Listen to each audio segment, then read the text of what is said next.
Hello and welcome. I'm Leigh Ann Gerrans and you're watching W News, broadcasting live from the Al Arabiya studios. These are our top stories.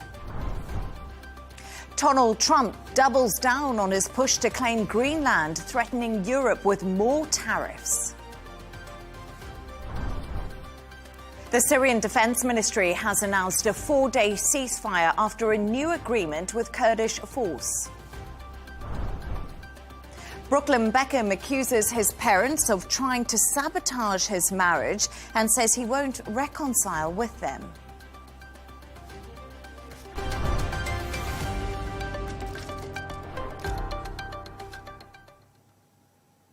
Now, US President Donald Trump is doubling down on his push to acquire Greenland, telling reporters ahead of the Davos summit, "We have to have it," arguing Europe cannot protect the Arctic island. European leaders are pushing back, with Brussels weighing retaliatory trade measures as Trump threatens tariffs if a deal is not reached. EU Commission President Ursula von der Leyen spoke at Davos today about the trade partnership agreement, the EU and another signed agreement. Here's what she had to say.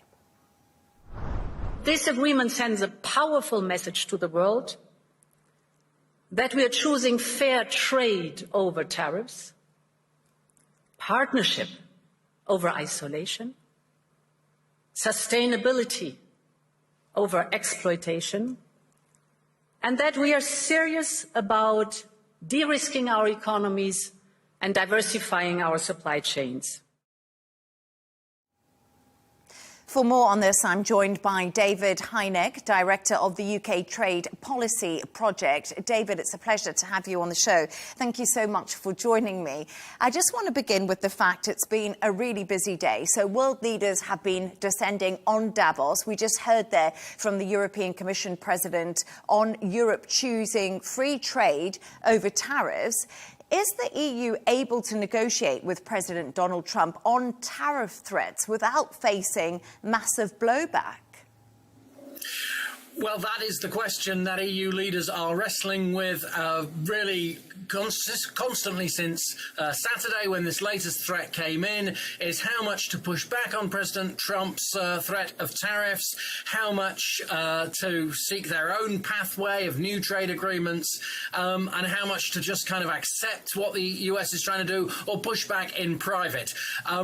Tomorrow is a key day because there will be meetings with President Trump in Davos, so we will see what comes out of that. But at this stage, there isn't the appetite across the EU for very strong retaliatory measures, maybe for some, but the EU is very anxious to avoid a trade war. So at this stage, I'm thinking that they are going to give some time for negotiations and discussions to bear fruit before they reach for those such measures. And I'm sure they're very anxious about meeting Donald Trump tomorrow and hearing his speech in Davos. But David, we also heard from Scott Bessent, and he's urging European nations to sit back and relax over Trump's Greenland tariff threats. What do you make of this advice from the US Treasury Secretary? And basically, how is it going down with the Europeans? Well, I think the US Treasury Secretary is speaking as much to US markets as he is to EU leaders, because he doesn't want to see markets spooked by the potential of a trade war. There's also a message in here, I think, that European leaders are well aware of, that Trump's threats don't always become actual actions. If we recall, it's a couple of weeks ago now that Trump threatened 25% tariffs on anybody doing business with Iran, and those have not yet come to pass. So that's another reason why time is being taken over this. EU leaders are, let's say, not particularly looking forward, I think, to meeting with Trump, but they are doing their best to see if they can find a resolution that doesn't involve giving Trump what he wants, so that they can basically diffuse this whole issue. And it's really interesting you spoke about the US markets because they did open lower today, obviously closed yesterday for Martin Luther King Day, but definitely rattled by this threat over Greenland. But amidst the ongoing geopolitical shocks, can Europe unite over Trump's comments on the bloc? Just today, the US president blasted the UK over the Chagos Islands, published text messages from the French President Emmanuel Macron and the NATO Secretary General. Let's be honest, Trump has gone for Europe since he came back into office, and sometimes Europe appear extremely divided. I think at a basic level, Europe is actually quite united, and there is a lot of work going on behind the scenes between the offices of the leaders to try to keep that unity. We've seen it over Ukraine. We are seeing it over Trump, but that only goes so far. It only goes as far as getting the basic response, which is to say we are not giving up on Greenland. We do not believe it is for sale. In terms of taking retaliatory actions, there is not unity. There's talk sometimes of the EU deploying what's called as bazooka, the anti-coercion instrument. There is not sufficient unity for that to happen. In some ways, that may actually work out for the best, because it does take the EU in particular some time to decide what it's going to do. And President Trump may just get a little bit bored waiting and actually not end up doing what he threatened to do. So, yeah, Europe does struggle with unity, but on this particular case, with regard to Greenland, there is very little opposition to standing up against Trump. Yeah, but opposition on how to retaliate, and I think that's one of the things that people are watching and looking at right now, David. But we've been talking about the threats that Donald Trump has made over Greenland, this 10% tariff, and you said, look, the EU are sitting back, they're hoping Trump might forget about it. But do you think Donald Trump is actually up for diplomacy at the moment? Because he's reiterated wanting to take Greenland one way or another since he started this conversation just a few weeks ago. Oh, absolutely. I don't think President Trump is ever really up for diplomacy. I think that's an activity that the Europeans and others try to do, and to reach different people in Washington who may be able to influence. I think this will ultimately come down, as much with Trump does, to the domestic argument. There are midterm elections coming up. He's not going to want to cause any more price increases in the US. There's a lot of concern in US political circles about what Trump is up to, and what I think Europe will be hoping for is that enough of that persuades the president to pause, at least for a while, and then he may forget about it, lose interest, think about other things that he is focused on, and that way the Greenland issue slightly goes away. This for Europe is very much about playing for time, particularly as they really don't want to get into a trade war, which will cost the EU economically and mean that EU consumers will face higher prices, which they don't want to see. Yeah, absolutely. And I think that's one of the problems. It has to tread carefully because of how it could affect their economies in Europe. That's a good point. But what do you make of Donald Trump publishing Emmanuel Macron's text messages to him and the NATO secretary's text messages? And we've seen lots of AI-generated images of Trump arriving on Greenland with an American flag. Is this just not adding more fuel to the fire? Well, I think by this point, everybody is used to President Trump, and I think that people know that their messages may get leaked. I don't think there's anything in what Macron said to Trump that is actually particularly surprising or offensive. And it actually does show the president of France pushing back against Trump's plans with regard to Greenland and trying to organise around it. So I think they're just trying to deal with Trump going into full. I mean, this is Trump going into almost the king mode that a lot of people in the US accuse him of wanting to be, and Europe is just trying to deal with it as best they can, as other countries have dealt with before. And this comes round potentially to all countries. So nobody is really fully exempt from Trump. At the moment, it's European countries, but it could be someone else tomorrow. This is the way that Trump operates. It is all about the show. It's all about him seeing whether he can achieve things. If he doesn't, he does sometimes move on. And it's for those reasons we think, OK, it's not yet a crisis. It could become one. And I just want to ask you one other question just about Ursula von der Leyen's speech, because I thought it was quite interesting. She was speaking in Davos, and she also said that basically the EU is on the cusp of a historic free trade agreement with India. And I found that really interesting because it does show the EU has trading options. What more do we know about this? Because I do know von der Leyen is due in India.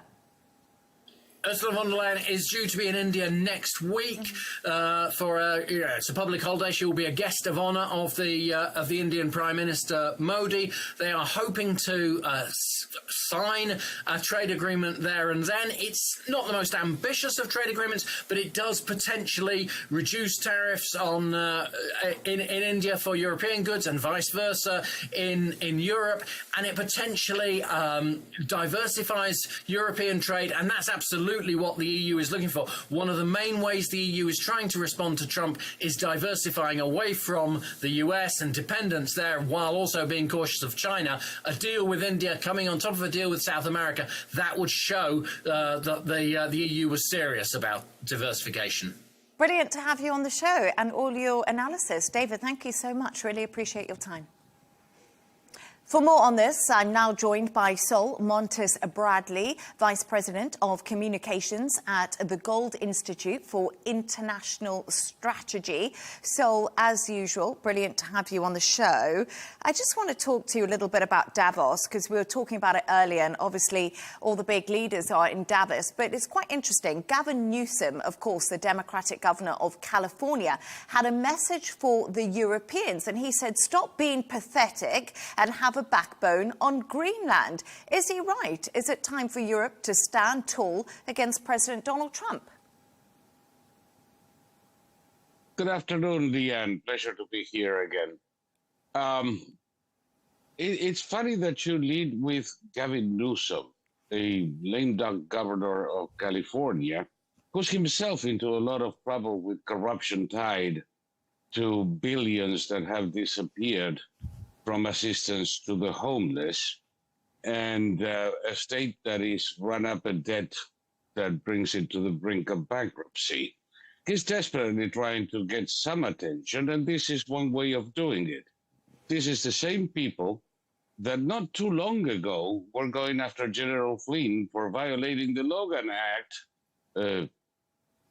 dead law, from the 1700s. So, Sol, I just want to go back. It's not his job to conduct foreign policy. Okay, so you say Gavin Newsom is a lame duck, and basically the Europeans shouldn't listen to him. Okay, let's move on. Yes.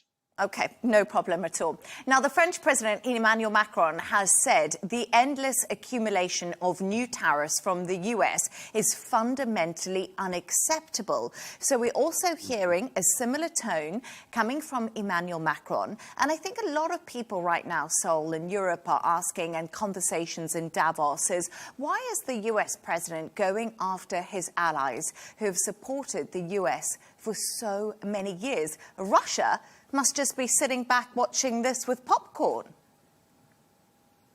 Maybe they are, but those allies have supported the U.S. with humongous tariffs on U.S. products and subsidies on European products, and have been waging an economic war in the U.S. for decades. Mm-hmm. From aircraft to cars to cheese, Europe has been consistently anything but a free trader. Mm-hmm. Even now, we hear that we're going to have a free trade agreement with India, which means a reduction of import duties, not their elimination. Maybe they have to reset their minds and understand that free trade means free trade. And you cannot tariff the heck out of American products and then cry uncle when you get a 10%. And so Donald Trump has been busy today. He's been posting a lot of things on Truth Social. We've had screenshots of messages with Emmanuel Macron and NATO's chief Mark Rutte, as well as these AI-generated images of himself placing an American flag on Greenland. What's Donald Trump up to? Is he not just making things worse the more and more he goes on Truth Social? Well, actually, he has made them a lot better. A year and a half ago, nobody was talking about Greenland, while China and Russia were making their own move in the Arctic. And right now, we have Rutte ready to defend Greenland. We have the Prime Minister of Denmark speaking that NATO needs to take a bigger role in Greenland. Already the ground has shifted for the better. This is not going to end up with a US invasion. This is going to end up with Europe assuming the responsibilities, keeping the Arctic safe. So do you think that what Donald Trump is doing is absolutely correct, and he's basically negotiating and he's trying to wake up Europe, he's trying to wake up NATO and said, this is an important place, you need to protect it and you haven't been doing enough? Absolutely. And I think that to the degree that Europe is waking up to the importance of Greenland, he has already succeeded. Mm. And President Donald Trump, of course, he arrives in Davos tomorrow, and I'm sure many leaders are anxiously awaiting his arrival, especially the European ones that have been speaking today. What can we expect from the US president when he is in Davos tomorrow? I believe we should expect a more articulate definition of the problem and a more clear explanation of what he needs from Europe. But definitely, we're also going to hear that the old way of doing things is dead, is gone, and for at least the next 3 years is not coming back. And so the Lithuanian president has also actually been speaking at Davos. And I just wanted to get your opinion a little bit on NATO as an organization and as an alliance, because a lot of people are worried about the future of NATO. Do you think the future of NATO is at stake right now with Donald Trump's claims that he wants to gain full control of Greenland? Because we know Greenland is under NATO, it's part of Denmark. We are all traditional allies with the US. Is there real concern that we could see this big strategic partnership crack up? Well, the opposite is what I see. NATO abandoned Greenland a long time ago to its fate. NATO has been underfunded by European countries for decades. The US has been having to carry the weight of NATO on its shoulders, while European countries figured they could play welfare state with funds that they would otherwise have had to dedicate to their own defense. Trump is waking it up. NATO is the most important alliance that we have, and it needs to be up to par. European countries have to do their share. Can you imagine what would happen if the US withdrew its troops from Europe? I guarantee you a long-lasting recession. The contributions of the United States to the defense of Europe and to the economies where we keep our bases for the defense of Europe is huge. And Europe has been perfectly content to having somebody else pay for it. And this president in particular will have none of it. Sol Montes Bradley, very good points there. Someone speaking to me on the show yesterday said, I think Europe's finally waking up and smelling the coffee, pretty similar to what you've just said to me. Sol Montes Bradley is... I didn't see it, but I agree, indeed. Watch it next time. Sol Montes Bradley, as always, thank you so much for joining me. Thank you, Leigh Ann. Always a pleasure. Pleasure.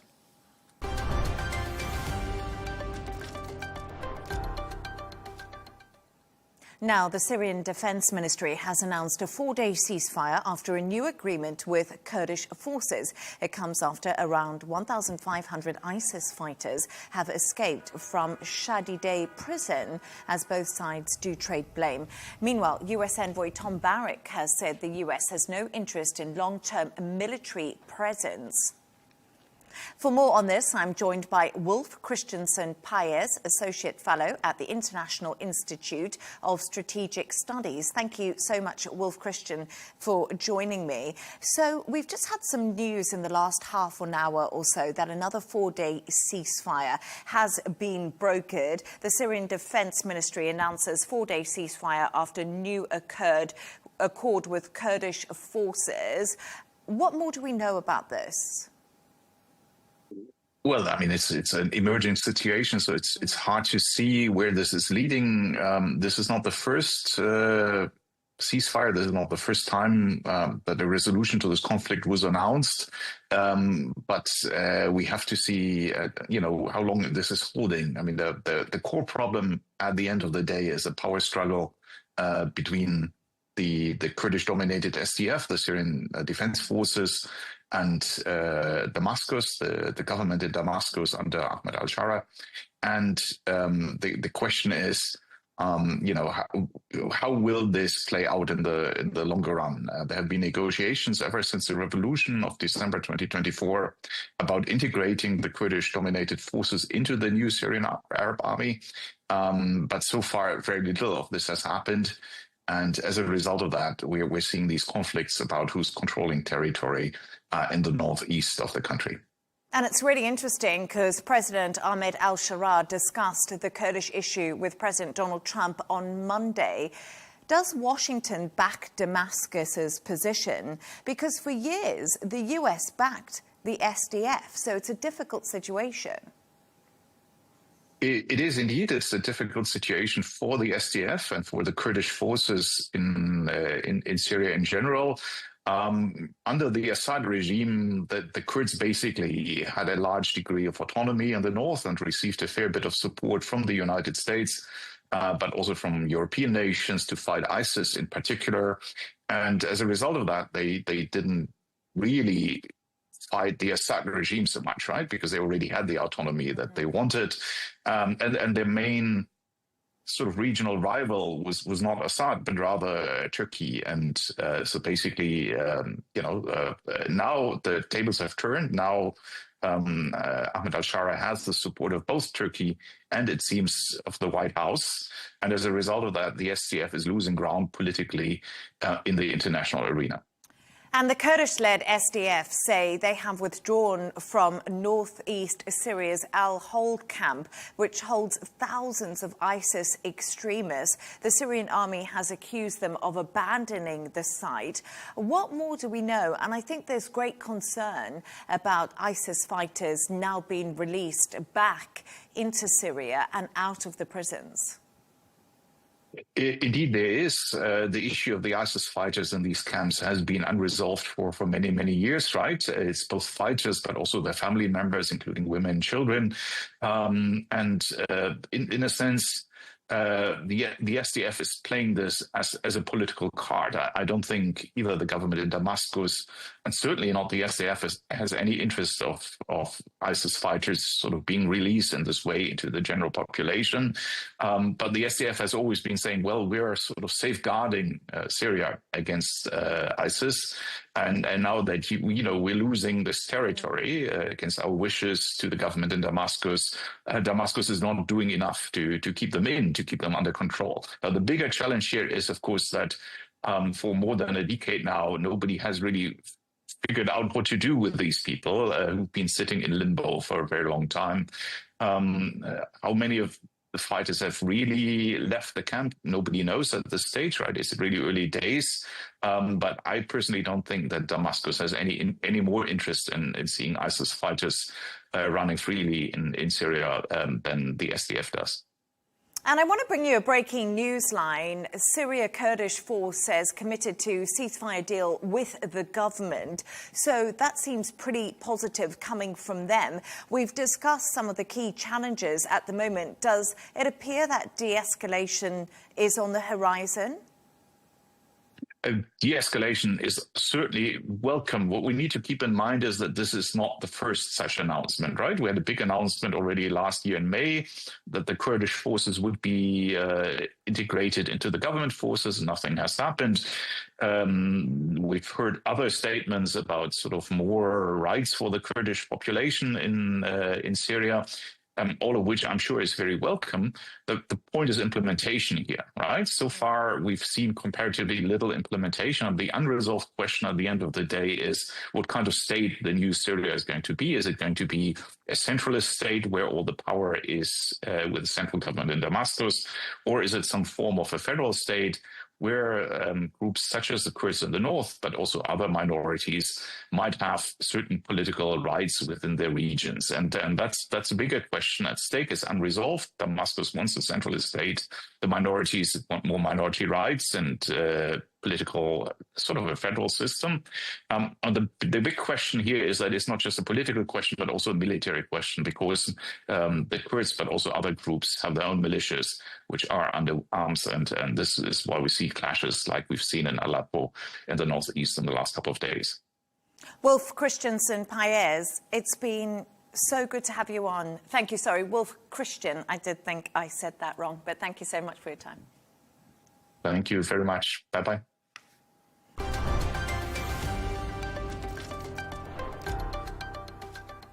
Now, Australia's New South Wales has been hit by 4 shark attacks in less than 48 hours. A 39-year-old man was wounded from a shark bite today following 3 other attacks near Sydney. Chris Gilbert has the story. It's the peak season, but Sydney's beaches are closed. Swimming is prohibited after a shark bit a man in his 30s on Tuesday, following an attack on a man in his 20s the day before. Emergency services were called to a Manly beach following reports a surfer had been bitten by a shark. He was treated for serious leg injuries and taken to hospital in a critical condition. That followed a 10-year-old boy escaping harm after a shark took a chunk of his surfboard. On Sunday, a boy was left in a critical condition after being bitten at a harbour beach. Locals are keen to avoid the water. Probably not going to be surfing for a while. I don't think anybody will. It's a bit of a shock. The harbour, DY again, and then Manly. It's quite scary, you know. So especially that brackish water brings in the big ones. So yeah, I'll be staying out of the water for a while. And people have gone and surfed before when beaches are closed.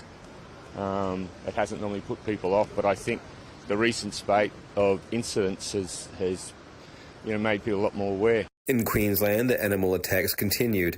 Police are investigating the death of a Canadian tourist after her body was found on Kagadi or Fraser Island, surrounded by a small pack of dingoes. Her body was found an hour after she had embarked on a morning swim. People that were on the island that were travelling down the beach noticed the group of dingoes, stopped very quickly and obviously scared those dingoes away and uncovered the young lady's body. It's obviously a very confronting thing to see on the beach, which is a place that families will attend en masse at this time of year. Following this spate of attacks, authorities are warning people to stay careful around the water. Chris Gilbert, Arabiya English.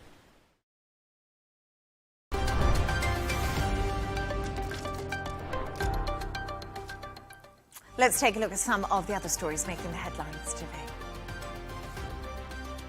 Spain has declared 3 days of national mourning after at least 40 people were killed in a high-speed train crash in southern Spain. Prime Minister Pedro Sanchez visited the crash site and promised a full investigation into why the trains collided.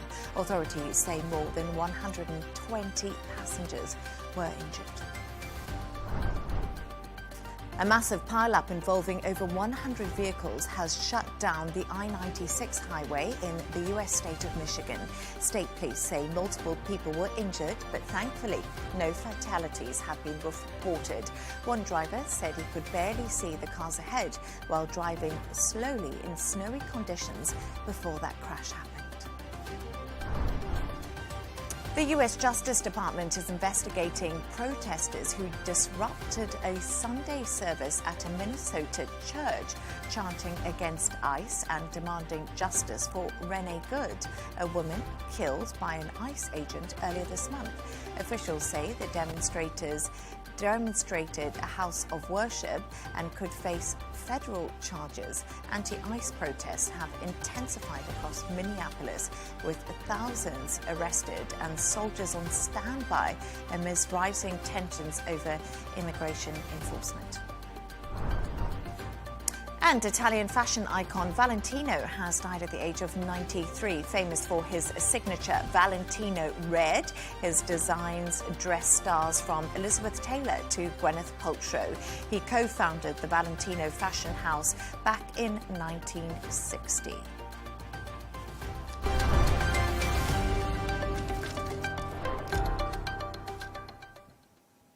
Now, Brooklyn Paltz Beckham has broken his silence on reports of a family feud, saying he does not want to reconcile with his parents. In Instagram posts, he accused his mum and dad of trying to sabotage his marriage and controlling him for years.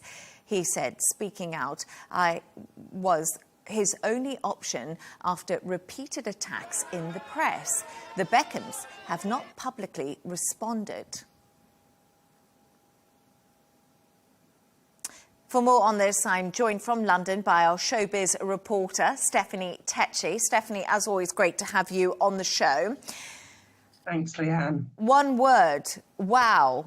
What prompted Brooklyn to go so nuclear on Instagram? It can only be that enough was enough for Brooklyn Beckham. Leigh Ann, as all us showbiz journalists have been doing over the past few weeks, we've been looking at his social media, looking at Nicola's social media, and they have been trolled endlessly about the fallout with the Beckham family, with Sir David Beckham and Victoria Beckham. I don't think Brooklyn Beckham has had any peace over the past few weeks, past few months, even as he's tried to do new things. People keep on saying, you need to make up with your mum, you need to make up with your dad. And it's been the same thing for Nicola. So I think it's been a lot of pressure for them as a they've been married for 3 years, but it's been a lot of pressure for the couple. I have to say that a lot of news outlets have been publishing about 4, 5, 6 stories a day about this fallout with the Beckhams. And I think it was Brooklyn's chance to really set the record straight. As we know, Leigh Ann, there's always two sides to a story and then the truth. At the moment, we haven't heard David and Victoria's Beckham side of the story. Currently, David is in Davos for the World Economic Forum, where a lot of journalists have been trying to get out of him what he's thought about his son's rant online. He hasn't responded, but he did do a news interview where he addressed that children do make mistakes on social media. So we do think he is kind of alluding to what happened last night, which is being described as shocking, explosive, and very unexpected. Yeah, absolutely, Stephanie. And I think that people are divided into two camps at the moment, aren't they? Because like you said, there's two sides of a story and there's the truth. And people are either Team Brooklyn or Team Beckham. And what I find really interesting at the moment is no matter what team you're on, we have to remember that there's a massive family brand here, the Beckham brand. How damaging could this be for them? I think this has really tarnished their brand, especially as Sir David Beckham has just been knighted not too long ago. You know, he fought hard for that knighthood. And also he's always tried to uphold this image of being a family man, a family unit, which has been really strong, both him and Victoria. You know what? This is not a family who has not been plagued by controversy. They have been, but they've always managed to rise above it as a unit. And with Brooklyn's comments, he's just literally thrown this whole family image that we've seen of them as being fake. And it's cost him his mental health. He's basically described his parents as fame hungry. So the problem is, once you give birth to such comments in the public, people are always going to remember that now. And, you know, I do feel sorry for his siblings, his other 3 siblings who have stuck by his parents, because now people are going to be thinking, are we going to get those same kind of, same kind of thoughts from them as they're older? Because, you know, Brooklyn says, I have been controlled by my parents my whole entire life, you know. So that is a pretty strong statement. He said that their love was only based on what they posted online, which really sounds very unhealthy and toxic. So now going forward, it will be very hard for the Beckham family to portray themselves as this strong unit. And Stephanie, it's really interesting because you're just outlining what Brooklyn said online there, but Victoria and David Beckham's fans are criticising Brooklyn and his careers after his online attack on his family. People are saying he's just a privileged Nepo baby. Let's be honest, Brooklyn Beckham wouldn't be where he is if it wasn't for his parents' money and their links and their status. You know what, Leigh Ann, the comments have been so cruel, and you know what, I think people have not held back because they're saying, could you even married Nicola if you wasn't a Beckham? Like, who are you without that Beckham name? But the problem is with these Nepo babies, and I've seen it all the time, is like, yes, they've lived a life of privilege, but also they've been born into a life that they didn't ask to be born into. And with most famous children, they have a very hard time living up to their parents' expectations. And when they try to establish themselves as their own individual, all people will forever do is compare them to their famous parents. So that takes a hit mentally for a lot of these so-called Nepo babies. And even when they do try to move forward, they're always going to be plagued by such criticism. So when Brooklyn Beckham has said that he's now found peace, I totally understand that, because it's like he now wants to build this new chapter with Nicola minus his Beckham brand and the famous name he's had. And, you know, again, in the online rant, he said that my parents even tried to make me sell the rights to my name. It goes to show it's beyond family. It's about business as well for half of these Nepo babies. I did laugh there when you did say, I've been reading all the comments online, Stephanie, and I've been looking at all the memes. And I tell you something, I think a lot of people aren't working at their desks today while they engage in all this online chat that's happening. And I definitely saw the one that Brooklyn wouldn't have met her if it wasn't for the Beckhams, because she's filthy rich and he was lucky his parents are too. But I remember when Mexit happened, we all remember recollections may vary. You remember that word that was used? And I wonder, you know, this might be the same case over Brooklyn Beckham's claims, but at the heart of it, it's a family split apart, which is still extremely sad for all the people involved. Yes, people are criticising him that he's a Nepo baby, his photography career didn't work, his cooking career didn't work, but besides all of that, that's his parents. And it is heartbreaking, and I think that's what people are forgetting here. It's the same with Harry and King Charles and the royal family. Seeing a family split is always heartbreaking to see. And I think, you know, most people are just concentrating on the salacious nature of it. But behind closed doors, for like Victoria Beckham, who loves her children, I can imagine as a mother, she must be quite upset today to know that her son had aired her out in public saying she was dancing inappropriately on him at the wedding. So such things is going to be hard to forgive and to forget. And, you know, it was only a few weeks ago we broke a story that Brooklyn said that he only wanted to have contact with his family through lawyers. How bad is that it's got to a stage that they can only communicate through lawyers now? So this is a relationship, as he said, he doesn't want to reconcile, but I think one day he will regret the words that he's put out there. And they always say blood is thicker than water. But, Stephanie, another thing that they always say is all press is good press. Even bad press is good press. And I was just wondering about this when it comes to the Beckhams, because we're saying, oh, you know, this could damage their brand. But it could actually also drive traffic to look at Victoria Beckham's clothing and makeup brand. It could spark a new interest in the Beckhams' life. So maybe it won't be that bad. We hope it won't be bad, because you know what, I've seen celebrities over the years bounce out from the most horrible of family feuds. And if we think about it, over the past 2 years, we've had 2 Netflix documentaries on Victoria Beckham and David Beckham separately, and people loved watching it. So this is a very smart couple here. They're already thinking about how do we reverse the damage control and how do we make it work in our favour. And it is going to be like, what did they do next? Already David Beckham is in Davos at the World Economic Forum. So clearly life has already moved on for him. And you know what? He gets a lot of lucrative deals. And I don't think he's about to lose that because of his son. As well, Spice Girl fans, we are waiting for this big Spice Girl reunion and hoping that Victoria Beckham joins. So hopefully she might be able to shift things by actually getting back with the Spice Girls.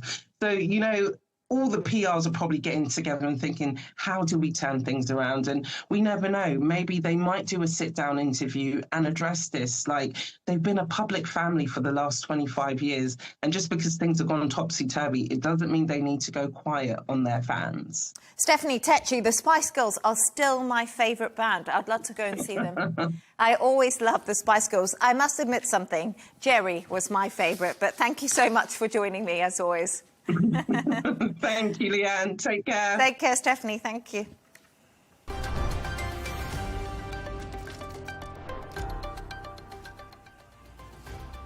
And a reminder of our top stories.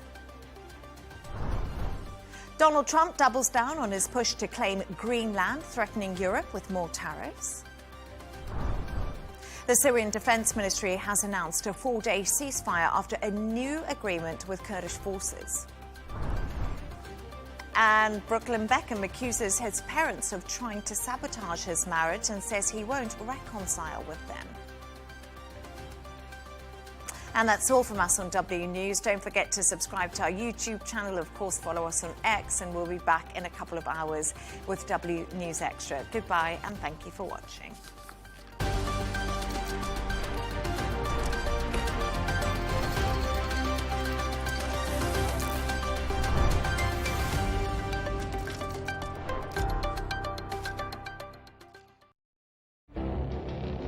It feels like decades are passing by in a matter of weeks. Seismic shifts in the world order. Never, ever will be part of America. With so much happening and so much noise. Whether it's political upheaval, Canada has been ripping us off for years. Economic shifts or social movements. And no one wins from tariffs. I think America can be more friendly to the rest of the world. The in-depth analysis and all the latest developments across the globe. To have an inclusive policy together. The meetings with Hamas gave me some hope. We're in another nuclear arms race. The most important development straight to your screen. Welcome to the dressing room. I'm on my own. I need backup. And an insightful look at the issues shaping our world today. It was not going to happen, that war, and it happened. Join us on Arabiya News, where the world talks.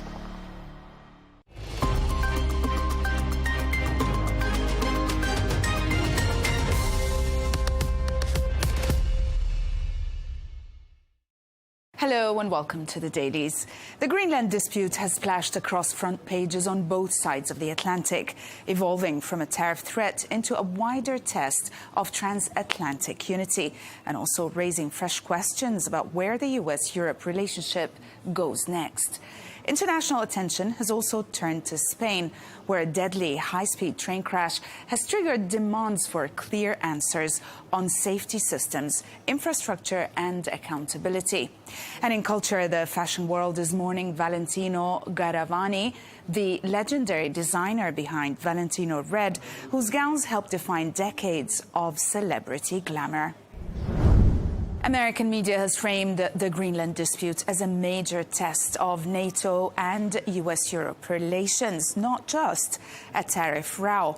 Coverage highlights Trump's coercive tactics and the risk that the trade war will raise prices and hit US growth and markets. Many stories also stress the personal grievance angle, with Trump tying it to the Nobel Peace Prize snub. The New York Times argues that Trump's aggressive Greenland push is pushing the US-Europe alliance towards a breaking point. The analysis highlights Trump's campaign combining tariff threats, coercive diplomacy and hints of military force. The piece captures growing alarm in European capitals, where leaders are weighing unprecedented question. whether an 80-year partnership can survive a U.S. president willing to economically punish allies.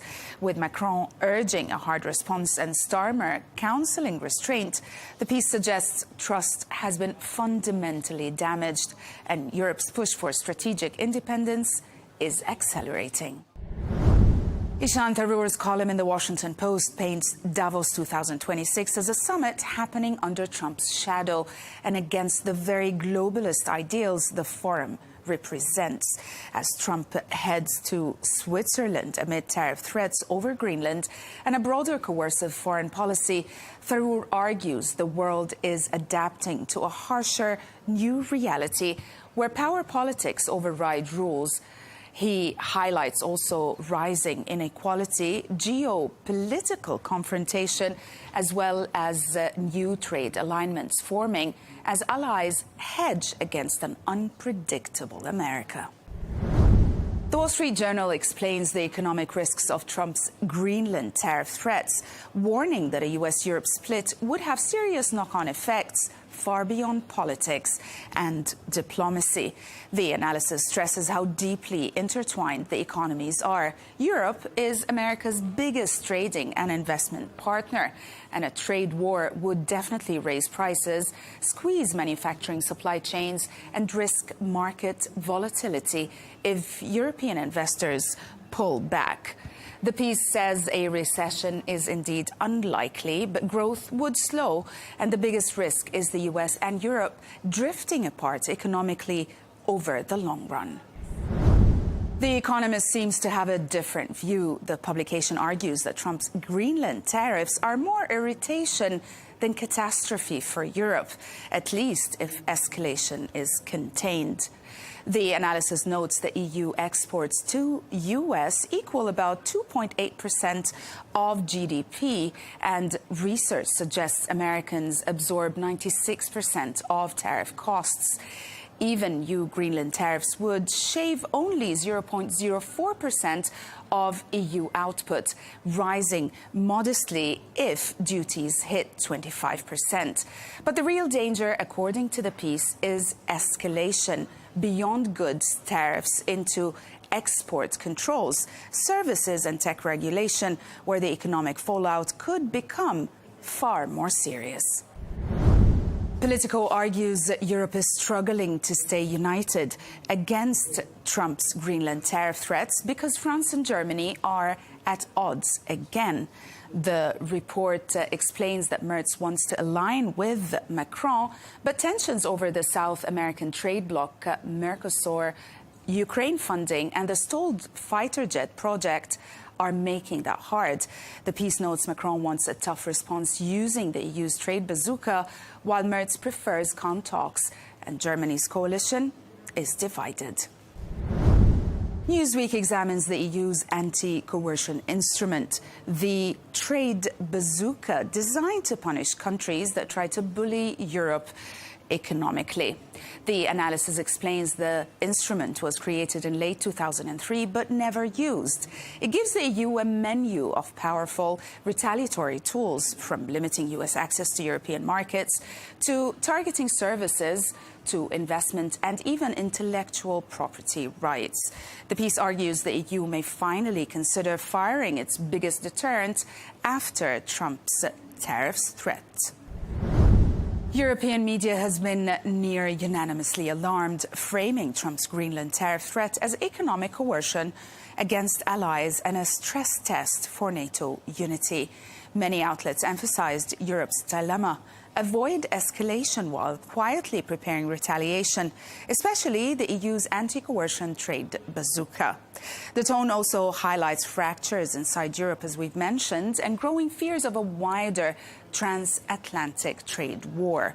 The Telegraph reported that Keir Starmer is urging Europe not to retaliate against Trump's Greenland tariffs, warning a tit-for-tat trade war would damage Britain even if the UK stayed out.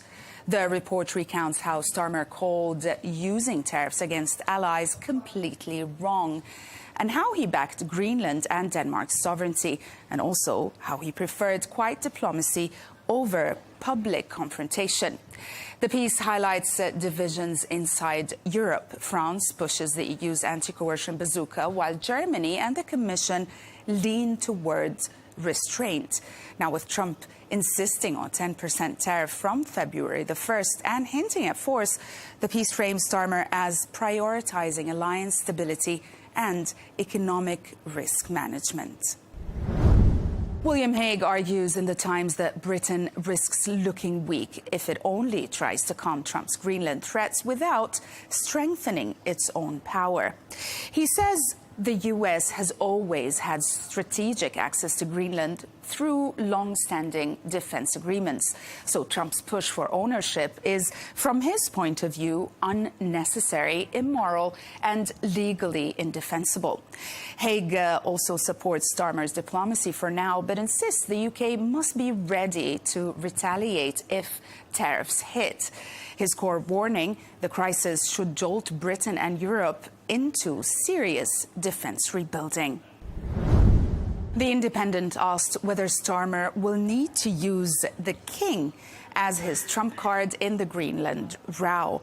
The analysis argues that Starmer's most effective leverage in the Greenland tariff row may be the one Trump cares about the most: royal prestige.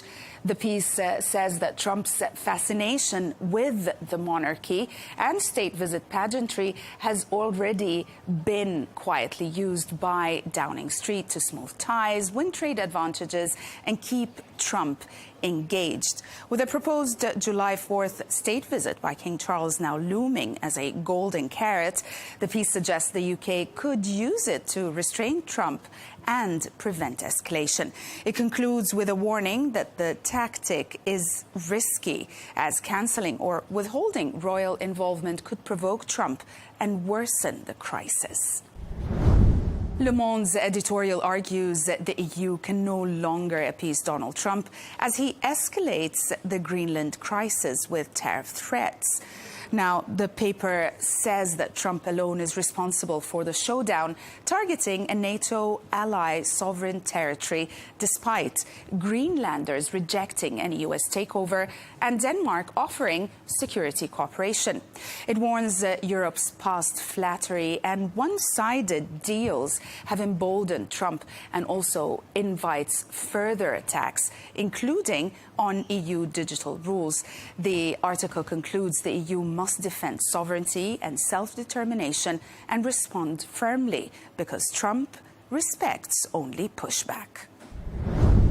Also in Europe, Spanish media led with rolling live coverage of the tragic high-speed train crash, focusing on the death toll, hospital updates, survivor accounts, and the national mourning response. Reporting quickly pivoted to the mystery of the derailment on a straight track, with heavy attention on technical causes, maintenance, and accountability. RTVE's report tackles this very central question: what went wrong and why it's so hard to explain?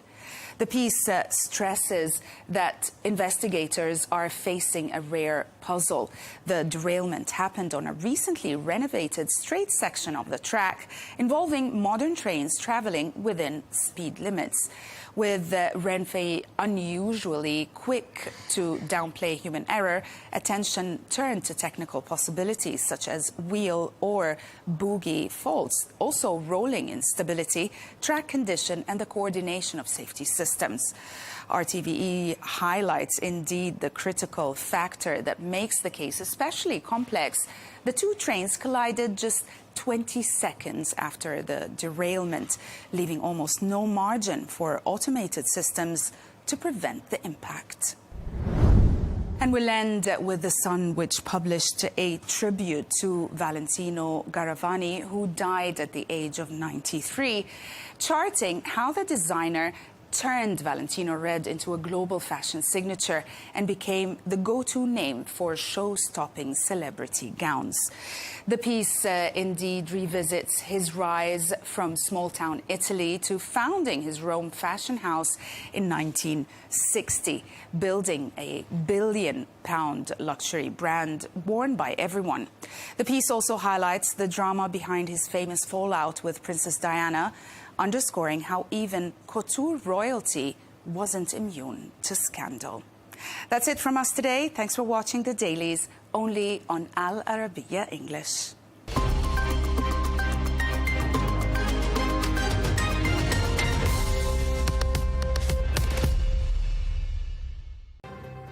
Now it's time, and it will be done. That's the latest in a string of threats from President Trump claiming Greenland for the US. As far as the White House is concerned, it's only a matter of time. NATO and EU allies, though, think differently. But can they really stop a determined Donald Trump? That debate is coming up on Counterpoints with me, Melinda Nucifora.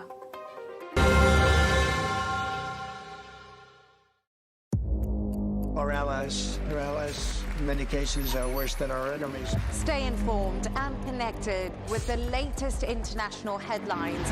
There obviously is a risk. From breaking news to in-depth analysis, it would appear that this war is coming to an end. Who buys this stuff? Investors, pension funds.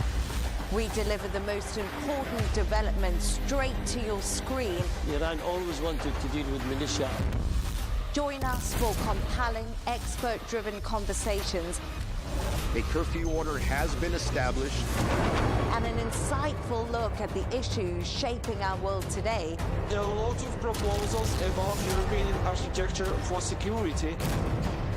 I'm Leigh Ann Gerrans, and this is W News. We dealt with this when I was Chief of Staff in the first term. Where you don't just hear the headlines, you get the full story.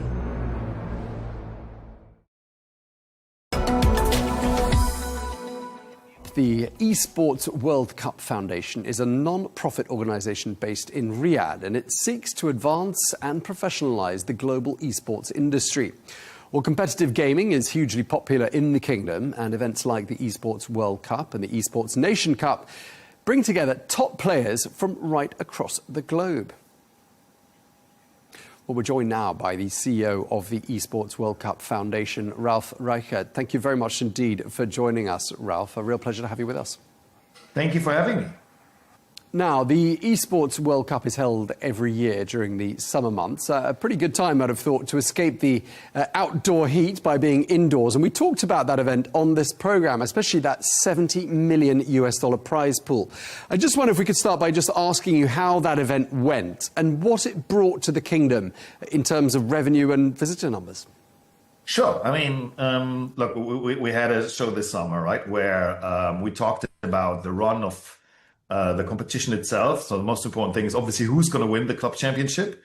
And this year it was again Falcon, the local Saudi team, but it was a very close call. The year one in 2024, they won by a land mile. So it was a little bit surprised. This year was very close to the last week, and they were, the runners-up were Team Liquid and Vitality. So it was a very good competition to start with. In terms of numbers and economy, it was very successful as well. We had 750 million viewers in 2025 versus 500 million in 24. We had over 3 million visitors to the Boulevard City, growing from 2.6 million in 2024. So it was super successful on its own, while growing clearly year over year. Okay, so as you say, super successful. Now, gaming and esports strategy are a really big part of Vision 2030, and I just wondered what you think the reason for that is, and what's the role of your foundation in meeting that particular goal of Vision 2030? So if you look at the impact of gaming and esports, right, I think it's twofold. It's number one, a fast-growing, large global business. It's digital, so it's very scalable, and it's kind of built on the internet, so it's a 21st century business, and therefore very interesting from an economic perspective. But that's not all. It has a huge social part of it as well. If you look at almost everywhere in the world, kids or young adults, there is almost no one who has not grown up with video games. So it's almost the other question around is not who plays video games, but who doesn't. And how does it translate into numbers? If you look at Saudi Arabia, 70% of the population play video games. And out of that 70%, a lot of them are looking at it competitively and then are are actually the core target group to attend something like the Esports World Cup. So again, it has two components: a global business future perspective, and then just a perspective on how does it have a social impact on Saudi Arabia as a consumer market, but then across the whole world. And the numbers with 750 million viewers, speak for itself. Yeah, absolutely. And the fact that Saudi Arabia has a young population is something we often talk about on this programme. I just wanted to ask you, though, how involved women are when it comes to esports in Saudi Arabia. So there's a number which is true almost all across the world, is that 50% of the gamer population is female. It's a little bit more skewed towards casual games, like Candy Crush would be the one that comes up to mind. But generally speaking, gaming is for everybody. It's not gender specific. If you look at esports, which is the very competitive part of it, all of the competitions we do at the Esports World Cup are open competitions. Means, right, they're open for male and female participants. It's not segregated at the core. It's actually inclusive from a core idea. Nonetheless, on the top of the competitive pyramid, it's mainly male people. But then if you look at the grassroots and amateur tournament across the world, depending on the game, you would see between 5 and 10%, sometimes 15% of the competitive players being female. So the huge majority is still male. In Saudi Arabia, it's actually even or has a significantly better female quota. So if you look at the grassroots and amateur level, below the top, in Saudi, 20% of the athletes would be female, which is an outlier across the world and just shows how fast this transition has went in the country. Okay, one thing I wanted to ask you about is, Saudi investors have bought some big titles like Pokemon Go and EA. And I just wonder what's been the national impact of investment decisions like these? So I think it's very much on the theme that we spoke about earlier. I mean, number one, it's a fast-growing global industry. So the PIF, right, investing into these global gaming companies gives the kingdom a diversification of its economy, a piece in the future value creation across the world, right? Because video games have no borders. They're actually a hobby, an entertainment part all across the world, and a commercial model with this as well. But that is only one side of the story, right? With Saudi Arabia being, and Riyadh specifically being the hub for gaming, it positions itself globally as the place to be if you want to be relevant in video games. It gives a bigger access and a seat at the table at the global discussion about entertainment, which is an amazing feat, thinking about just a few years and how quickly that has changed. And it solidifies the position as the capital of esports and video games across the world. On the other side, what it will bring is local business and jobs, right? So by not only being a consumer of video games, but a producer, local studios are benefiting. I think the number is up from 6 to over 50 in the last 3 years only. Vision 2030 expects almost 40,000 jobs to be in video games in 2030. And all of these international companies are opening offices in the kingdom, are starting to produce games, while saying that this is a long-term effort, right? The skill of creating a video game is almost an art. So it takes time to build the skill set and become globally relevant. But the basis of it is set now. Now, I want to ask you what challenges esports have encountered in Saudi Arabia. I mean, we've heard some people talking about internet speeds, local servers, ping. Just wondering whether you've had any issues, anything you've encountered. I mean, all of it, right? I mean, first, it's still new. Esports is still a new sport. So of it being established in schools, of parents understanding it fully, right? That's a journey, and we've come very far, very quickly, but all of that is still in the making, number one. Number two, it's the technical accessibility, as you just suggested, right? Which means there has been historically, like almost, only 1.5 years ago, if you wanted to play League of Legends, which is the most successful game in the Esports World Cup, you needed to play in servers in Europe, right? So you couldn't play in the Middle East.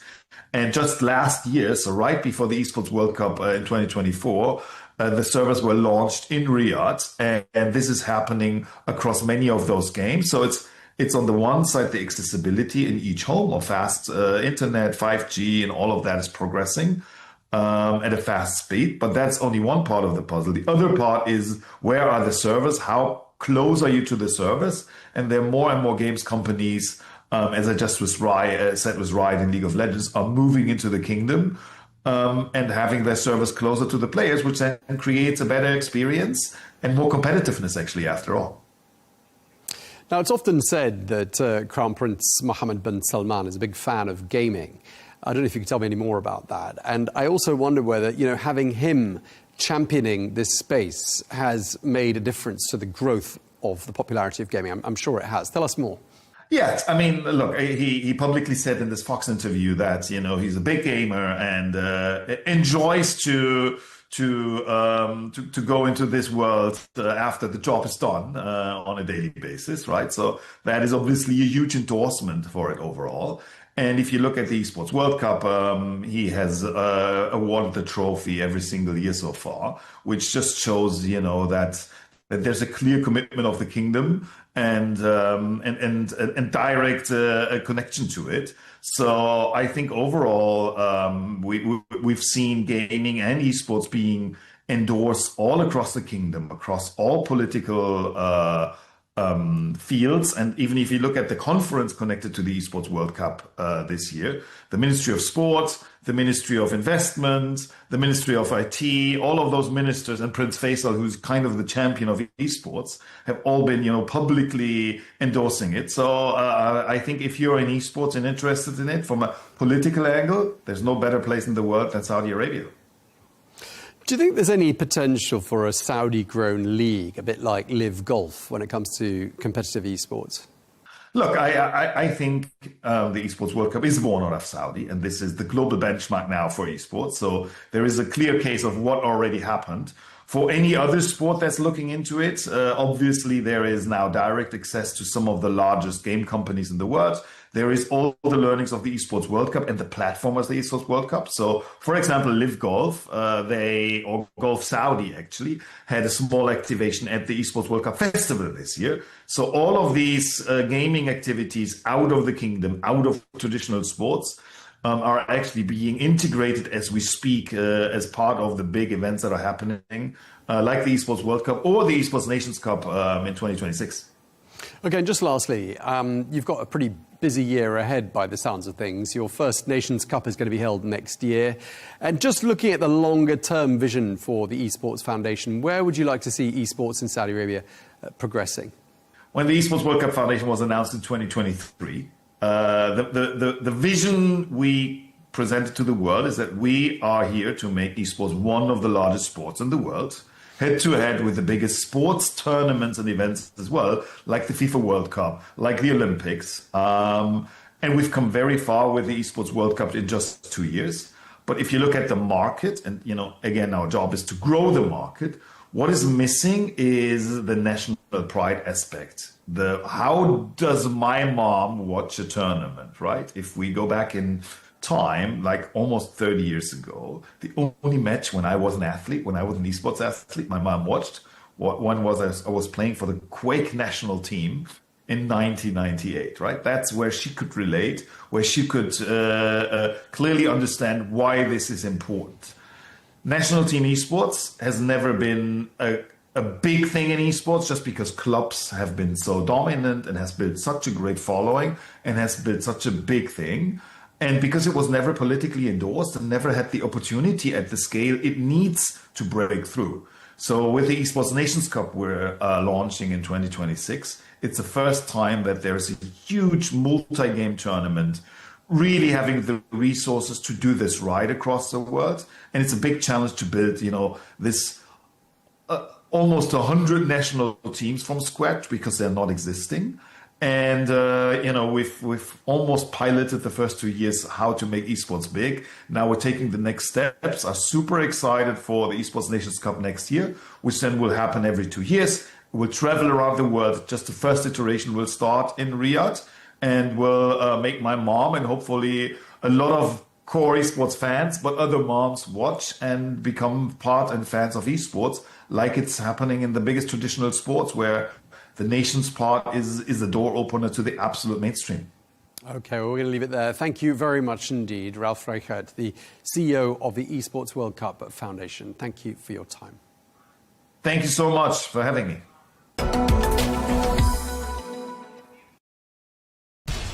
We have to take care of our people, and we're going to take care of our people first. For in-depth analysis and all the latest developments across the globe, make sure you join us every weekday. President Trump is trying to negotiate a ceasefire. With so much happening, so much information, and so much noise, International law will have no part in his administration. it can be hard to keep track. Tariffs will just fuel inflation. We're going to fight these tariffs. But you can count on us to tell you what you need to know. We stand by your side. Join me, Tom Burges Watson, for Global News Today, right here on Al Arabiya News. Now it's time, and it will be done. That's the latest in a string of threats from President Trump claiming Greenland for the US. As far as the White House is concerned, it's only a matter of time. NATO and EU allies, though, think differently. But can they really stop a determined Donald Trump? That debate is coming up on Counterpoints with me, Melinda Nucifora.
So sorry, Tom. I'm late. I'm nearly there.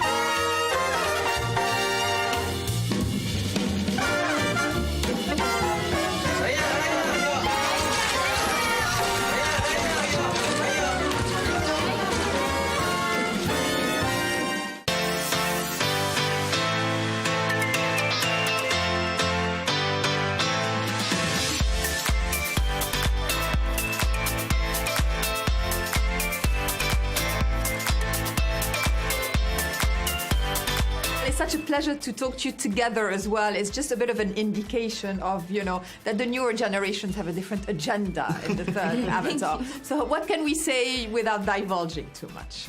You know what's amazing? Avatar Fire and Ash is really taking us to the next step of what Pandora can be and what Jim envisions for the Avatar franchise. All these new characters were introduced in Avatar The Way of Water, and now the next generation is coming in, and we're seeing them really come into their own, and all these new subplots. Like, for example, for Saraya, she was calm and gentle and very welcoming, and that spirit is still there, but now with all of this war and destruction, she's learning defiance.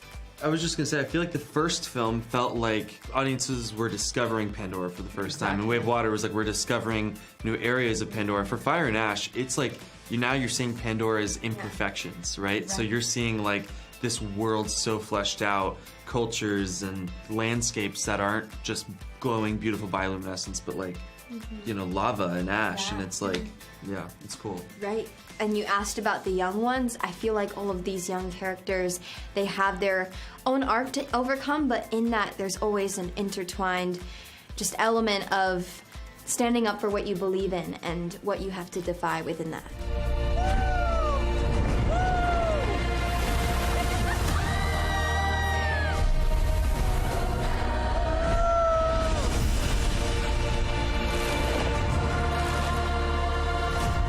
World goes much deeper than you imagine. we emerge from, water to fire in this one. How much does it change the acting exercise? Because it's so connected, the motion capture with what's going on around. So there was a lot of water the last one. In this one, there's a bit more. There's a lot more action. There's a lot more on the run, in the thick of it stuff. And I think it starts with Jim. Because we filmed them simultaneously, he really had to lead us through each emotion because both films are so massive and emotionally dense that we were very grateful and lucky to have a leader that really took the time with us to understand emotion down to the voice that he had. If it's a really action-packed scene, he'll be loud and engaged with us, and if it's something more subtle and emotional, he'll whisper. He'll literally go down and whisper and say, "This is what you need," and hunch over with you. It really allowed us to step into our characters, and it's allowed us to be free. Right.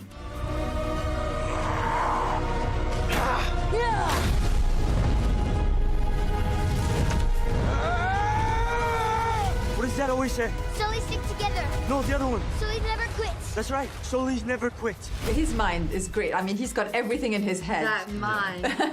How does he translate the vision to you, especially the way it's filmed, with motion capture and your imagination having to work a lot? How does he explain it in a way?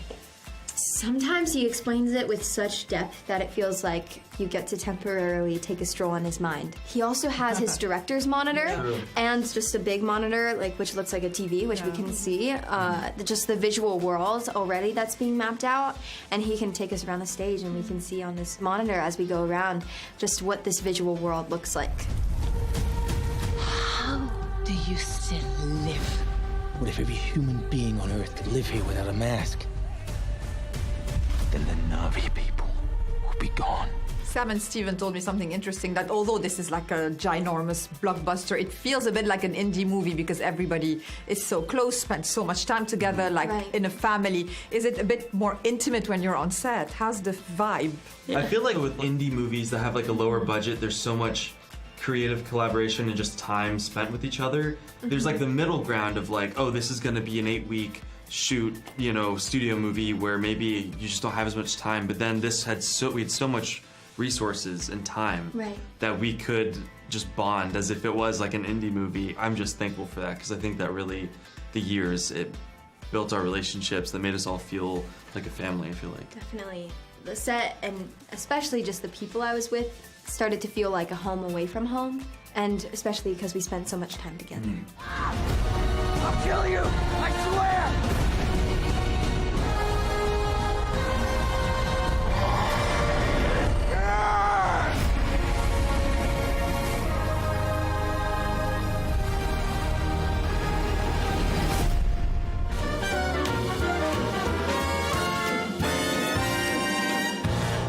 That sounds like a fun weekend, but that's not what you really want. What do I want? What you've never had. They've got this complicated relationship that kind of fueled the juice for now 3 movies. So did it feel like it from the beginning that Sully and Quaritch were going to be their own yin-yangs throughout that story arc? I don't think I was aware of it at all. When we started out, it seemed to be a fairly straightforward relationship, based on military structure. A colonel and a corporal, so you knew who was in charge and who wasn't.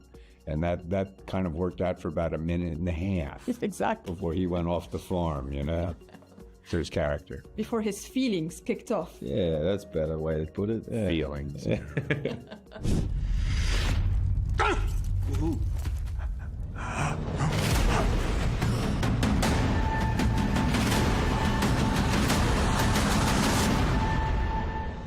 How much do you enjoy it, when you receive the script, when you see that actually, just when you think, the story could end, actually there's so much more to tell? Well, it was more like a phone call. I remember after the first one, there was no talk of doing any more. And then I got a phone call from Jim, and he explained in this very extremely detailed phone call how he saw this saga going. It was incredible. And he had it all in his head. And I said, have you written it down? He goes, not yet. He goes, it will get down. And then when we read it, yeah, it's exciting because they're like a novel, and 2 and 3 are essentially, they were one movie. And I think that's why the third one is bigger, but it's very familiar because it's the same DNA. It picks up straight away. That's the whole point of it. It's Jim's got this idea of evolving this world and evolving these characters, and it just keeps getting bigger and more complex. Swim!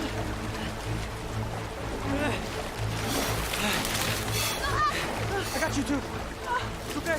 What does that always say? So they stick together. No, the other one.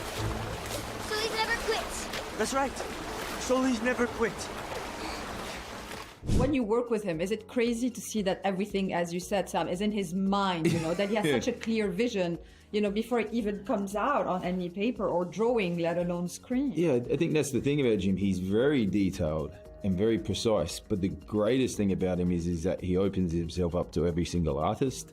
There's a lot of people who participate in these movies, and Jim is very collaborative to it. Now, he'll claim the idea is all his, but deep down, you know, he knows that's what his role as a great director is to bring people in to make this dream come out, you know. Okay, you, Stephen? The work with, you know, working with Jim, this creative collaboration? Yeah, I enjoy working with Jim a lot. It's a very multi kind of feeling situation you have. I mean, as Sam says, he's completely collaborative. He's very, very supportive.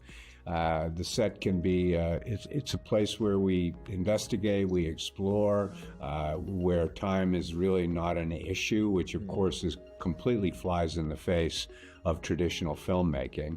It's been a wonderful collaboration for the last 18 years. I've never had a day where I didn't look forward to going to work, I think. The surprising thing is, it's almost, and it felt like this on the first film, it feels like an indie film. To him, definitely. Yeah, I think that's even when you're making it, I think that surprises a lot of people. I've done big blockbusters in the past, and I stopped doing them because they were controlled by committees. And this always felt like stuff I was doing in Australia when I first started. It's very small, very family orientated. Everybody knows each other, and you're all digging in together, and all the departments are together to make the story happen. And I think when people come and visit, that's the biggest shock. They go, it's just like an indie. Like, this is crazy. Yeah. There's not one thing that you see us do that is animated. It is all us. It is all true. Wherever we go, this family is our fortress. Especially with the motion capture, how much do you feel like it teaches you, even as actors, with all the experience you have, that it's kind of a new way to act, like a new stretch in the exercise? It's a liberating way. It's like I find that a very open space. I find that, you know, other films, I'm learning how to act and learning my way and trying to discover what this craft is. And when I get back to Avatar, hopefully all that comes with me. In that way, as an actor, it's a joy to be in. It is, but freedom, of course, freedom carries its own set of demands. It seems such to me. The kernel, and then there's like and it's true that for me, performance capture absolutely demands that you bring imagination and depth to what you're doing. So yeah, freedom is something that you have to. It carries its own set of disciplines and rigors and stuff like that. Absolutely. And imagination is the essence of acting. Imagination and observation are the essence of acting. Thank you so much to both of you. Great to see you. No, you too. Have nice a to lovely see day. you. I'll kill you! I swear!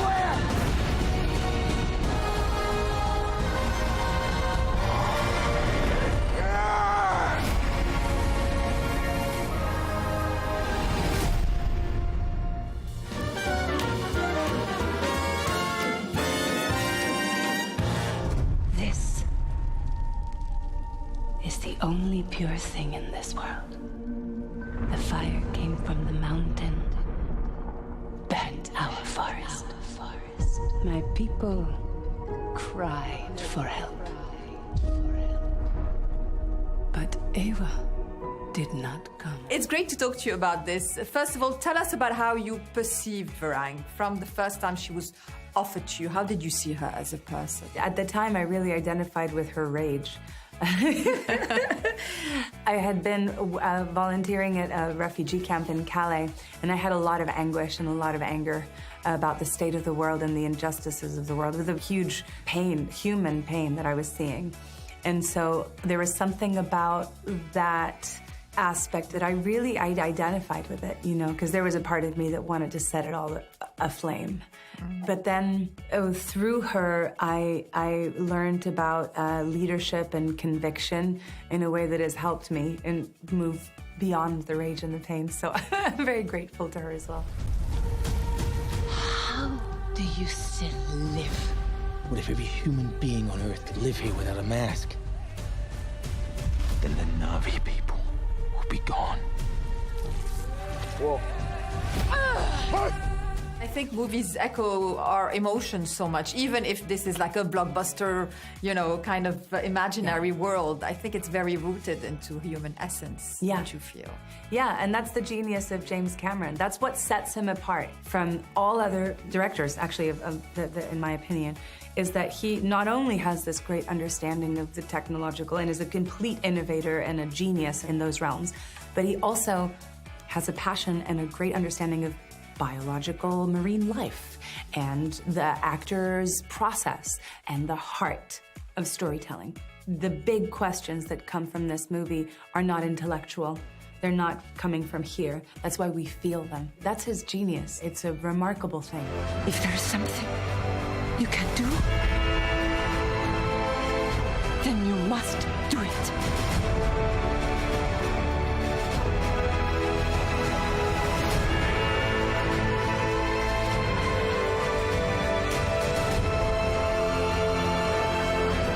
The other actors told me that he changes his tone of voice according to the dramatic essence of the scene. Is it true? Like sometimes he whispers, sometimes it's higher, he kind of feels it with you. Oh no, he's in the scene with you. I mean, and he's like rolling around on the floor and going, oh yeah, and then this, and like trying out he's so engaged, you know, and that's what a part of what allows us to play as freely as we do, is that he is completely there with us, you know, and we're all having a lot of fun even when we're diving into places that are very deep and dark, you know, and he's so engaged. He's completely present.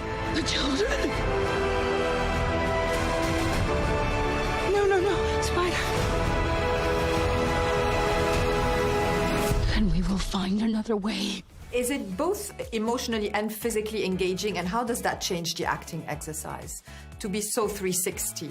I think the physical training and the physical demands of this film were really great tools to provide a lot of structure and discipline so that there was a really strong foundation to explore the fullness of the emotional reality. It's like with anything. I mean, acting is like, how do you embody somebody else's reality? That's what we do as actors. We tell stories by embodying other people. Sometimes when you're doing regular forms of cinema, you kind of feel like the embodiment is here, you know, and that's a lot of fun. But then to have the embodiment be, you know, all of it, that's, you know, it's very special.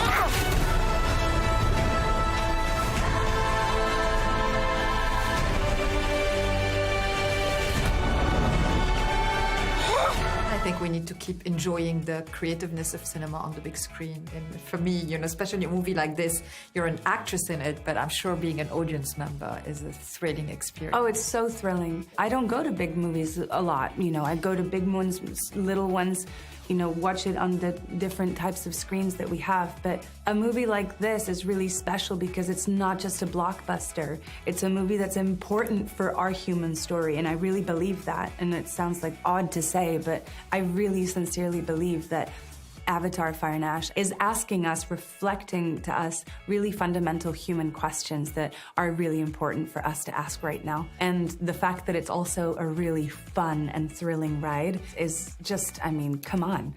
You'd be crazy not to go. Your goddess has no dominion here.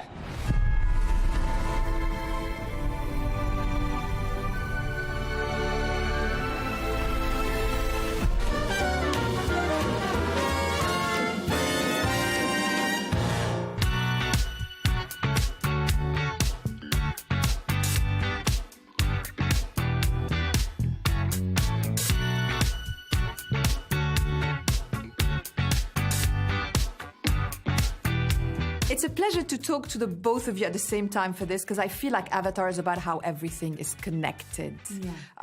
Nature, people, families. Tell us a little bit about this theme and how it's always been inherent to the series for you. It's beautiful. At first, I remember, I was 27 when I booked the first movie. And there were moments in which, you're finding yourself in that time where you're fearless, you're just going for everything, you're throwing spaghetti on the wall and seeing what sticks, and all of a sudden, Avatar sticks, James Cameron sticks, and you have to grow up really, really fast, and out of fear of somebody discovering that you don't really belong there. And then you're chosen to play this role that represents this humble and openly transparent individual that is connected to all things that are, in theory, super simple and absolutely essential. Dehumanizing myself meant removing that sense of cynicism and feeling ridiculous by playing someone so innocent and so pure, to later yearning and missing her when she was no longer in my skin. So I feel incredibly fortunate that we get to be a part of a story that connects with people from all ages, from children to their grandparents. They can all go together and travel to Pandora through Avatar, and that's really beautiful. And from all over the world. All over the world.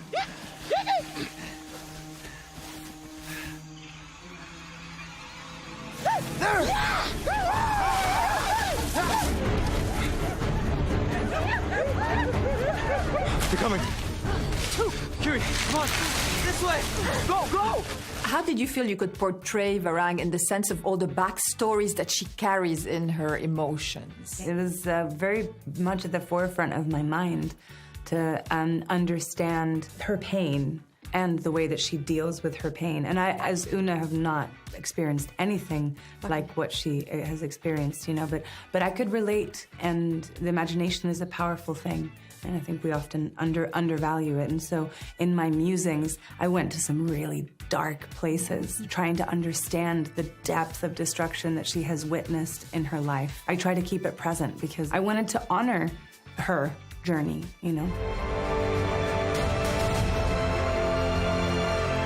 If there's something you can do, then you must do it.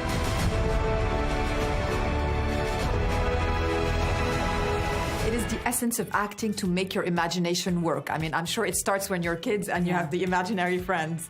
So how much does it feed it in this one? Because, it is very difficult in motion capture to, put in the imagination, put in the emotion. It's a 360 way of working. Well, it's difficult in acting, period. Yes. Yeah. And that's why actors go to school, to obtain skills and tools so that they can really protect their imagination.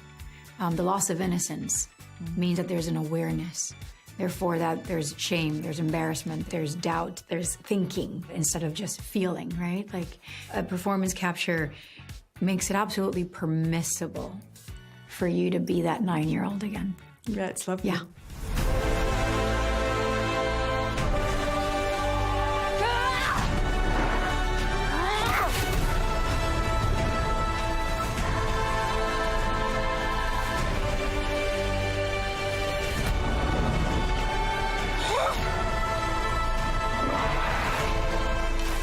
If we had to describe the mind of Jim Cameron in a few words, would it be? Talking about imagination and vision. Curious. So curious, yeah. He's a curious child. Caring. He's curious about how people work, how things work, how stories can work for people, how messages can be translated through stories, how, messages, strong, essential messages can be translated through fantastic stories. And he's figured it out. And still to this day, at his age, he is still asking questions and going out and recruiting people to help him find those answers. That, to me, is the most special thing that I love about Jim. Yeah, and also being content with asking important questions. Even if it means they don't have answers, but going out there to find them anyway. But also going, okay, that one, we haven't answered it yet. But he's still going, it's a beautiful humility as well. Yeah.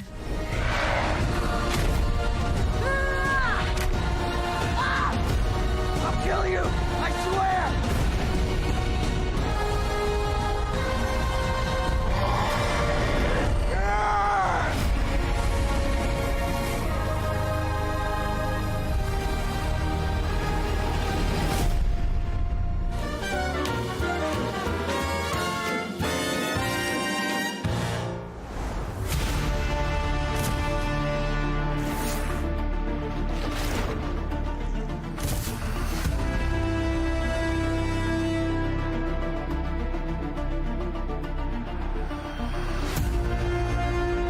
love the way we film these movies. I love making these movies with Jim. I think it's an ultimate gift because he's a true visionary. And so the first day of shooting is always my favorite.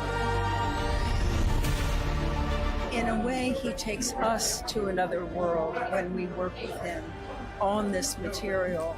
It becomes so overwhelming for us for about 2 years.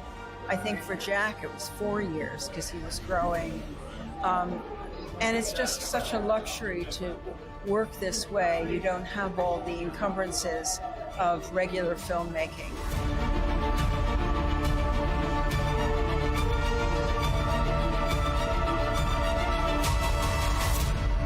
The heart of these projects was truly made from the heart of Jim and the heart of the people who are involved in it. He is a visionary, he is so imaginative, and he knows how to break barriers.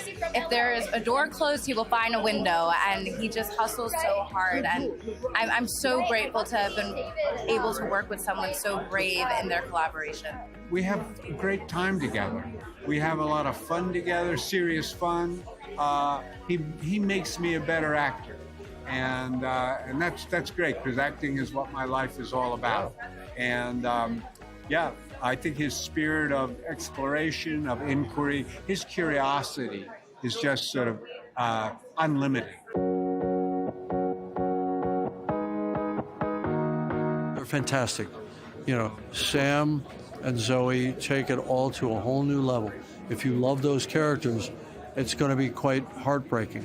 If you love the new generation, the kids, Locke and Tuktire and Kiri, you know, Sigourney Weaver's character, they all have much more to do dramatically in this film.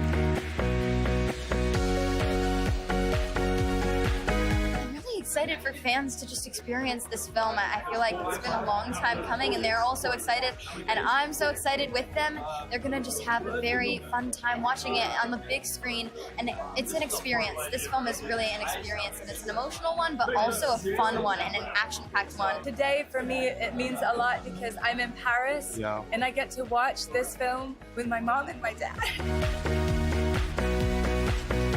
How to deal with grief and how to deal with, you know, chosen family and non-chosen family and how that all ties together really beautifully. La Scène Musicale is not a theater, it's not a cinema. We had to make it into a cinema for this event.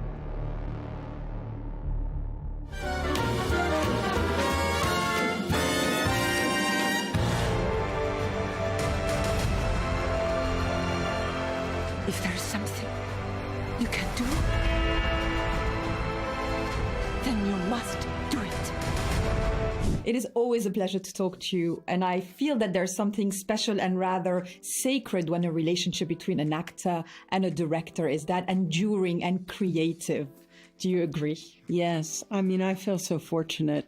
I often love to work with the same people again, but this is getting ridiculous. It's in a good way. Yeah, in a good way. And to be entrusted with this very important character for the story at my age is such a miracle. And I realize now that it's true. I needed to go back to this time because I was kind of a mess at 14, 15, and it's really given me a chance to go back into that age and experience it again. And it's kind of been, you know, healing and very, very, very interesting. And Kiri feels very protected in this space. I think all of us do as actors. And it's a wonderful, pure experience of acting because there's no encumbrances of film, no waiting around for the clouds or the sun or whatever. And all of those things happen after we do our best work.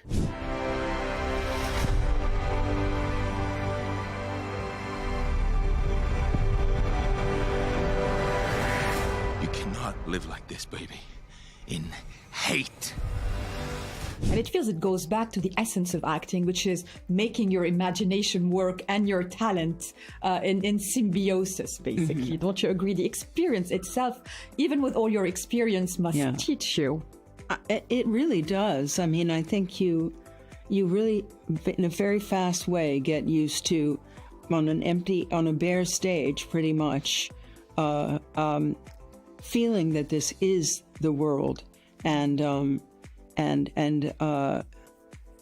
it's a very powerful way of working, and Jim is literally right there with us, and exploring everything with us. So it's wonderful. I think we're a little spoiled by it, you know.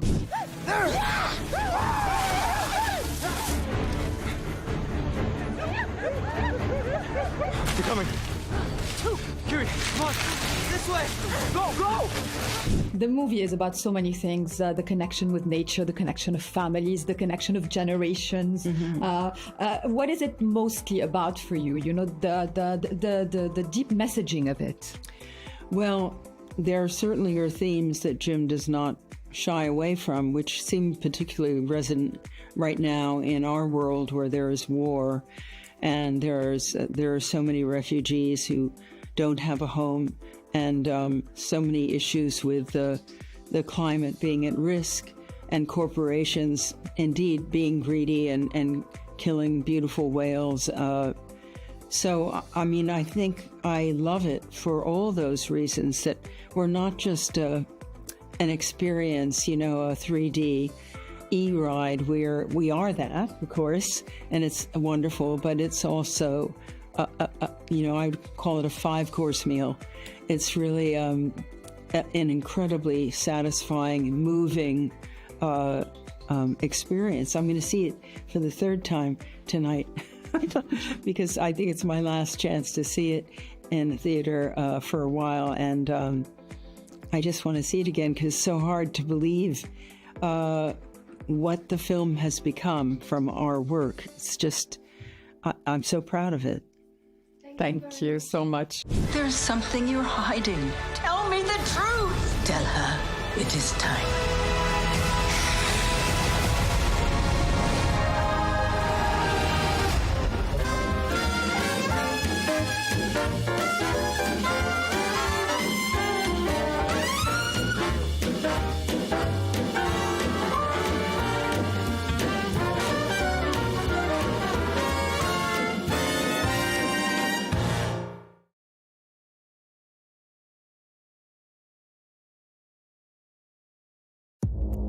Our allies, in many cases, are worse than our enemies. Stay informed and connected with the latest international headlines. There obviously is a risk. From breaking news to in-depth analysis. It would appear that this war is coming to an end. Who buys this stuff? Investors, pension funds. We deliver the most important developments straight to your screen. Iran always wanted to deal with militia. Join us for compelling, expert-driven conversations. A curfew order has been established. And an insightful look at the issues shaping our world today. There are a lot of proposals about European architecture for security. I'm Leigh Ann Gerrans, and this is W News. We dealt with this when I was chief of staff in the first term. Where you don't just hear the headlines, you get the full story. Now it's time, and it will be done. That's the latest in a string of threats from President Trump claiming Greenland for the US. As far as the White House is concerned, it's only a matter of time. NATO and EU allies think differently. But can they really stop a determined Donald Trump? It's up for debate on Counterpoints with me, Melinda Nucifora.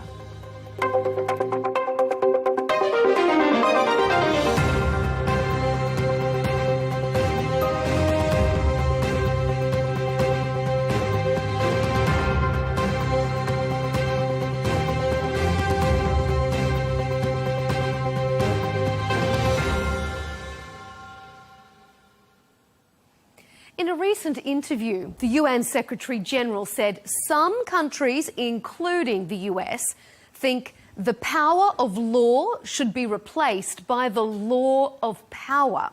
And when it comes to Greenland, that seems to be exactly what the US is arguing.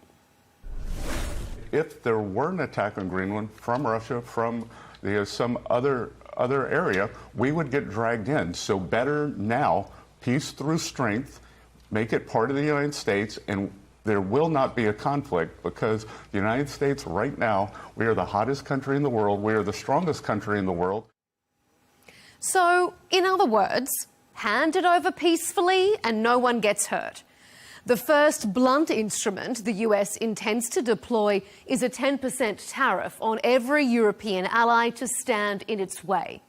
In a revival of last year's trade wars, the EU is now considering reciprocation. And France's president even wants to activate a so-called trade bazooka against his NATO ally. Germany and France are in agreement. We will not allow ourselves to be blackmailed. Europe will give a united, clear response. And we're now preparing united countermeasures with our European partners. Tough talk aside, though, can European leaders really stop him? Especially when it appears President Trump has a Nobel Peace Prize-shaped axe to grind. In a message to the Norwegian Prime Minister, he said after failing to win the prize, he no longer feels the need to think purely for peace. Coming up, we'll debate if the annexation of Greenland is inevitable. What can Europe really do to stop it? And has the transatlantic alliance been irreparably damaged? Joining us for this debate is Jonathan Shaw, a former head of the UK's Special Forces and a former Assistant Chief of Defence Staff for International Security Policy. Will Chamberlain is joining us, Senior Counsel at the Article 3 Project and the Internet Accountability Project. And rounding out our panel is Stephen Jensen, former Norwegian Army officer who served alongside American troops both in Afghanistan and in Africa, and currently works as a strategy consultant and writer focusing on war and geopolitics. Welcome to all of you here on Counterpoints. Well, over the weekend, US President Donald Trump didn't just double down on his threat to annex Greenland, he's also warned European countries not to try to stop him. He says he'll impose a 10% tariff on any country that attempts to prevent the US takeover. He wrote on social media, "Now it is time and it will be done." So, Will, let's start with you. Will President Trump get his way? Is the annexation of Greenland inevitable?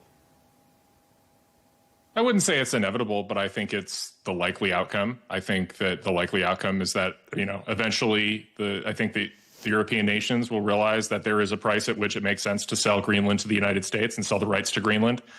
America being the dominant figure in the security umbrella, I think means that, we're footing the bill for an enormous amount of European and transatlantic security. Greenland's very close to us. Greenland is right in between us and my understanding. You guys might have better understanding given your more significant military experience, but it's right in between where, Russia stages its naval forces and a lot of its missile capabilities. And so if you actually look over the globe, that's Greenland's right in between that. So our presence in Greenland is really important. And also, I think, Greenland's making a lot of noises about wanting independence for the 50,000 people who live there to control the entire island and then be in a position to potentially make deals with either China or Russia. And we actually there was a major fight over that, I think back 5 or 6 years ago, where a Chinese company was coming in, attempting to build major infrastructure projects in Greenland. They've done this in other places too, where they basically allow these countries to invest in these infrastructure projects on spec, and then when they can't meet the payments, the Chinese state-owned companies just take over ownership of the infrastructure projects, which would be a huge problem for the United States. So, I mean, thankfully, Denmark at that time put a stop to it. But, the fact is, I don't know that Denmark's even going to be able to stop Greenland from becoming independent of itself. And then we're reliant on the whims of 50,000 people in Greenland to dictate the security situation for 300 million people in the United States. I don't think that's really tenable for us. I think there's a lot of, and that's before we get to any of the economic reasons why investment in Greenland makes a lot more sense if we're in actual ownership of it. So I think, what I would urge the Europeans to do is to actually come to the table with a price, right? Like, and if you think that price needs to be really, really high, then say that price needs to be really, really high. But at the same time, understanding that, I think, I'm not in President Trump's head. I don't have a full picture of what he understands about Greenland's importance to national security concerns, but I got to think it's really serious given the amount of money he's suggesting he's willing to pay for it. So I think that's the best outcome. All right. Jonathan, what do you make of that? I mean, Will sort of was, deferring to both you and Stephen with your security background. Put your security, military sort of hat on for us. Is this an inevitable military exercise? Is there a price that Greenland should be willing to accept to become part of the United States? Okay, so take a rather different view. In 1951, the United States and Denmark came to an agreement which basically gave the United States total freedom to put whatever defense resources they wanted into Greenland, recognizing the threat in the Cold War. And indeed, there were quite a lot. There were thousands of American troops in Greenland at that time. What we've seen since 1951 is a steady reduction of United States forces in Greenland, to the extent now that, as my understanding is, there is only one base left that has any Americans on it. So if you're looking for who is responsible for the security of Greenland, it should be it has traditionally been the Americans. And if you're looking for why those resources have gone down, it's because the Americans have pulled them out. So if Greenland is vulnerable, it's because the Americans have pulled their forces out. So they can easily solve that under the terms of the 1951 agreement by putting their troops back in there accordingly to their threat assessment. Now, if you ignore that and if you accept the logic of what Donald Trump is saying, that they need to own the country, which I dispute, because they can do everything they want from a security point of view. They're already allowed to do it. But if you accept the principle that they need to own it, then, as you said at the start there is this thing called the GIUK gap, which is the gap between Greenland, Iceland, and the United Kingdom, through which the Russian nuclear fleet would sail. And if you're concerned about American security, you want to secure the GIUK gap. Now, if you do that through NATO, that's fine. It's as the situation is now. But if you don't believe that the current levels of access are good enough, which is what Trump is just saying and what you, Will, were just arguing, as far as I understand it, then in which case Trump's next move will be to take Iceland, and it'll be to take Scotland. And let's face it, he owns so many golf courses in Scotland, he might as well buy Scotland lock, stock and barrel. And who knows? Would the English be really that upset if that happened? I don't know that the English would be all that upset if that actually happened. I'd be very upset, actually, but there we go. So you see, there is the lack of principle here. It seems to me that Donald Trump can already achieve everything he wants to achieve from a security point of view under existing agreements. And if that is not good enough for him, then unfortunately that imperial prejudice, that imperial logic that he is articulating extends far wider than just Greenland and puts even the United Kingdom under threat. I'm going to absolutely come back to that future threat, perhaps, that you raised there, Jonathan, about Iceland, Scotland next. I'm going to come to that a bit later in the debate, so I'm going to put a pin in that and turn over to you, Stephen. What do you make of that? I mean, the argument also that Will was putting forward that a very small population of Greenland could have a say in the population of the US if it's to be dragged into a conflict to protect Greenland. So is there something to be said for maybe peace through strength, as the White House likes to say? Well, I think the We Europeans as Americans believe in self-determination and sovereignty. The Greenlanders have had long discussions with Denmark about what the status of Greenland should be. They've decided that they want to have a degree of autonomy, but still is part of the Kingdom of Denmark. One of the good reasons for that is that Denmark is part of NATO, which brings us back to Jonathan's previous point.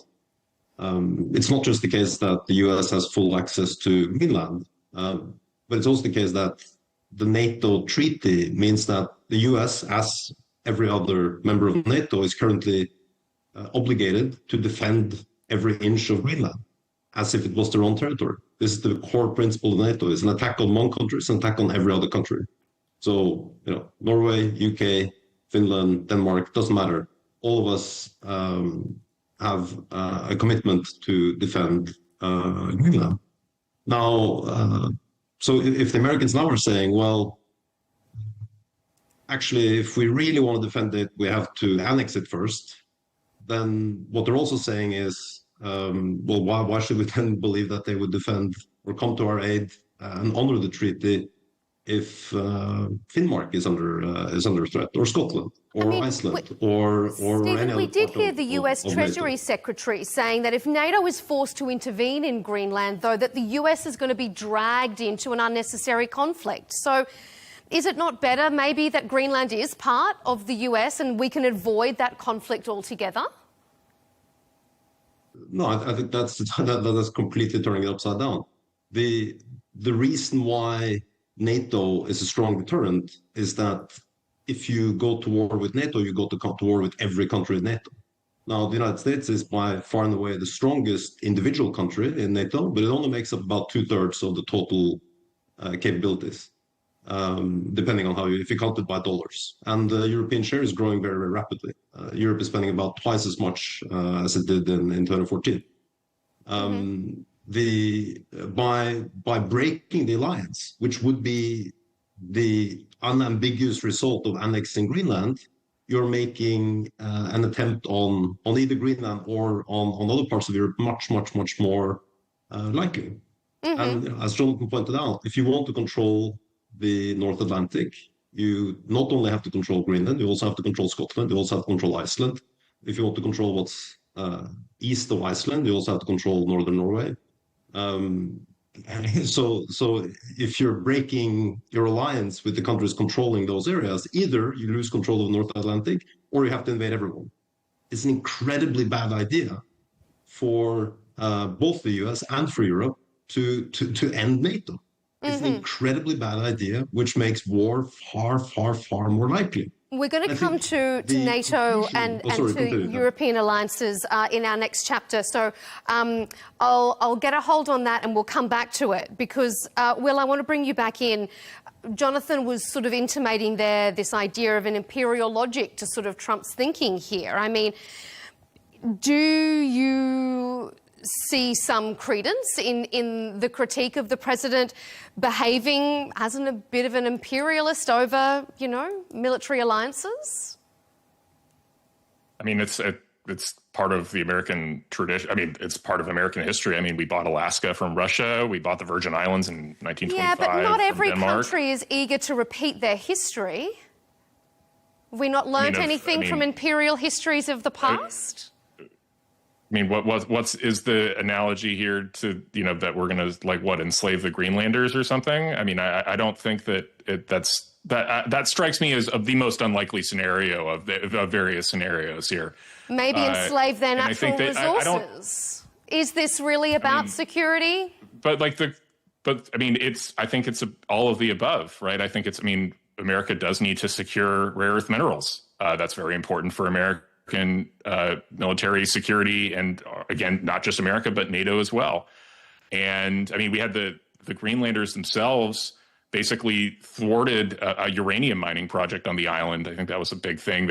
And there's only, I think, 2 active mining projects in Greenland. That was my understanding, or maybe that information is out of date. But the mineland in Greenland is massively undermined, and it's the 50,000 people who live in Nuuk who are saying, no, we don't want it mining anywhere on the island. All of this stuff is sort of coming back to the question of, is because Denmark is kind of willing to give more and more autonomy to the 50,000 Greenlanders over this entire massive island that is very, very crucial to American security and also the economics of which are very important to America. Like, can we just allow a world in which those 50,000 Greenlanders suddenly do a deal with China?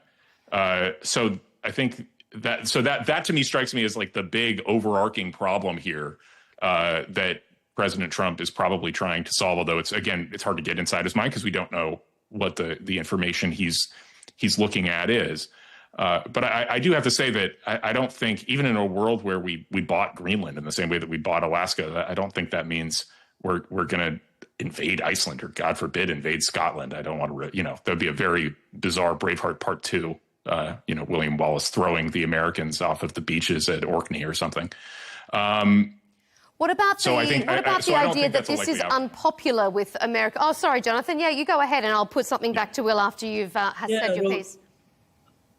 So it's an interesting one, isn't it? I mean, the trouble is with Trump's nakedly imperial ambitions is that it is already forcing people who should be natural allies of the United States to do deals with the Chinese, which can only be bad for the United States.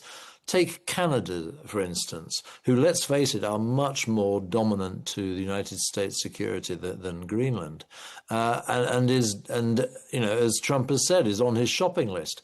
Well, the reality is that what Mark Carney is doing is reducing the amount of dependence of Canada on American trade down to aiming below 50%, and is now doing deals with China, which must be making the American administration really disappointed and angry.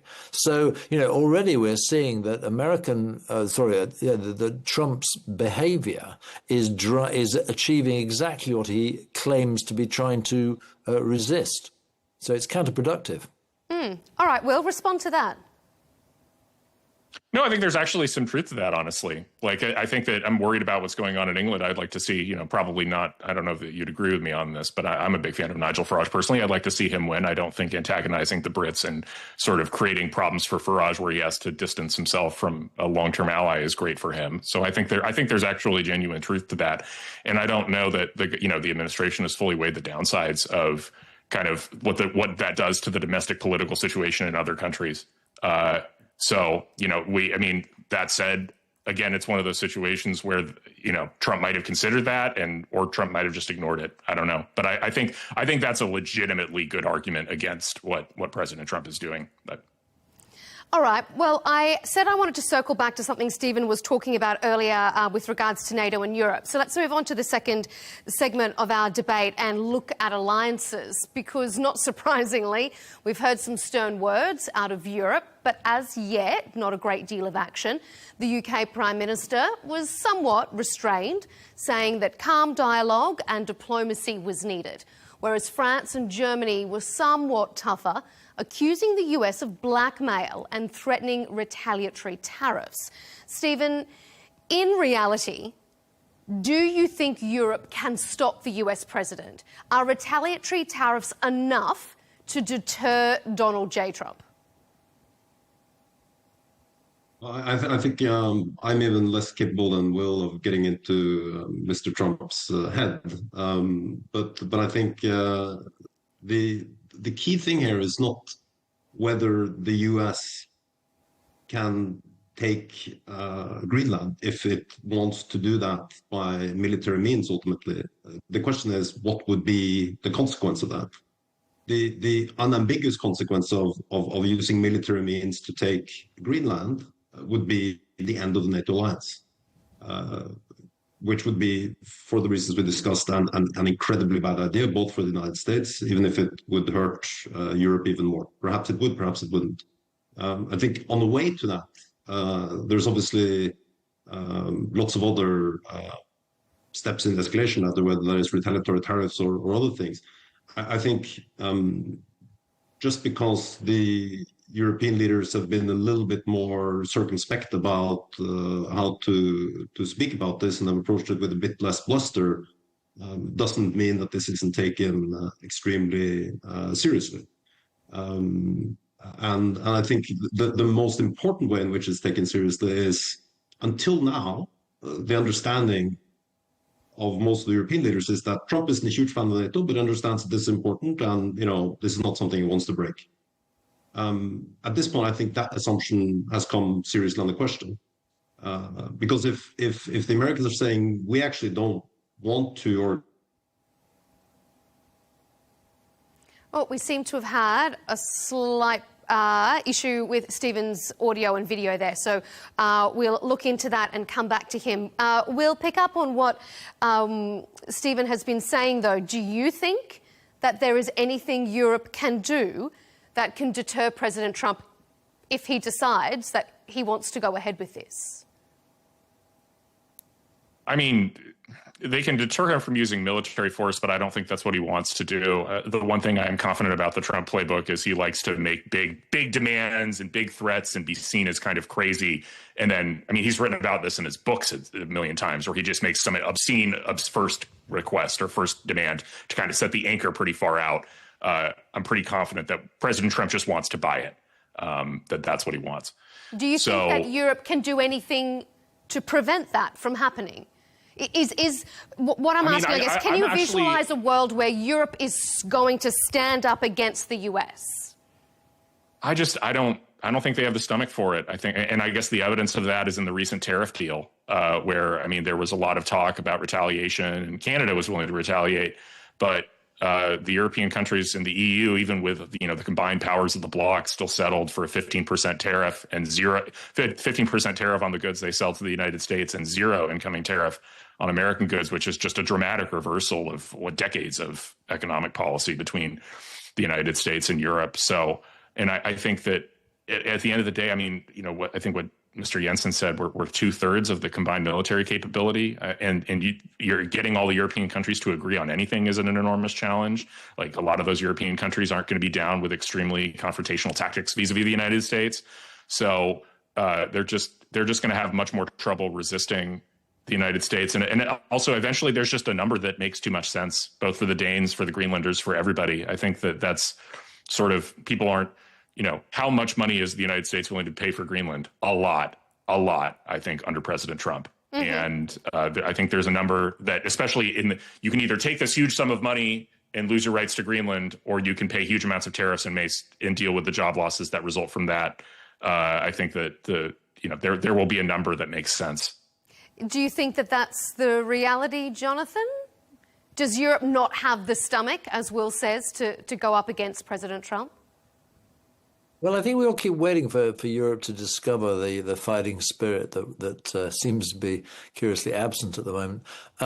And that is because we've been dependent on the United States for so long. We've taken them for granted, and the dreadful peace dividend that we've been seeing since the Cold War ended. And boy, we've seen that dramatically in Britain, where defence spending fell from, back in 1982, I remember when we fought the Falklands War, our defence expenditure was over 4% of gross domestic product, and now it's somewhere hovering around 2%. And it's pathetic. And if you take the Americans out of the equation, we need to ramp up our defense spending way more than we used to be, because we need to fill the void left by the United States, who now everyone regards as an unreliable part of the team.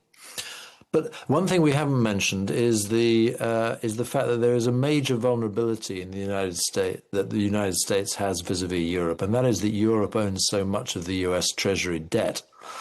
And, people are saying that we could simply bring the United States to a halt by slamming up interest rates, or just refusing to hold the Treasury bonds. So you talk about, Will talks about the United States being prepared to pay any price for Greenland.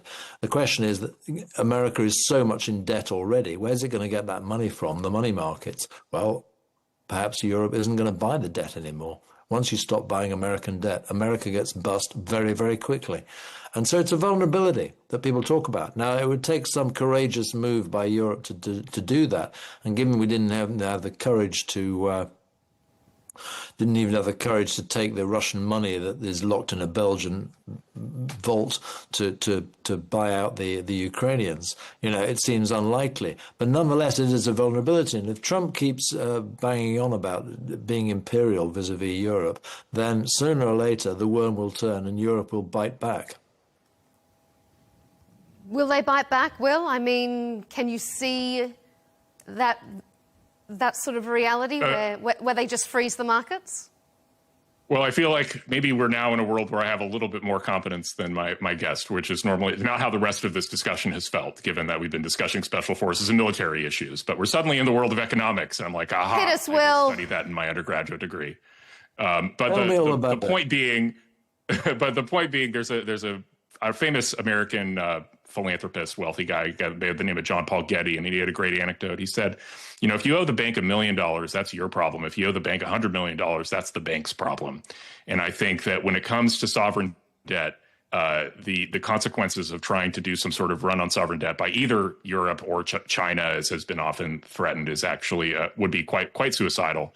And that's one point in response to that. The other point is, I think sovereign debt doesn't quite work the same way. And I think this confusion it comes to bear in all sorts of different policy contexts. Sovereign debt is not the same as individual household debt, and especially sovereign debt of the world's superpower is not the same as individual bank debt. The United States is still, the country protected by the strongest military in the world, and it's, able to collect taxes from 300 million of the wealthiest people in the world.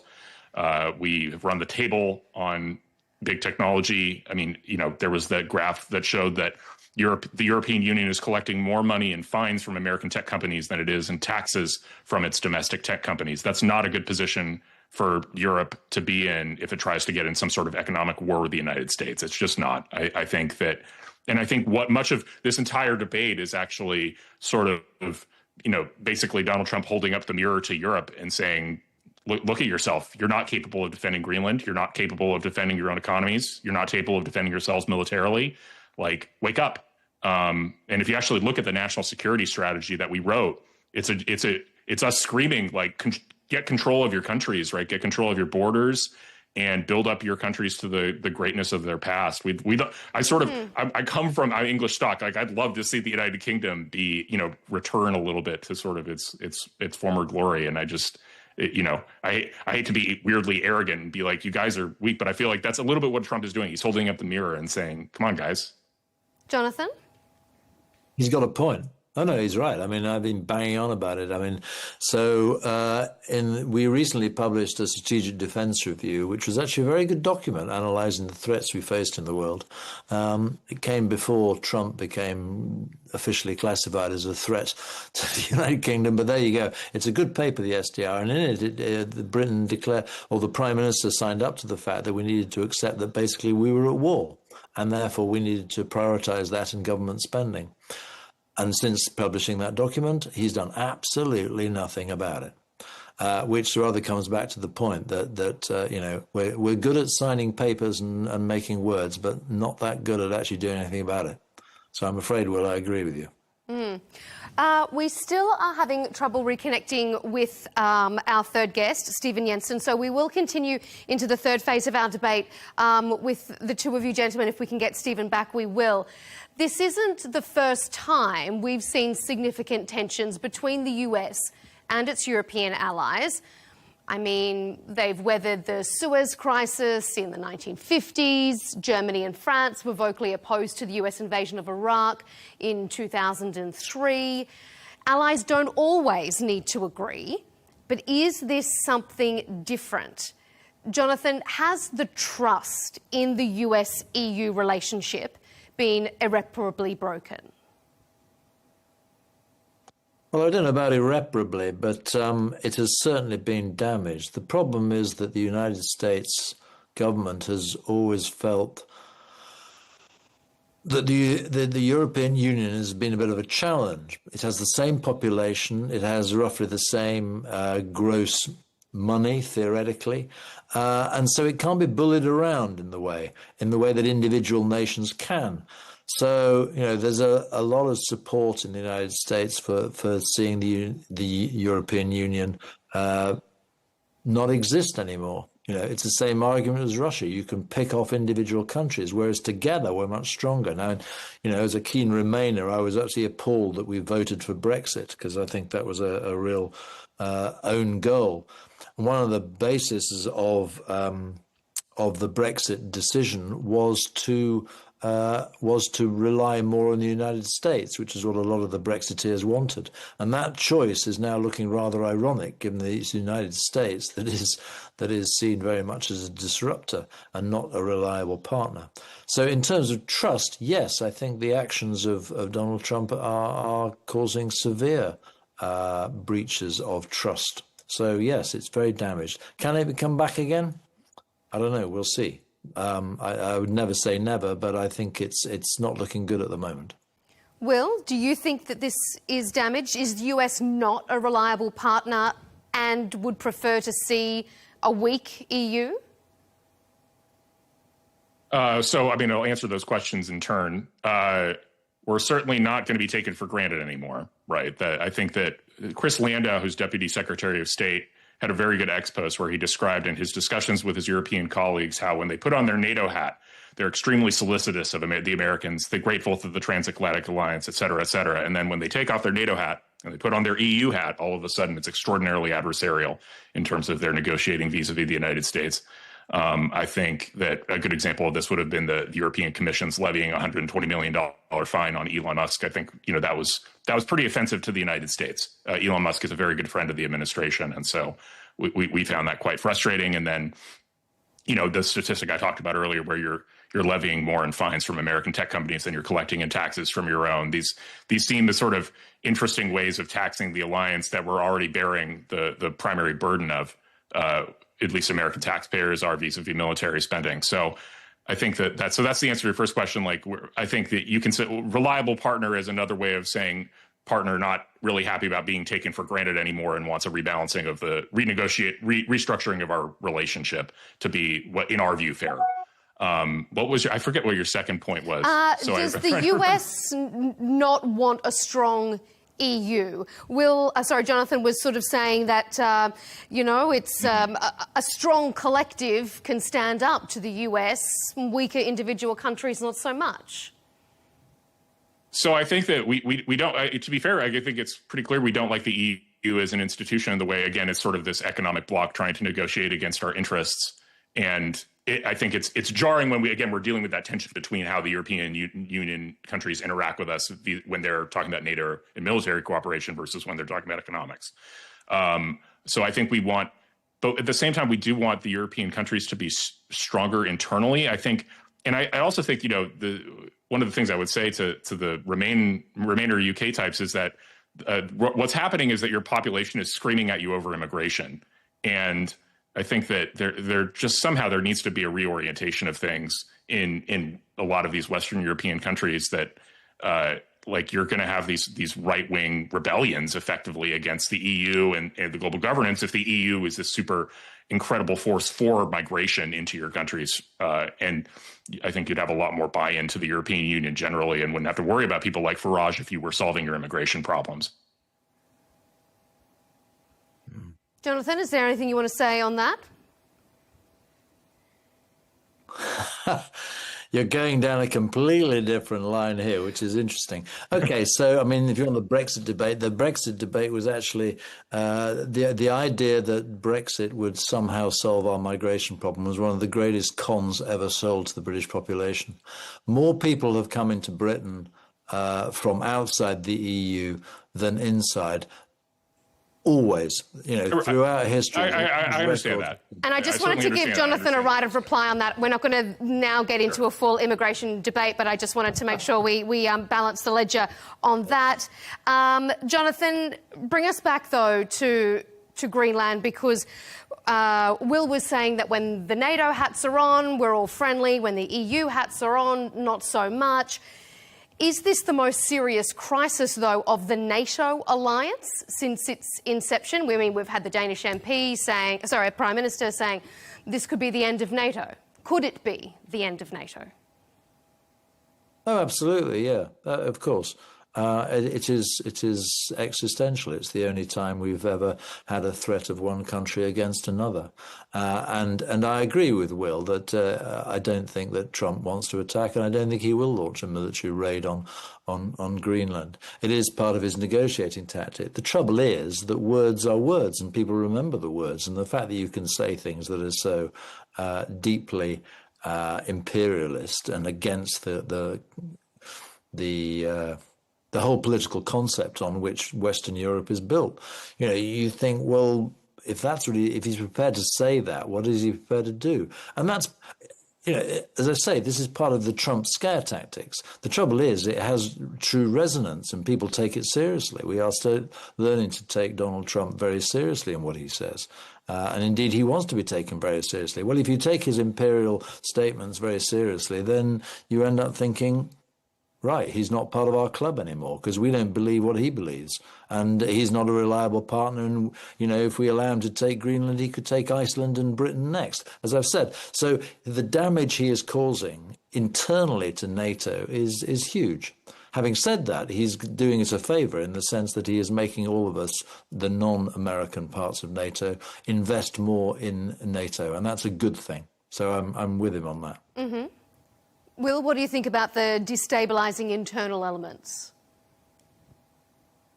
I mean, I think I said before that that's a downside that I don't know that Trump has fully incorporated into his analysis, right? I think that, you know, that's one of the best arguments against what Trump is doing with this sort of bullying foreign policy is that you're actually empowering left-wing populist movements in the countries that you're targeting to kind of oppose Trump. And then that means that we probably have less good relationships going forward. And I think Canada is actually a really good example of that, right? Like Pierre Poilievre was going to win that election probably until Trump started saying mean things and talking about Canada as the 51st state, which is as funny as I found it. The Canadians apparently do not share my sense of humor nor Trump's.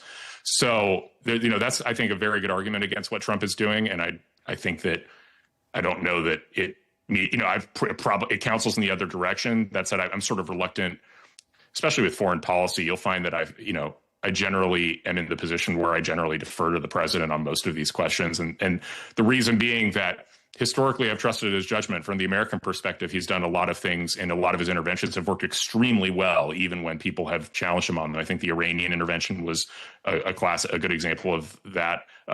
Who even knew that we had the capability to literally capture the Venezuelan president, kidnap him and bring him back to New York City without taking a single American casualty or a single loss of any sort of military equipment. So, you know, and that was kind of in opposition to the sort of natural reflexes of the Trump base, which is largely anti-interventionist, anti-regime change, that sort of thing. And yet, and Trump himself has historically not been favorable to those things, a notable critic of the Iraq War, for instance. And yet he's in the position where he's like, no, we can do these things and they're going to work. And when he's said that, he's been able to do them and they have worked. So with regard to Greenland, if his judgment is, go ahead. Could I ask Will a question? How disruptive are these policies causing to Trump's base in America? Because I've just been reading, I mean, there's a guy called Dan Bacon, who's a GOP representative. He calls this policy a foolish policy, sounds like Putin. You've got a Senator Thomas Tillis, I think his name is, saying this is bad for America, it's good for Xi and Putin, and he doesn't blame Trump. He blames the stupid advisors, people like Stephen Miller and people. You know, I mean, is this causing a schism within the Republican Party, and is it politically sustainable domestically?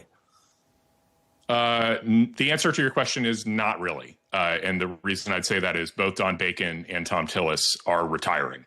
And so they're willing to say these things. You'll notice that among the legislators who are planning to try and keep their seats, they are not saying a thing. And this is But there has been a Reuters Ipsos true, poll that came out, Will, that found only 17% of Americans across the board think that this is a good idea. Right. But then if you look at, look at what is the current approval of President Trump among Republican voters, 90%. So the people who voted for Trump, 90% of them are still happy with him. If he's lost a modest amount, he's lost the people who only pulled the lever for him reluctantly. This is not a case where he's betraying. And I think part of it is he's not betraying the core promise he made. In a sense, the core promise he made is, to go back to the very beginning of the conversation, an imperialist one: make America great again. Right, make America the dominant world power on the global stage. So when he does things that are sort of audacious and arrogant and, you know, globe strutting, if you will, he's not going to alienate the Republican base in America. That's just not going to happen. He's going to, you know, when you talk about Bacon and Tillis, those are sort of, we would call those guys moderates and squishes, maybe the Lib Dem, you know, the wet Tories, if you will. of the Republican Party. So I think that's not a great way those are not the best indicators of a real divide in the party.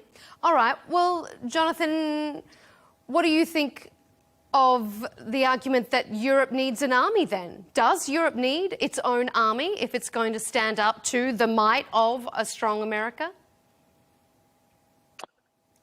Well, if you're looking at how to reorganize NATO without the United States, it is going to take some formidable eating of humble pie by various countries, and it's going to cause great difficulties. It was always one of the reasons touted, I thought incorrectly, about Brexit. One of the reasons for getting out of the EU, touted by the Brexiteers, was precisely to avoid our army coming under European control. I've always thought that was a false fear.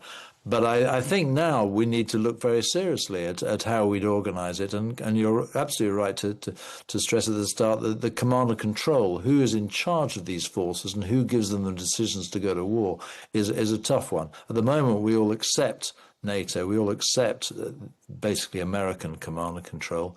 And we have been very good at creating, in places like Kosovo and in other places, particularly the Balkans, though, organizations that have worked without the Americans. So it is possible, but it'll take a large political, as I say, humble pie, because a country's military is the extreme embodiment of the national will, and so to put them under the EU when we're not even a member of the EU is tricky. So I think some other structure may need to be looked for, because if you get the people like Norwegians in there as well, and Canada, these are not countries that are part of the EU, but they do need to be part of some sort of entity, and how we create that, well, let's see. But I think something like that's going to need to be done. We're almost out of time, so let me just do one rapid-fire question to each of you very briefly to round us out. How will this end? How does this play out? I think this ends with the Americans buying Greenland. I think that's what it does for a very high number, but I think that's that's the outcome that makes the most sense for all parties involved, is we end up buying Greenland, paying a very high price for it. Jonathan, how does it play out? I hate to say, I mean, that is the logical line. You can see the way that's going to run. But on the other hand, I wouldn't put money on it. But I can't tell you what I can think otherwise. Maybe I'm just wishful thinking. But I just hope it doesn't happen, because I think it sets a dreadful precedent. And I think it's very dangerous for European stability and global stability, actually. It will be very interesting. I think there's more to life than money. Well, maybe that's a whole separate debate, Jonathan. We might have to get both of you back on to see how this does play out. It's going to be interesting times ahead indeed. We appreciate your contribution. Jonathan Shaw, former head of the UK Special Forces, Will Chamberlain, senior counsel at the Article 3 project, and joining us earlier before we lost his connection, Stephen Jensen, former Norwegian Army officer who served alongside American troops. We appreciate his contribution and, of course, both of yours. Thanks for being here on Counterpoints.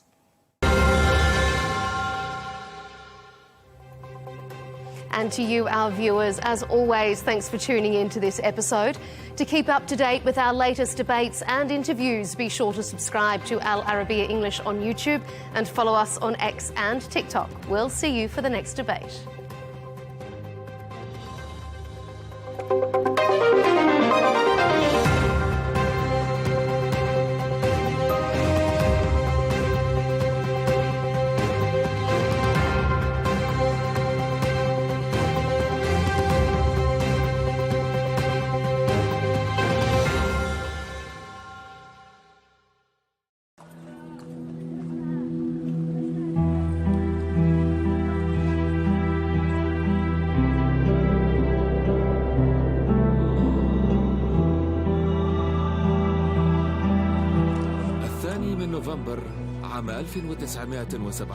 On November 2nd, 1917, Britain's Foreign Secretary, Arthur Balfour, wrote a brief letter promising his government's support for creating a national home for the Jewish people in Palestine.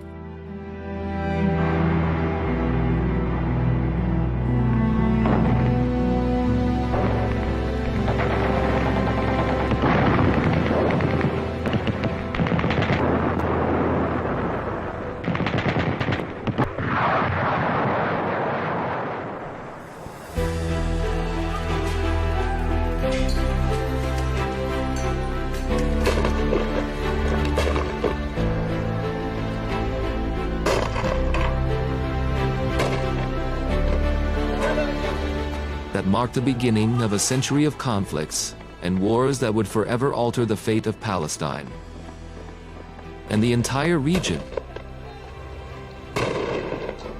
108 years later, Britain's Prime Minister Keir Starmer stood before the world. On September 20th, 2025, before the cameras, announcing his country's recognition of the state of Palestine.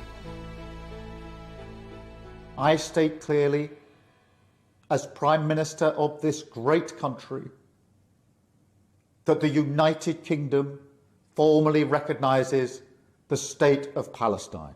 As your chairman has reminded you, The British recognition carried special symbolism. No other nation has played a more decisive role in the modern history of Palestine than Britain itself. it is nearly 16 years since he recruited me to the Zionist movement.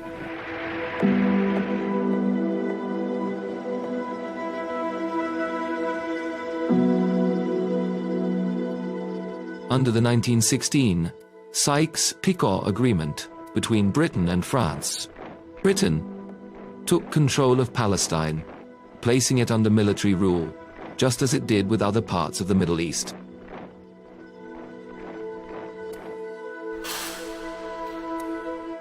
A year later, Balfour confirmed in his letter to Lord Rothschild, the wealthy British Jew, that his government viewed with favor the establishment of a national home for the Jewish people in Palestine.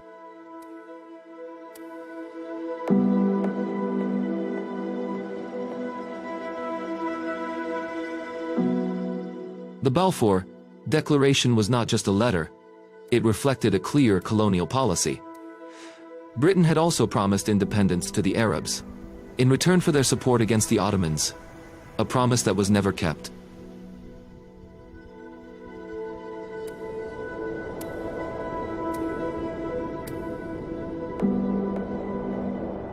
In 1920, Britain formally declared its mandate over Palestine.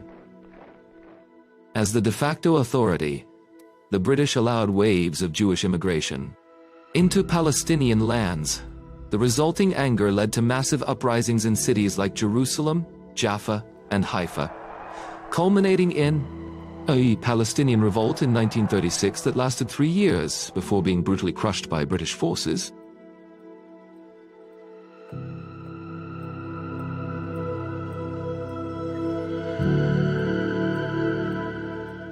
Following that, the British Peel Commission, after investigating the situation, recommended dividing Palestine into 2 states, one Jewish and one Arab, concluding that the mandate system was no longer sustainable due to the rising conflict. On the eve of World War II in 1939, a British white paper sought to calm both sides. It announced the support for establishing an independent Palestinian state where Arabs and Jews would live together within 10 years. But both sides rejected the plan. It satisfied neither their ambitions nor their fears. Keinen Mut, die mehr zu zwingen vermag, dann wird unser Wille und unser Heil. The outbreak of the World War made Palestine even more volatile. As the Nazis tightened their grip on Europe's Jews, migration quickened, until Jews made up nearly 1/3 of Palestine's population. In 1947, Foreign Secretary Ernest Bevin handed the matter to the United Nations, announcing Britain's withdrawal from the mandate. The resolution of the DUC Committee for Palestine was adopted by 33 votes, 13 against, 10 abstentions.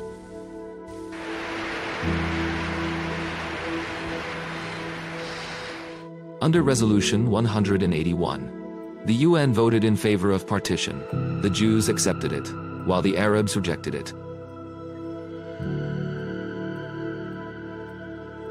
In 1948, Britain withdrew as an occupying power, leaving behind a land already in flames.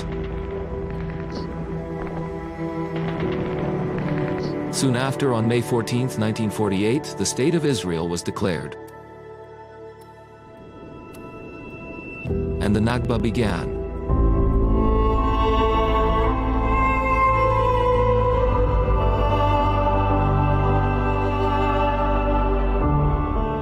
Over 750,000 Palestinians were forced from their homes in the war that followed.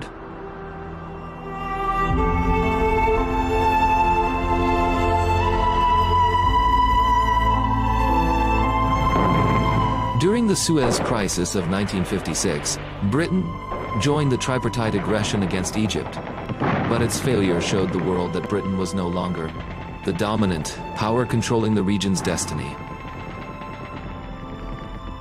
The United States had become the global superpower instead.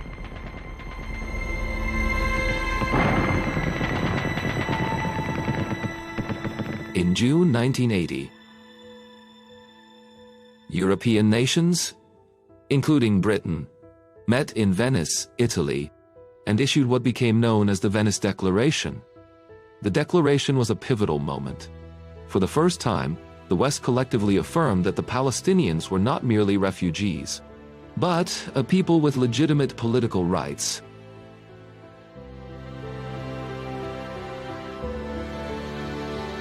The Oslo Accords of 1993 revived hopes for peace in the region. Britain supported the negotiations and financed the emerging Palestinian Authority. It seemed the Palestinian state was finally near.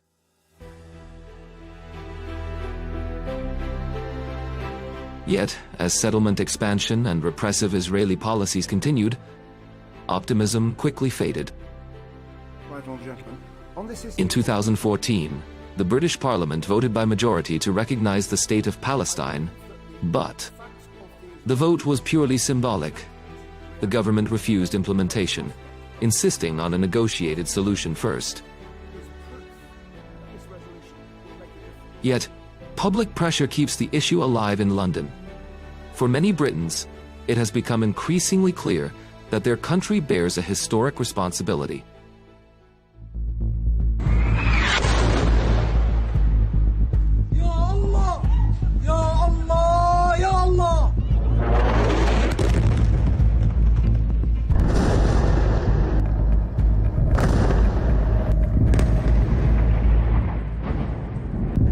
In 2023, Palestine faced another pivotal moment as Israel launched its ongoing assault on Gaza following the events of October 7th.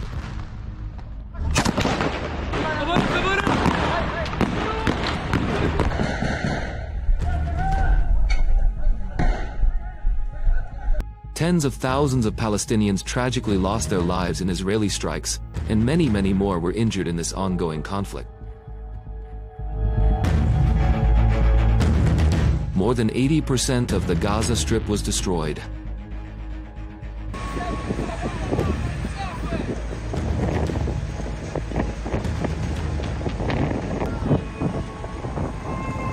The new catastrophe in Gaza and Israel's repeated refusal to heed ceasefire calls placed immense pressure on Western governments, some of which finally decided to recognize the State of Palestine.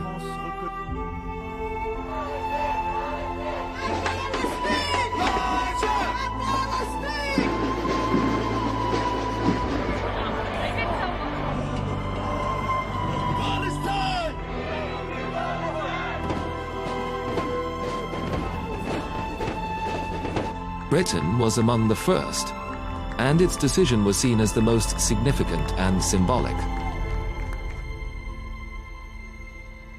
Keir Starmer's declaration came more than a century after the Balfour Declaration. Britain, once the source of Palestine's wound, had now recognized its statehood. But the question remains, will that truly be enough for a Palestinian state to rise?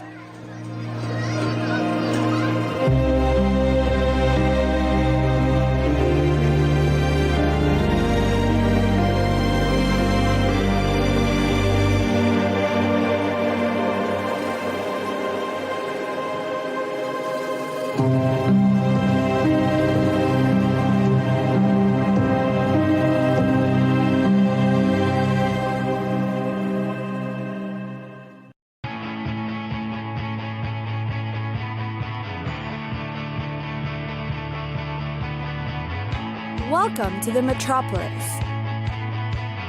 the big city. This is where tech, trends, and culture meet. Meet the people. See the sights. Walk the city streets. And experience the lifestyle.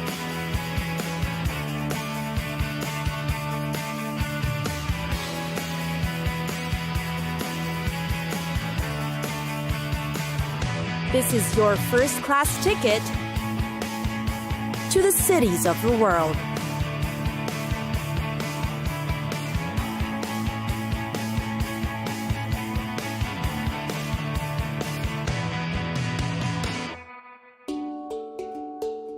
Lisbon.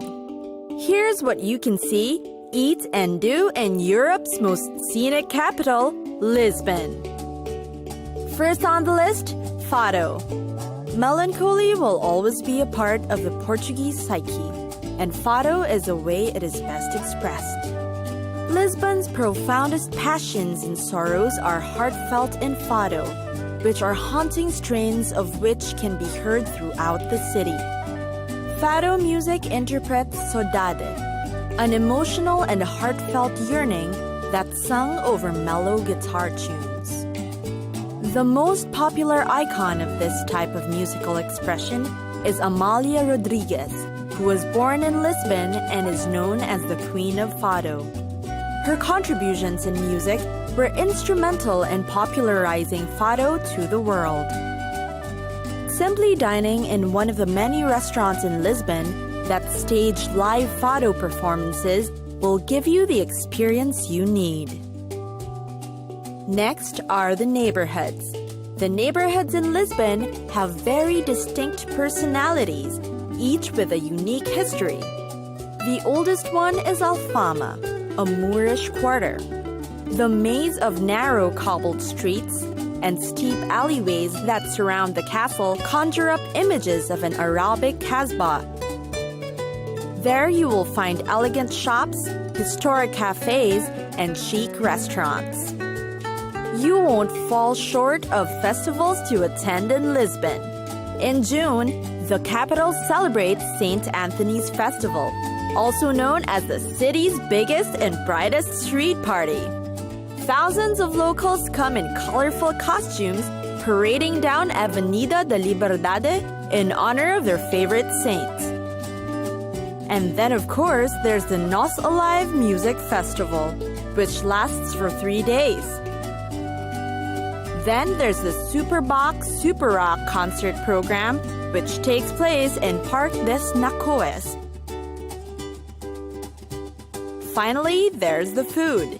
In Lisbon, food is affordably cheap, but intensely delicious. They always serve a dish of the day, or prato do dia, and can be considered among the cheapest in Europe. Being a seafaring nation, fresh fish and seafood are of course staple in most restaurants. The cod or bacalhau is a must-try. Lisbon's Mediterranean cuisine involves Brazil, Mozambique, and other ex-colonies spice up the ethnic menu.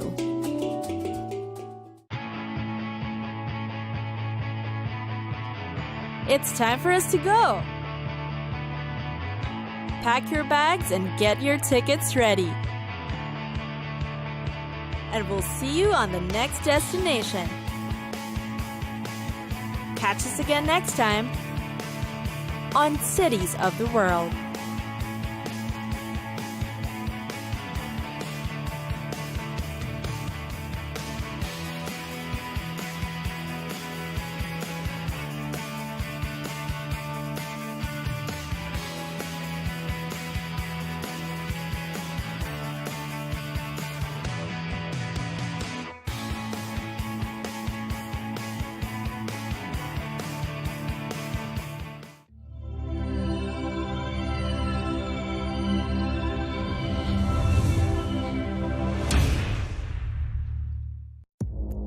Our allies, in many cases, are worse than our enemies. Stay informed and connected with the latest international headlines. There obviously is a risk. From breaking news to in-depth analysis, it would appear that this war is coming to an end. Who buys this stuff? Investors, pension funds. we deliver the most important developments straight to your screen. Iran always wanted to deal with militia. Join us for compelling, expert-driven conversations. A curfew order has been established. And an insightful look at the issues shaping our world today. There are lots of proposals about European architecture for security. I'm Leigh Ann Gerrans, and this is W News. We dealt with this when I was Chief of Staff in the first term. Where you don't just hear the headlines, you get the full story.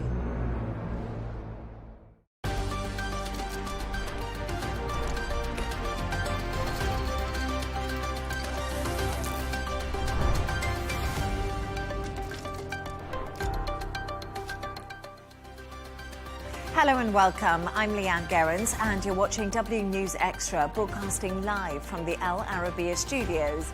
These are our top stories. Donald Trump doubles down on his push to claim Greenland, threatening Europe with even more tariffs. The Syrian Defense Ministry has announced a 4-day ceasefire after a new agreement with the Kurdish forces. And Brooklyn Beckham accuses his parents of trying to sabotage his marriage and says he won't reconcile with them.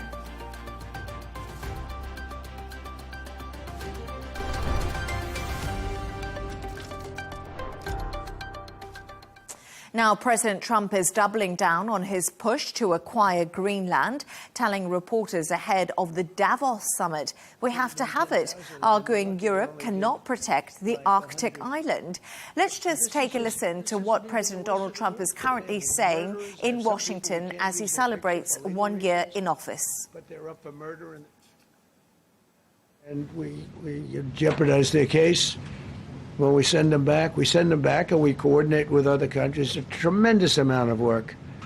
All allowed in here by an open border policy of the worst president in the history of our country. A man that didn't win the election, by the way. It was a rigged election. Everybody knows that now. And by the way, numbers are coming out that show it even more plainly. We caught him. We caught him. So I just want you to know that it's a terrible thing. Here's the book on accomplishments, and this is something. Ooh, I'm glad my finger wasn't in that sucker. That could have done some damage, but you know what? I wouldn't have shown the pain. I would have gone back. Boy, did you hear that? That was nasty. But I would not have shown the pain. I would have acted like nothing happened as my finger fell off. That was nasty. I think somebody did that. I think it was him. It was my man. How were you? You didn't do it. I know you did. I know you didn't. So, but here's the book. These are all things we have. I'm going to read a few of the samples, but look at this. These are all, each line is something that we did. Nobody did that before. And it's big stuff, too. Look, we have the hottest country in the world. So, I will read you a few. We ended Biden's stagflation. We were in stagflation. That's a disaster. That's far worse than inflation. As you know, he had the biggest inflation in the history of our country. They say 48 years, pick your choice. But they had the biggest inflation in the history of our country. We have it right down to a normal number now. We're going to get it even a little bit lower. Created super high. What we've done with growth is incredible. We created super high economic growth, and America is booming. It's booming. There are thousands of businesses right now that are being built.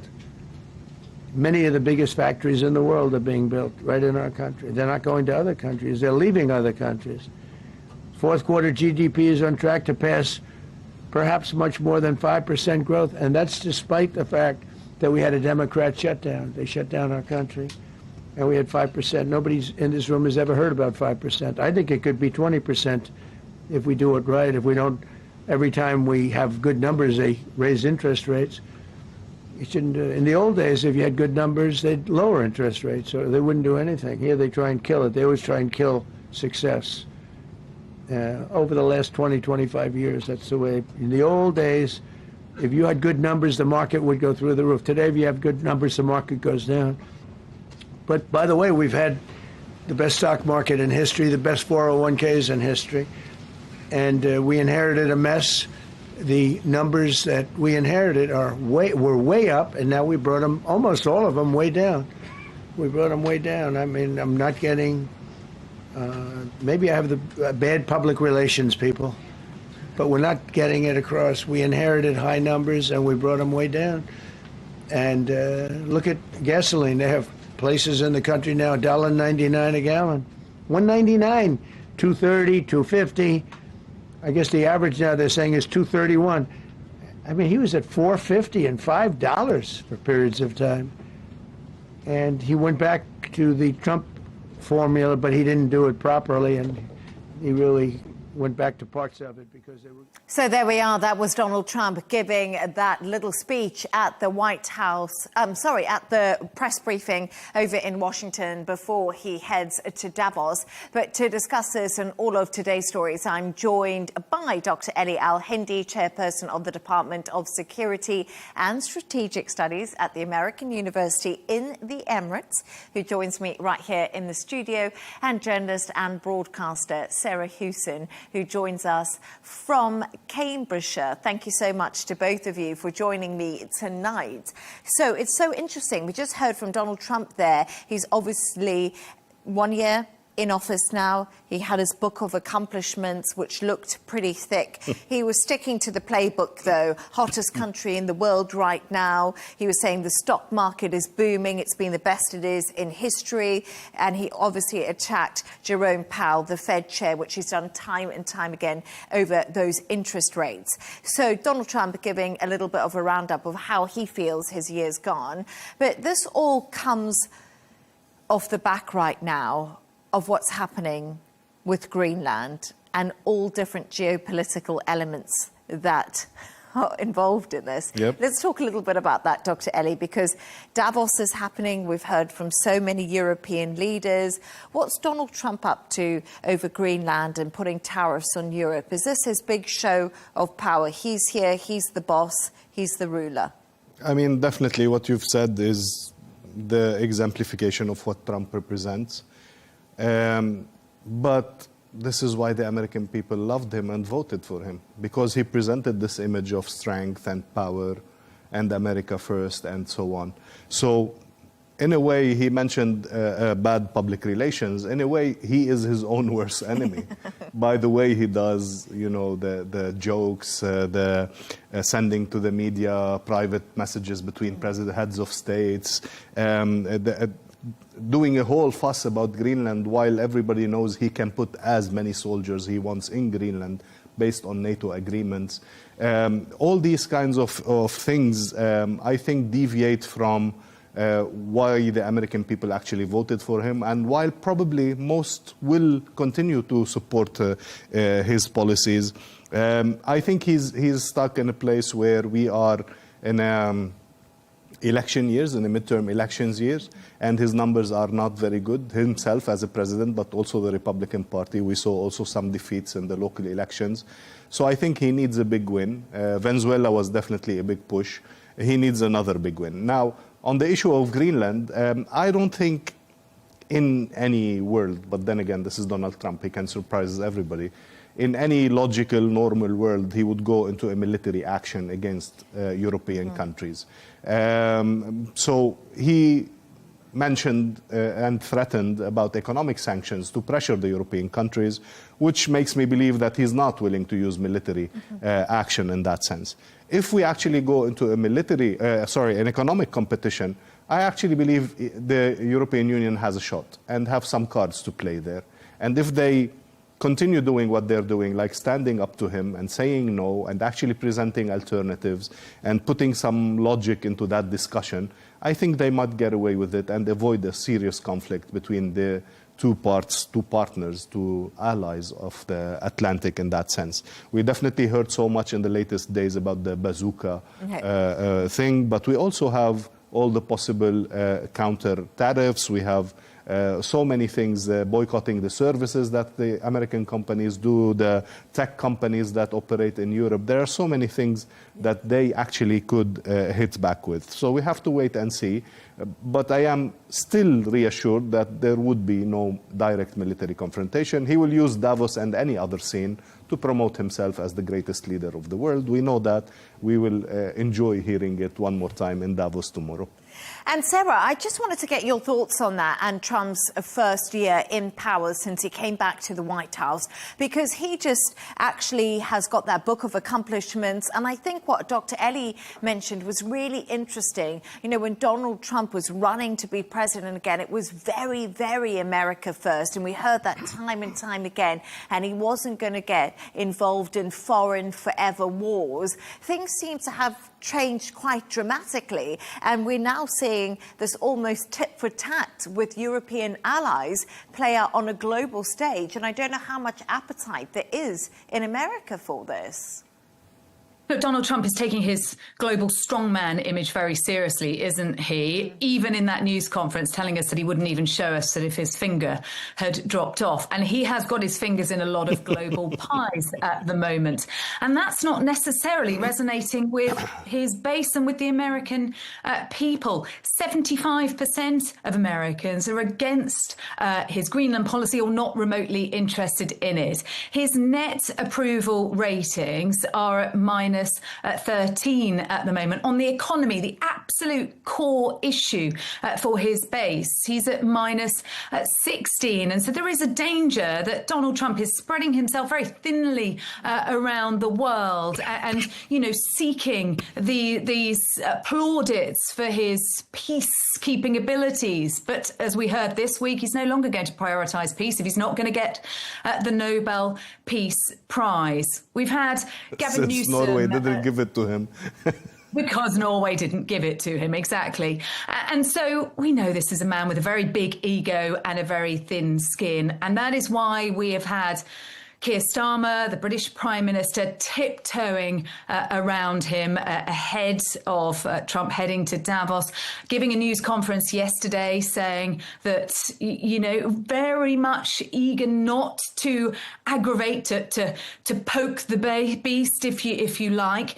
But we're starting to see a shift from European leaders. Emmanuel Macron talking about him being a bully, the Belgian Prime Minister describing him as the very hungry caterpillar. Perhaps they're having their Love Actually moment, while Keir Starmer is sitting back in this policy of appeasement. And we don't yet know which approach is going to be the right one. We don't yet know which Donald Trump is going to turn up and speak at Davos tomorrow, because he is so very unpredictable. And that is why it is so difficult for world leaders to know how to respond. And for journalists to try and navigate. I think, you know, we can definitely put that there, Sarah. But actually, Donald Trump, as we said, was speaking now, and he said, Trump says he doesn't know what the Supreme Court is going to do on tariffs. And this is something I find quite fascinating, because right now that is going through the Supreme Court, Dr. Ellie, and they could be ruled illegal. So all this leverage on tariffs that he's been using against his allies and against other countries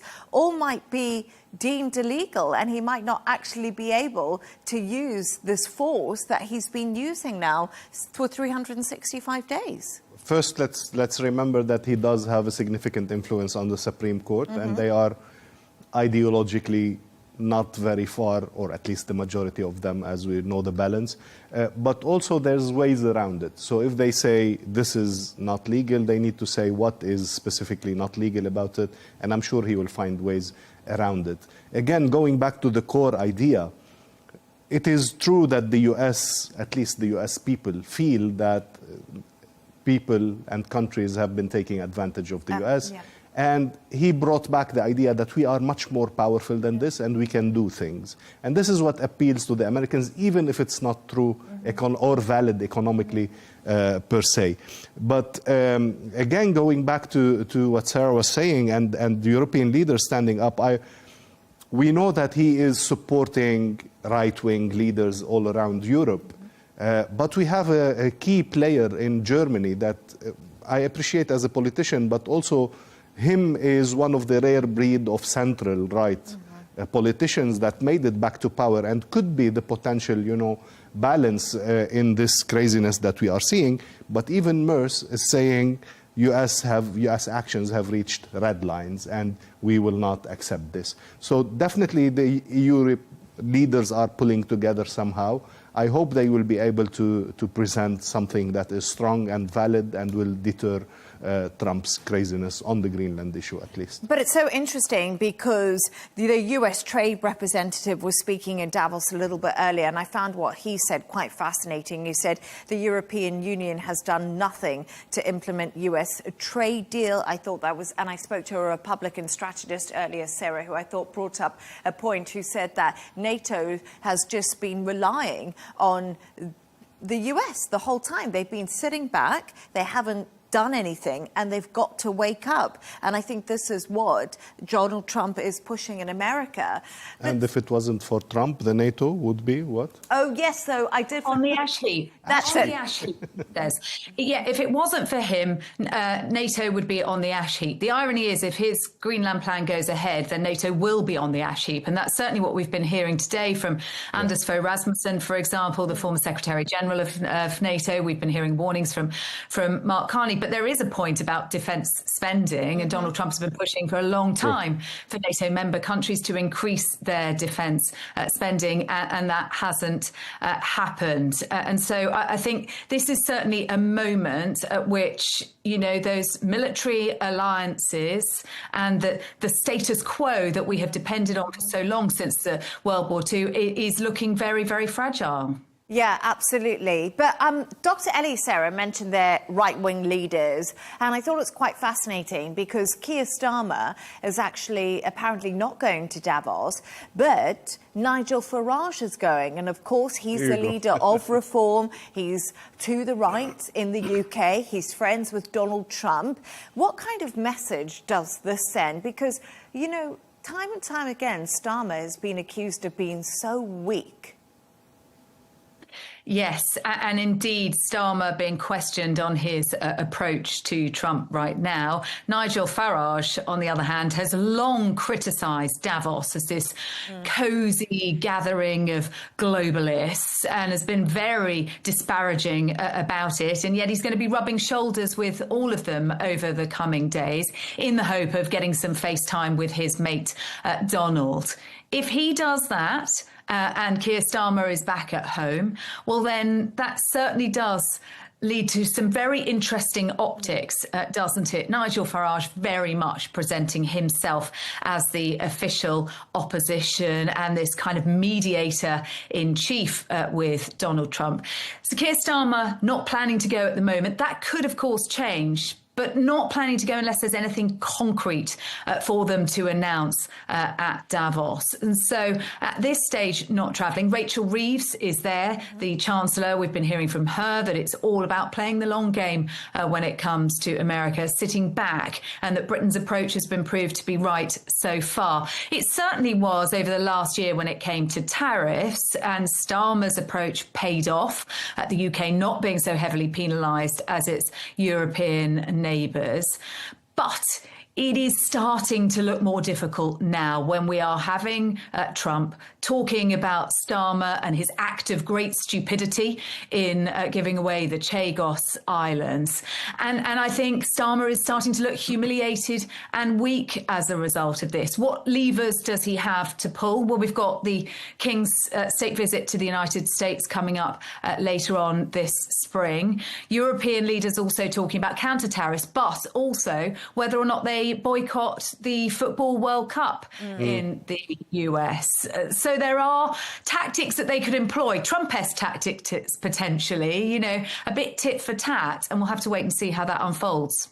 Yeah, definitely. And I think tomorrow everyone's going to be tuning in to Davos to see exactly what Donald Trump does, because I must admit something, I'm sure you can both agree.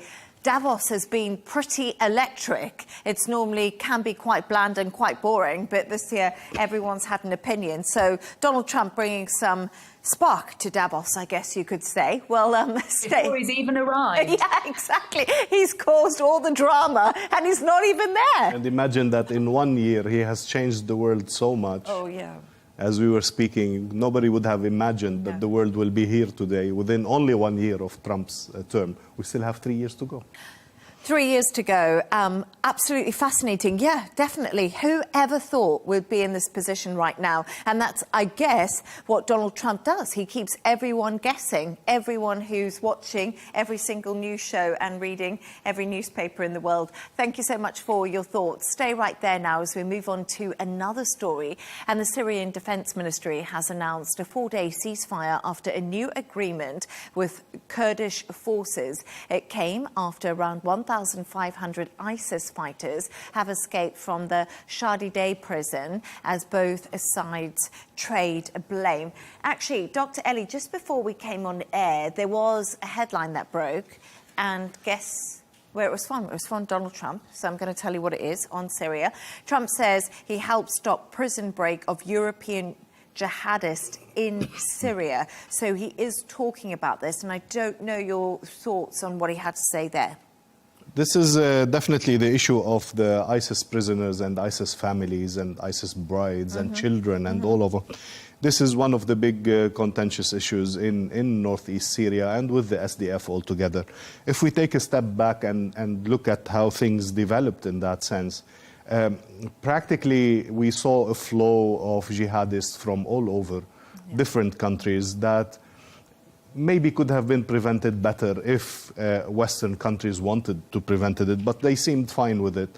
And that flow of ISIS jihadis was then handed to the SDF to play the dirty role of fighting ISIS and being the most forefront. And this is why the SDF, the Syrian Defense Forces, got the most support from the US and from the ISIS fighting alliance and all that thing. And they were allowed to take control in Syria of much larger areas that are purely Kurdish or purely under their control. Now with the new administration, we're seeing the SDF put under pressure by the local government, by the new Syrian temporary government, but also somehow left out by the international community, and they are asked to give back everything that is not theirs, between brackets, in the political sense.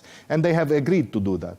However, the pressure has increased and the time schedule has been pushed, and the frustration between the two led to these explosions, starting from Aleppo and then all through. Now, the SDF, funny enough, the Europeans only had one condition in these negotiations between the SDF and the local government, was that the SDF would continue to control these prisons because they don't actually trust the Syrian central government to control these prisons due to its radical background, the people that were, colleagues with these people inside and who had the same ideology, who are now heads of the Syrian government. But again, the clear message from the international community is that Syria will stabilize, Syria will be united, and the SDF will have to face their future, their destiny practically, trying to preserve at least the control or some measure of control over their own Kurdish cities and Kurdish towns. And this is the condition of the ceasefire that was put on last Sunday. I guess if you are put in such a corner, why would you bother making an effort to keep the prisons safe? So this is what led to the fleeing of thousands, it seems, of people. We don't know if they are the women or children or if they are fighters. We don't know the details, but definitely everybody was concerned, and the US did interfere to try to limit this damage. And it's so interesting because the US envoy, Tom Burges, was speaking a little bit earlier, and he says original purpose of Kurdish forces as primary anti-Islamic state force has largely expired. And like you said, the US did support the SDF, and now we're seeing a change in that, and it's become a more difficult situation. But Sarah, let's talk about something that's been a big story in the UK for a long time, and there's speculation that the former ISIS bride and that Shamima Begum could return to the UK as a result of this fighting too. Do you think that this could genuinely happen? Could we see her back in the UK? No, this is a story that has dominated headlines here for more than a decade. It was in 2015 that the then 15-year-old Shamima Begum travelled to Syria from London. She'd been radicalised online. She married an ISIS jihadi. They went on to have 3 children. All of those children died in Syria. And in 2019, the British government stripped her of her citizenship. Now, she was effectively rendered stateless. Britain says she's not, that she's Bangladesh's problem. Bangladesh says she's not our problem, she's yours. And there are now potentially 2 routes for her getting out of the Roj camp in which she is currently being held. One is if the fighting means that she and fellow detainees break free from that camp. But the other is through legal routes, because the European Court of Human Rights has called on the British government to justify its decision to strip her of her citizenship. Now, that, as you will remember, was an extremely controversial decision at the time, with much argument from those in favour of it and from civil rights groups, that she was a teenager at the time, that she was a victim of trafficking, they had claimed, and that she should be brought back to Britain. She's Britain's problem, and that she should be tried in a UK court. She's never faced UK justice. And so, as I said, she has effectively been rendered stateless since 2019. And the current Home Secretary of this, of course, was a decision made by a Conservative government. Now the Labour Home Secretary is standing her ground, saying that the British government was absolutely justified in stripping her of her citizenship. And politicians, of course, don't want to be seen to be soft on ISIS. It's not going to be a popular political decision to say, yes, she can come back and face justice here. But you do have to ask what it says about confidence in the British legal system as well. If she is genuinely seen as a national security threat, could she not be dealt with in this country where she was born and grew up? Yeah, that's going to be a hot topic. Definitely, most Western countries have not done enough to bring their citizens back. And maybe, to some extent, they would have preferred to leave them there and find the legal ways to do it. So, yes, it's going to be an issue once they are out by mistake or by legal measures, how the Western communities will deal with this. Thank you so much for your thoughts on that. Now we're going to move on to another story. And Brooklyn Peltz Beckham has broken his silence on reports of a family feud, saying he does not want to reconcile with his parents. In an Instagram post, he accused his mum and dad of trying to sabotage his marriage and controlling him for years. Speaking at Davos earlier, David Beckham said all children made mistakes. Take a listen. I've always spoke about, social media and the power of social media, for the good and for the bad. The bad we've talked about with what kids can access these days, and it can be dangerous. But what I've found personally, you know, especially with my kids as well, use it for the right reasons. Yeah. You know, I've been able to use my platform and my following, you know, for UNICEF. And it's been the biggest tool to make people aware of what's going on around the world for children. And I've tried to do the same. I've tried to do the same with my children, to educate them. They make mistakes. Children are allowed to make mistakes. That's how they learn. So that's what I try to teach my kids. But, you know, you have to sometimes let them make those mistakes as well. Sarah, this story, wow. And I must admit something, it feels very similar to Prince Harry's situation, doesn't it? Why has Brooklyn decided to just speak out against his family now and almost just press the nuclear button? Yeah, he really has. It's a mic drop moment when this 6-page statement dropped on Brooklyn Beckham's Instagram last night to his 16 million followers. He really has gone nuclear, and he's effectively saying enough is enough. I'm going to tell you my truth. He says he has lived for years with his parents controlling the narrative, that they never accepted his wife, that his mother sabotaged his wedding day. It goes on and on and on. It is excruciating to read this. And you are right, there are parallels with what has been happening within the British royal family. As he talks about this family putting the brand and the reputation of the brand before all else. As he talks about this big spat over a dress. He claims that Victoria Beckham pulled out at the last minute for making her soon-to-be daughter-in-law's wedding dress. That is a potentially recollections may vary moment, because a Vogue article earlier said that Nicola Peltz Beckham's dress was over a year in the planning with Valentino. And then it's a little similar, isn't it, to that bridesmaid dress row, with the initial stories being about Meghan making Kate cry over the bridesmaid dresses, then Meghan saying, actually, it was Kate that made me cry. There are a lot of parallels here.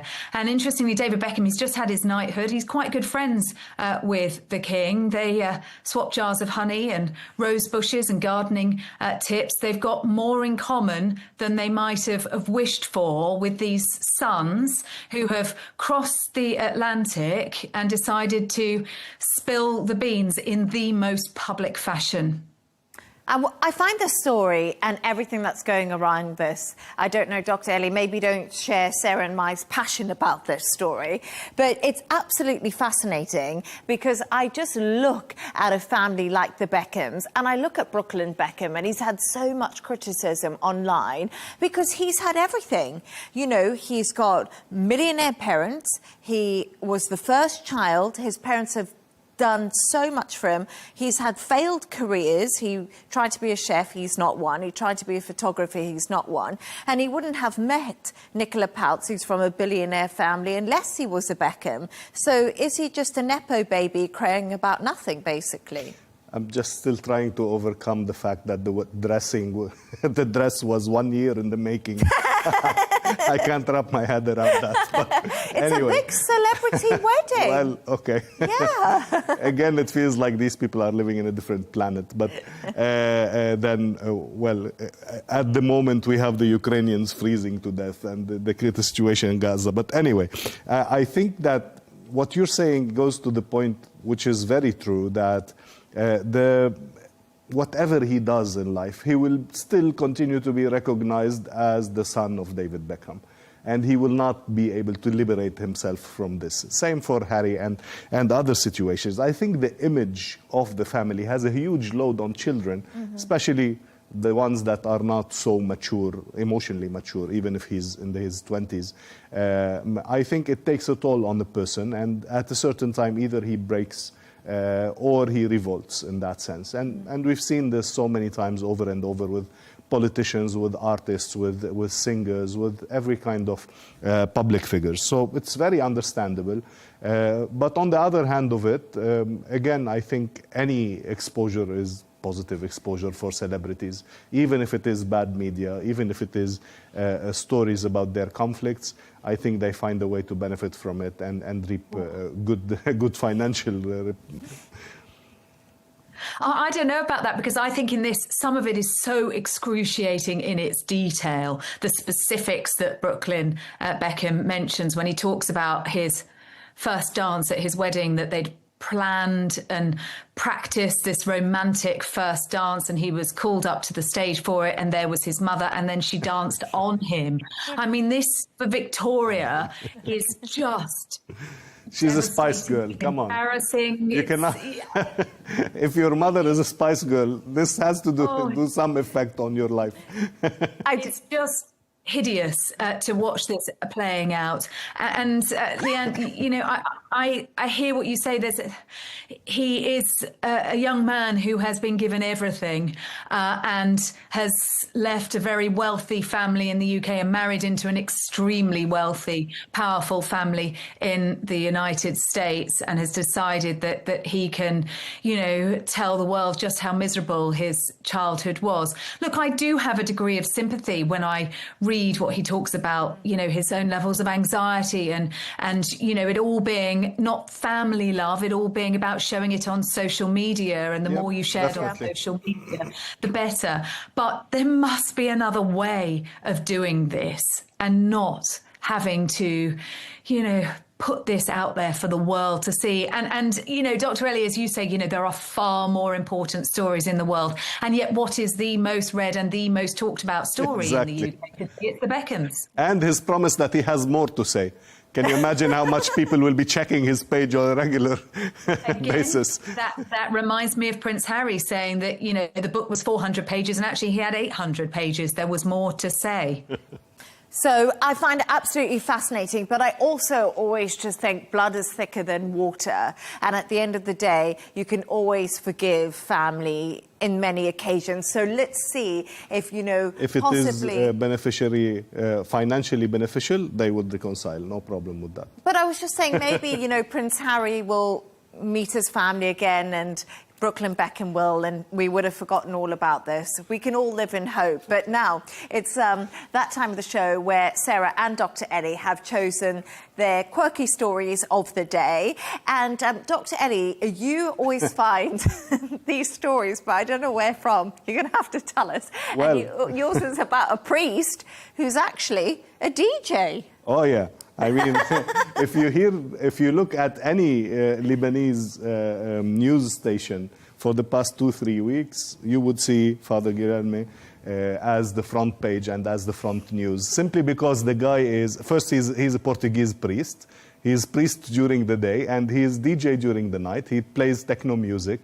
And a bit controversial because he includes in his festivities, you know, pictures and speeches by the popes, some prayers here and there, a blessing here and there. And he has been so popular with young people, with his music, with his DJing, and he's been doing very well. Now, when he came to Lebanon, there were many more conservative figures in the state, in the church and outside the church, that rejected his visit and rejected the fact that he, as a priest, dressed as a priest, would be DJing in a nightclub.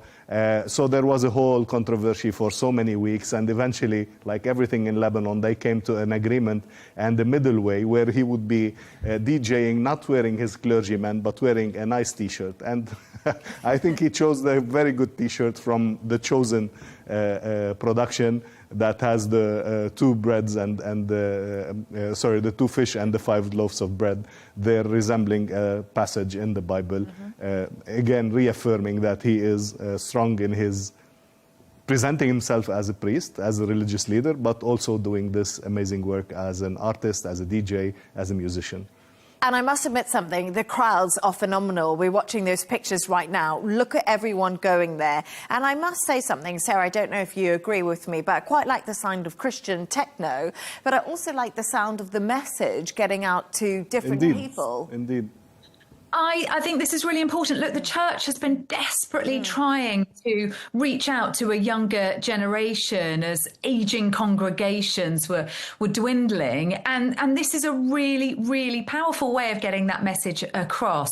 And we know that actually Gen Z are possibly the most religious generation for a long time. And church attendance is going up among the younger generation because they see the world as being so messed up. They're looking towards towards something to believe in. And look, I've got young boys. I've got one teenage boy. And when I listen to some of the music that they're listening to and some of the lyrics and the really harmful, dangerous, misogynistic messages that are out there, I'm much more in favour of this kind of message being put out there in music, and to make those very, very good messages about the Christian spirit, to make them cool.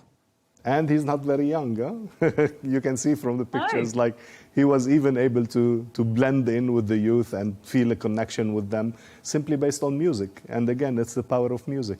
It's absolutely fascinating, Dr. Ellie, and I also agree with Sarah. Just some of the music out there right now, you know, we could all do with a bit of good Christian messaging. And Sarah, yours we're going to end on, and it's about something I've never thought I was ever going to talk about, a very clever cow. Yes, cows not known for being highbrow, are they? But this is Veronica. She's a Swiss brown cow who lives in Austria, and she lives a very nice life. And she's confounding our previous expectations of cows, not known for their intelligence, more for standing around vacantly in fields chewing the cud. But now scientists think there might be a bit more going on up there than we might have thought. You can see her there with the broom, picking up the broom and using it to groom herself.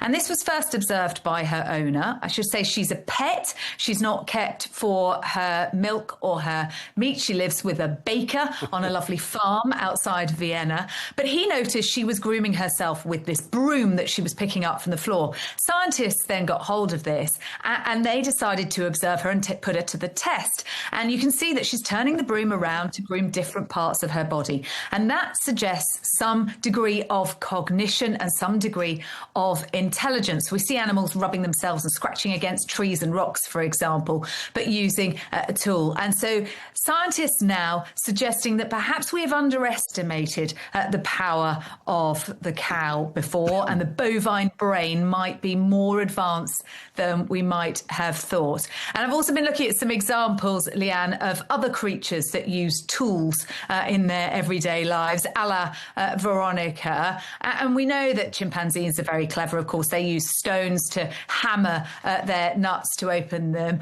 Octopus, they use a shell to give them a degree of shelter. And crows, they use wire to form their own hook to be able to get to their food. But here we've got Veronica. I think there may be a degree of the fact she's had a very good life, a long life, and she's had a lot of human contact, which may have shifted her approach. But certainly Veronica there, now a scientific phenomenon. I love Veronica. Well, we've heard so much about how much the music and the well-being of the cow would improve the quality of its milk, even scientifically proven to a certain extent. So definitely there's something going on in there, much more than we think to all the animals. And every animal has his own way of amazing us. I've seen crows and magpies do amazing things with tools. So I fully agree with this exploration of the abilities of the different animals, cognitive abilities of different animals in specific things, at least. Amazing. Either that or she's just very vain. I think she's very vain. I think Veronica's like, I want to look good. I've got to attract a mate. She looks a bit lonely. So maybe Veronica's giving herself a bit of a groom to try and see. Some people are, of course, thinking about the meat itself. And no, Dr. Ellie, Veronica is a pet. You don't eat pets. Anyway, just that. But thank you so much to our guest today, Dr. Ellie Al-Hindi, chairperson of the Department of Security and Strategic Studies at the American University in the Emirates. He was sitting right next to me here, and journalist and broadcaster Sarah Hewson, who joined us all the way from Cambridgeshire in the UK. And that's all from us from W News Extra. Don't forget to subscribe to our YouTube channel, follow us on X. G&T will be coming up next. Goodbye and thank you.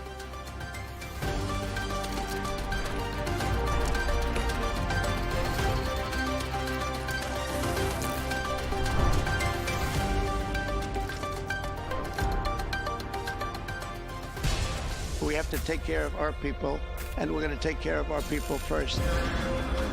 For in-depth analysis and all the latest developments across the globe, make sure you join us every weekday. President Trump is trying to negotiate a ceasefire.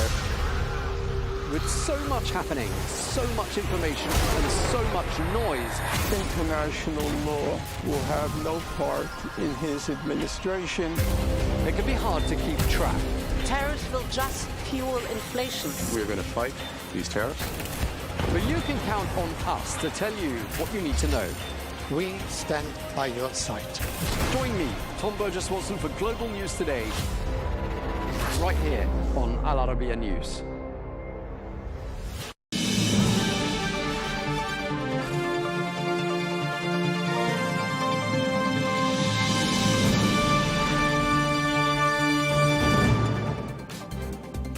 Hello and welcome to Global News Today, bringing you exclusive interviews with leading experts every weekday here on Al Arabiya English. I'm Tom Burges Watson. Coming up today, 1 year to the day since he began his second term, President Trump takes to social media, blasting allies such as France, the UK and Canada as the row over Greenland escalates and threatens to overshadow the World Economic Forum in Davos.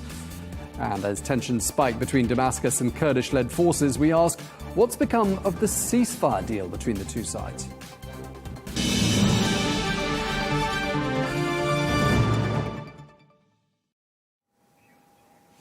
Hello and welcome to the programme. President Donald Trump has completed exactly 1 year in office for his second term. Well, since returning to the White House in January 2025, the president has moved to reshape the economy, streamline the federal government and tighten immigration policy.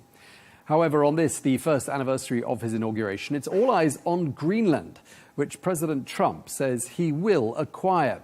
Well, the president has threatened tariffs against Denmark and other NATO allies who've opposed him.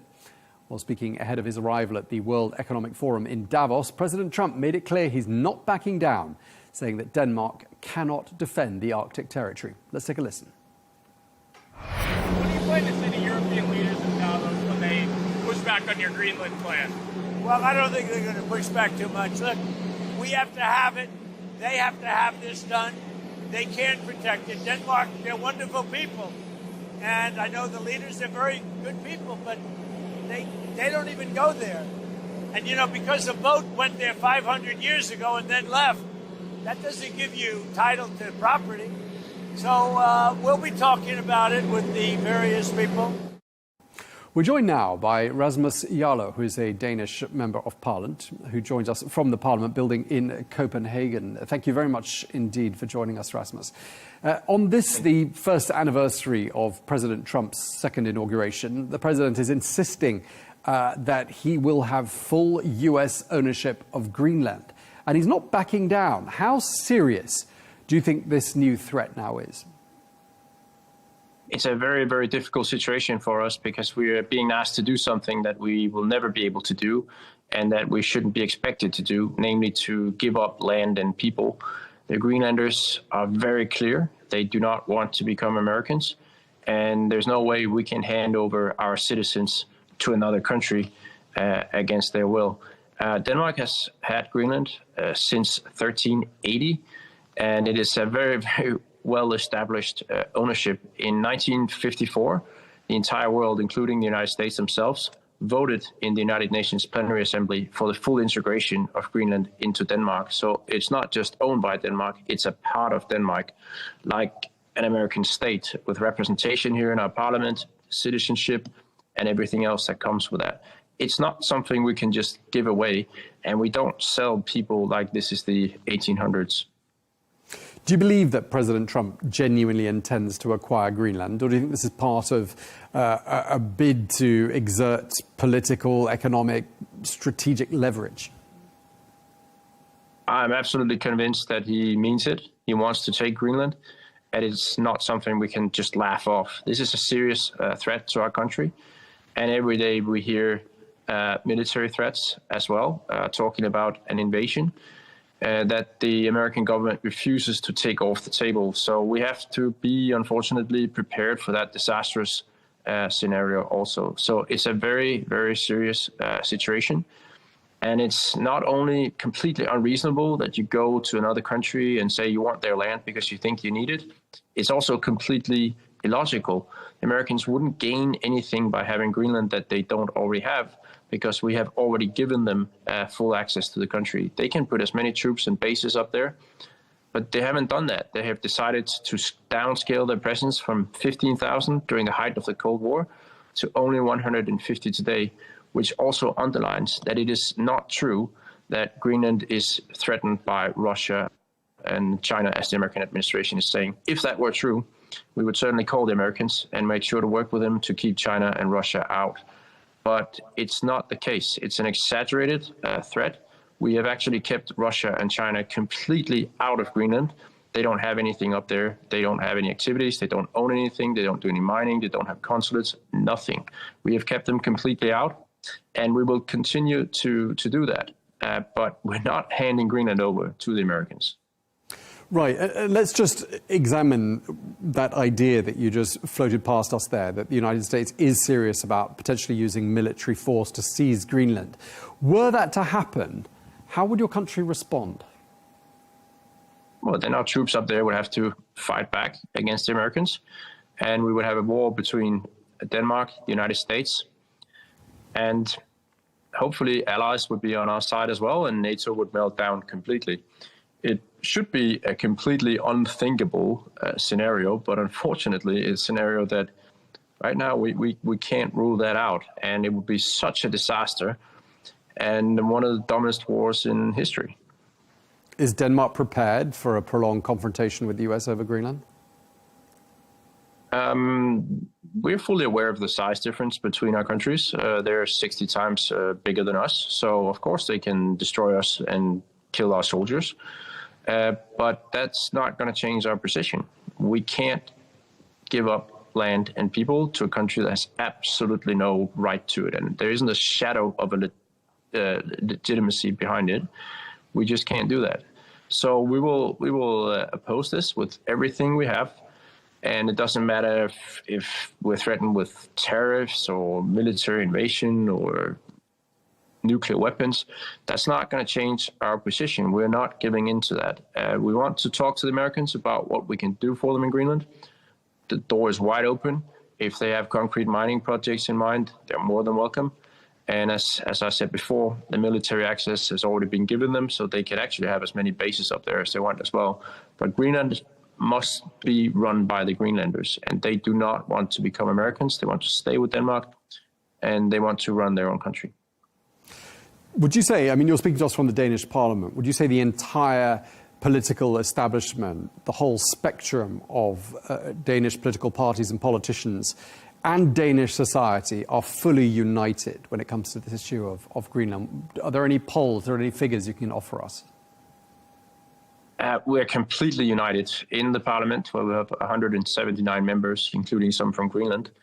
There isn't anybody that wants to hand over Greenland to the Americans. And it's the same in the Greenlandic Parliament. Their local parliament, where they have 31 members, it's 31 members that don't want to become part of the United States. They're crystal clear about it. So there's no way we're going to agree to that. And it's not a matter of a price or negotiation or anything. It's that the Americans are talking about, well, if they give a lot of money to the Greenlanders. No, people are not selling their countries, and certainly not to someone who keeps threatening with military force to subjugate them. Russian officials have described Greenland as, quote, a colonial conquest. And they've suggested in the last couple of days that President Trump would go down in history if he took control of Greenland. Does that sound to you like tacit encouragement from Moscow? Well, I agree he would go down in history, but not in a positive way, because it would be an enormous strategic mistake for the Americans. They would burn down the entire Western alliance. They would be alone against China in the future. And why would you want that? To gain nothing in Greenland that you don't already have access to. It simply doesn't make any sense. And we cannot, as a world, we cannot have a situation where we agree that you can just go to another country and say you think you need their land and then just let them take it. We can't do that. We fought against that before as a world. That's why Saddam Hussein was toppled after he invaded Kuwait. That's why most of the world opposes China's intention of taking Taiwan. That's why most of the world opposes Russia in Ukraine. And there's little difference here because the Americans don't have a good reason for wanting to take land that doesn't belong to them. So we can't agree to that. And I think everybody should be opposed to it. And I also think everybody so far has been quite content with the situation in the Arctic where Denmark has control over Greenland, because we are big enough to sustain the Greenlandic society with everything that they need. But we're small enough that we don't pose a threat to big powers, and that has actually kept the Arctic as a peaceful, low-tension area. And everybody's been quite pleased with that. So there's really no reason to change that. Rasmus, you mentioned China there. It's quite interesting hearing what the Vice Premier of China had to say at Davos. He said that we cannot have a return to the law of the jungle, he put it. And that was a specific reference to Greenland. I mean, do you think Europeans and the Danish amongst them could see this as perhaps as an opportunity to rebalance relations with Beijing, if indeed Beijing is largely singing from the same song sheet as you? We don't share a lot of values with China. They have a completely different view on individuals' rights and how to run a society. And we are more aligned with Americans when it comes to the values and the rights of humans and freedom and so on. So it's not natural for us to align with China. And we have kept them out of Greenland very, very effectively. And I'm not saying we're going to align with China, but if the Americans insist on being the only ones that are a threat to our territory, then we're certainly not going to continue to be allied with the Americans, and we will be more independent. And we won't help the Americans like we have in the past 80 years, where we've supported them in almost everything. Many countries will blame us for having been too loyal to the Americans, for example, in the Iraq war that we participated in. And I think it's a very dangerous signal the Americans are sending to the world that even if you have been a very good friend and very loyal ally, you're still not safe from potential aggression that can switch just overnight. If the president feels like taking something that you have, he's just going to go after that. That's a very, very bad signal to other allies of the Americans. And I don't think they will continue to be a leader of the free world if that's how they treat other members of it. Okay, and I mean, just looking to where things head to from here, I mean, it's reported that Denmark is sending additional troops to Greenland. Do tell me what the latest is on that front. And do you, just going back to what you were saying earlier on, do you really envisage a scenario? Can you imagine a scenario in which those troops are engaged with US troops? We don't want to imagine that scenario because it would be completely absurd. Fighting against an allied country for no reason, for no gain. We don't want to envision that scenario. But of course, when a big power continues every day to talk about how they want to take your territory, yesterday we heard from the American president that now he's saying he doesn't want to work only for peace anymore, and he links that with his claim on Greenland in the same letter. That's very alarming. And of course, we have to be prepared for that scenario as well. I still can't imagine it's going to happen because it's so crazy and it would be so damaging also for the Americans themselves that it seems absurd to imagine such a scenario. So we're certainly not hoping for that. And it's not what we want. We want to work with the Americans to keep the world safe against threats. But it's difficult when we wake up every morning to new threats and new accusations about how we're not doing our job in our own country. There is going to be an EU emergency summit later on this week in Brussels. And I'm wondering what sort of a response you would expect to see and hear from those assembled leaders. Well, the situation now is that it's not just Denmark against the United States. President Trump has announced tariffs on a large number of European countries, meaning that the European Union is now in a conflict with Americans about those tariffs. So we're not alone, and we're extremely grateful for the allies that support us. And And we'll see how the European Union decides to respond to that. I will leave that up to the governments, but I will just say that we are grateful that they're not backing down, and everyone can see that this is so unreasonable that if we back down on something like this, which is so essential, land and people is the most essential thing you have as a country, then there will be no end to it. You have to draw a line somewhere. You have to have limits. And for us, it's a point we cannot go beyond. We're not just going to hand over land and people. And just lastly, Rasmus, I mean, where do you see things heading to from here? Would your hunch be a messy trade war is a likely outcome? There could be outright military confrontation. Or do you think there'll be an outbreak of common sense and that a brokered solution will be found? What would be your prediction? I really don't want to make predictions because that's not my job. You have to ask political commentators for that. All I can say is that our position cannot be changed. We're not going to hand over Greenland. The Greenlanders are not for sale and they don't want to be bought, and Denmark isn't selling under any circumstances, regardless of the price, regardless of the pressure that's put on us. That's not going to happen. From there, it's completely up to the American government how much a confrontation this is going to turn into.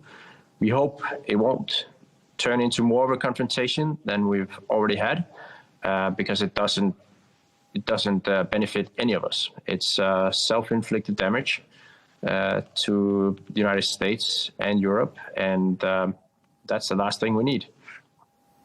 All right. Well, thank you very much indeed for taking the time to speak to us. We really appreciate it. Rasmus Jarlow, Danish Member of Parliament. Thank you for your time, sir. Thank you.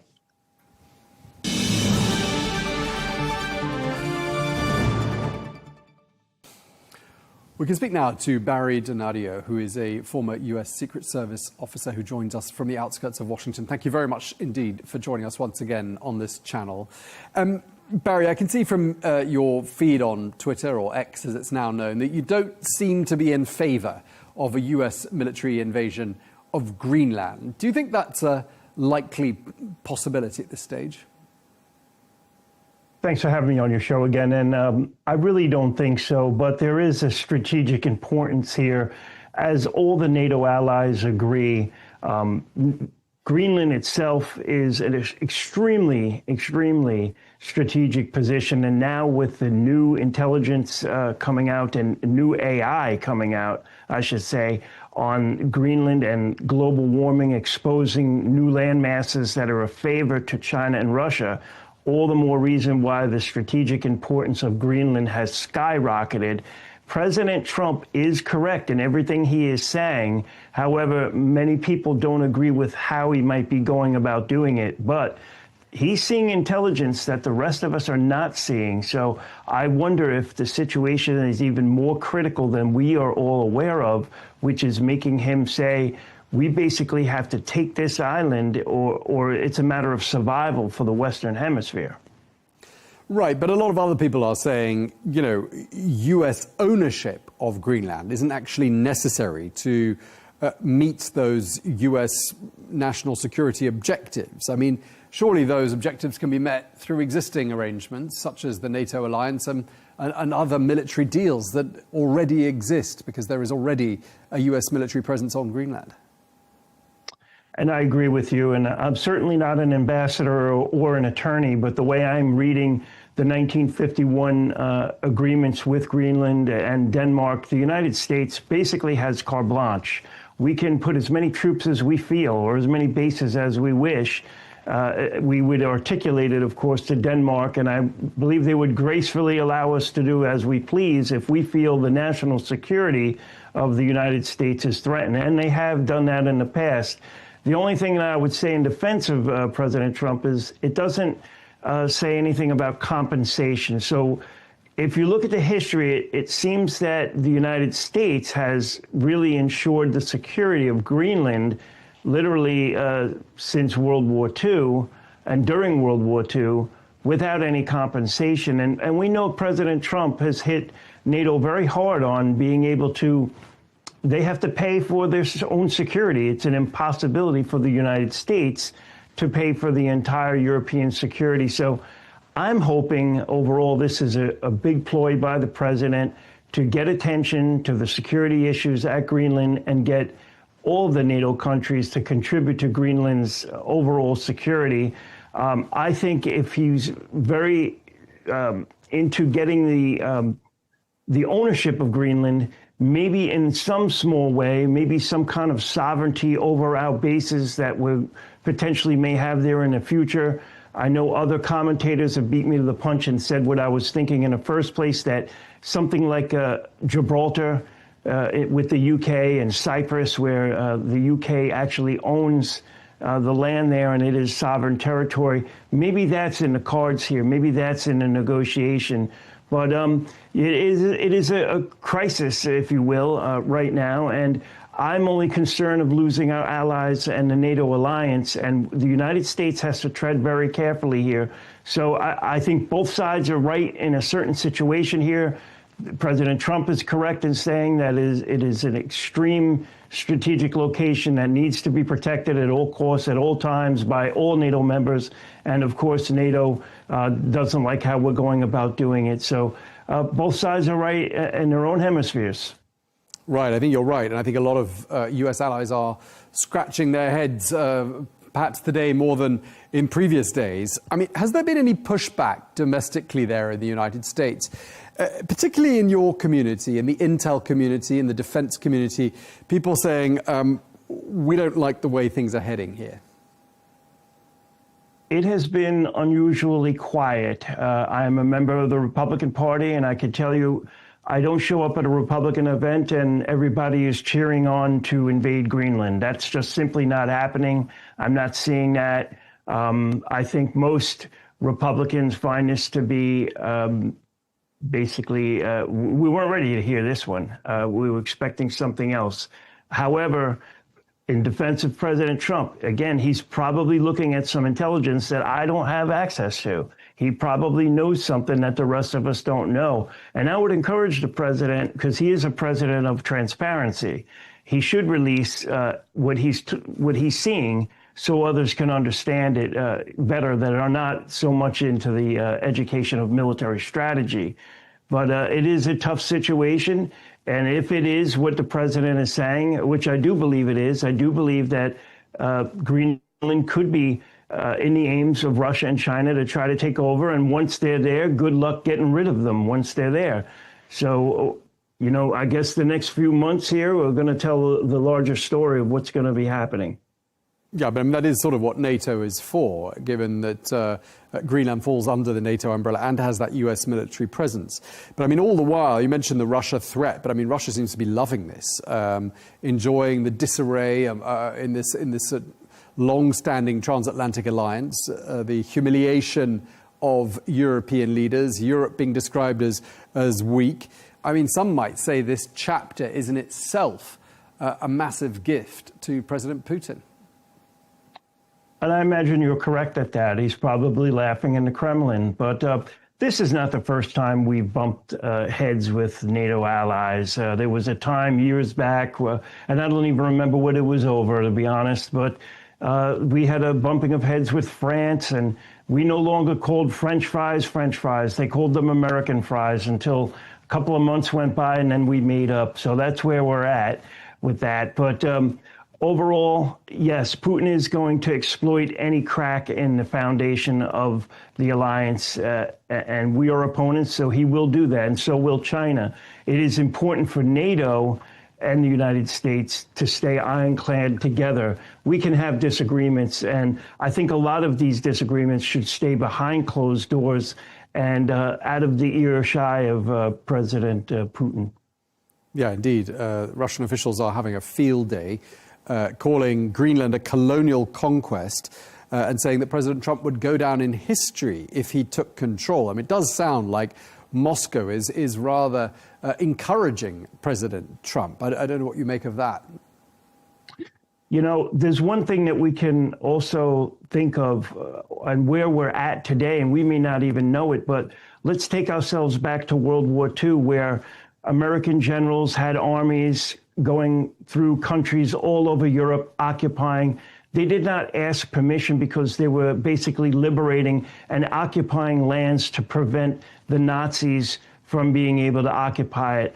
And I question, are we at that point with AI being so incredibly dangerous and the nuclear age right now being so dangerous and the movement of troops and what's going on in Ukraine? Are we at a point now where we're in a quasi-warlike scenario where we need to go and move troops and take land to prevent opponents from taking it to win over us? Are we there yet?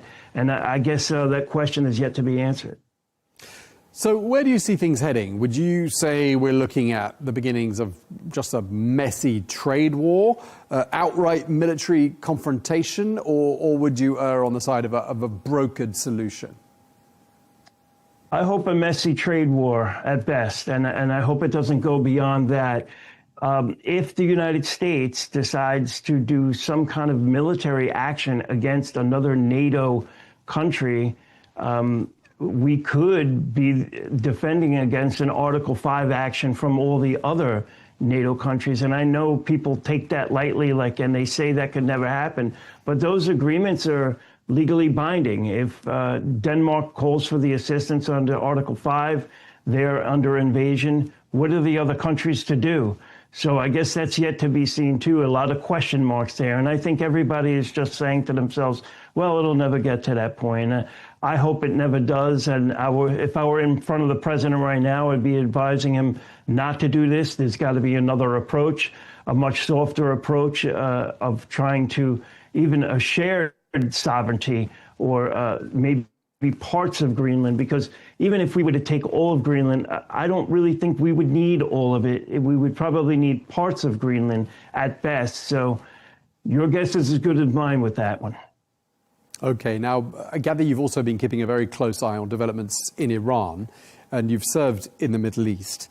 I'd like to ask you, since this story has gone a little bit quiet in the news cycle, and it is obviously an extremely fast-moving news cycle these days, do you think the fact that the United States has done nothing on this occasion militarily, that it means it probably won't? I would say that the United States is probably getting assets in the area to make a strong strike. Ask me that question again when the Abraham Lincoln aircraft carrier gets in the region. Then we'll talk about if the United States is going to do something. I think they will. I think the decision had been made way back during the 12-day war when the United States took out the nuclear facilities of the Iranian regime. I think they tried to negotiate with Iran, and it's just been calculated that this current Iranian regime, it's just time. It's time to get the exiled prince of Iran back in power and try to give the people of Iran some kind of a democratic solution to their overall financial problems. Their money is almost worthless. People can't buy things. They're rioting in the streets. And there are thousands of protesters dead. And if they're protesting and they're unarmed and they're being shot by the state, that's, obviously a big problem. That is something that Trump has warned about. And last I heard, Trump said if one protester dies via the action of the current Iranian regime, he is going to act. Now we're in the thousands. So I think the wheels are in motion. I think we are just getting military assets closer to the region. And the president will make a decision when they get there. And I think you'll see a regime change. And do you think, Barry, that's why, the eyes of the world media are all trained on Greenland and other parts of the world? Do you think that's part of the calculation, that perhaps President Trump does have it in mind to take military action with regards to Iran, and that he's benefiting from some other distractions, shall we call them, in the world news cycle that will add to the surprise element of that attack? Do you think there's some logic in that? I, however, just think that this is the most important thing on President Trump's desk right now. I don't think it's a shell game where he's trying to distract Iran. I mean, they are at high alert. They are expecting us to attack, obviously. They're warning that they're going to hit Israel as well as our assets in the Middle East. So No, I don't think it's a mirage that he's trying to pull. I think he means every word he says about Greenland, and it is a valid point. At the end of the day, no matter who wins this argument, Greenland has to be protected by tenfold to protect it from Russia and China and the influence of Russia and China. And no deals for Russia and China to get in their civilian workforce and work in Greenland and do anything whatsoever. All right. Barry Donadio, former U.S. Secret Service officer, thank you very much indeed for taking the time to speak to us. Thank you.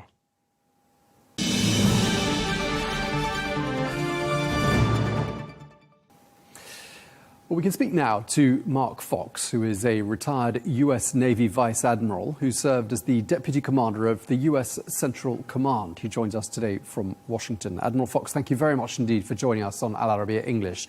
Can I just start by asking you, why do you think Greenland is suddenly so central to U.S. national security?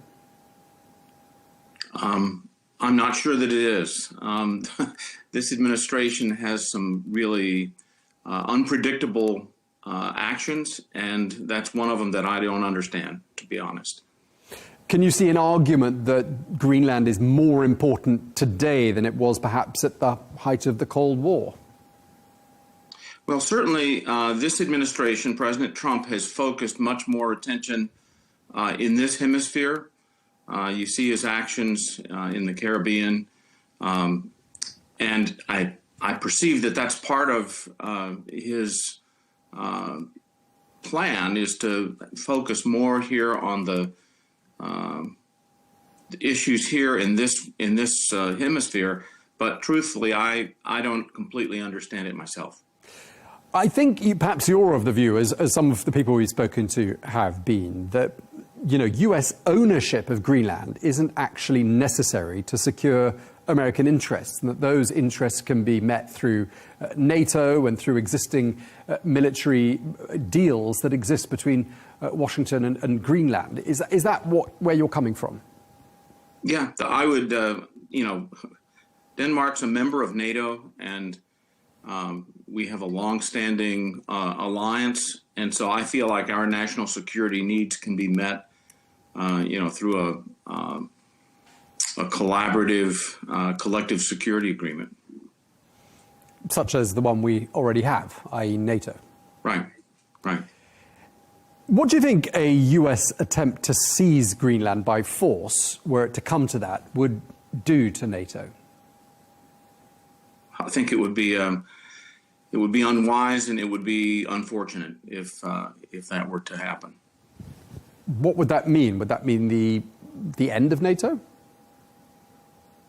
I don't think necessarily. I was in a NATO assignment right at the end of the Cold War, and there was a collective search for the soul of NATO, of why are we here, after the Soviet threat had receded. And so there's a long relationship here amongst like-minded people that's endured. So I think NATO is healthy. It should be something that continues, and that we all participate in it. One of President Trump's objections, I think, has been that the feeling that the nations in NATO have kind of sheltered underneath an American financial umbrella, if you will.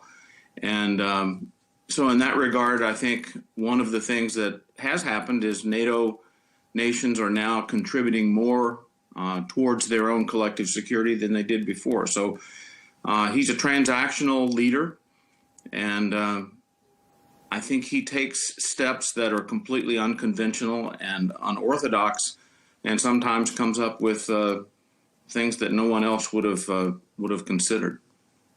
How dangerous do you think the situation is that we're in right now? Because clearly tempers are fraying. We've seen some fairly unusual postings on social media, and various traditional allies of the United States have been either humiliated or otherwise somehow singled out for some pretty harsh words. Is there a risk of a miscalculation? Is there a risk that perhaps there could be someone lashing out and that this could really escalate into a dangerous situation?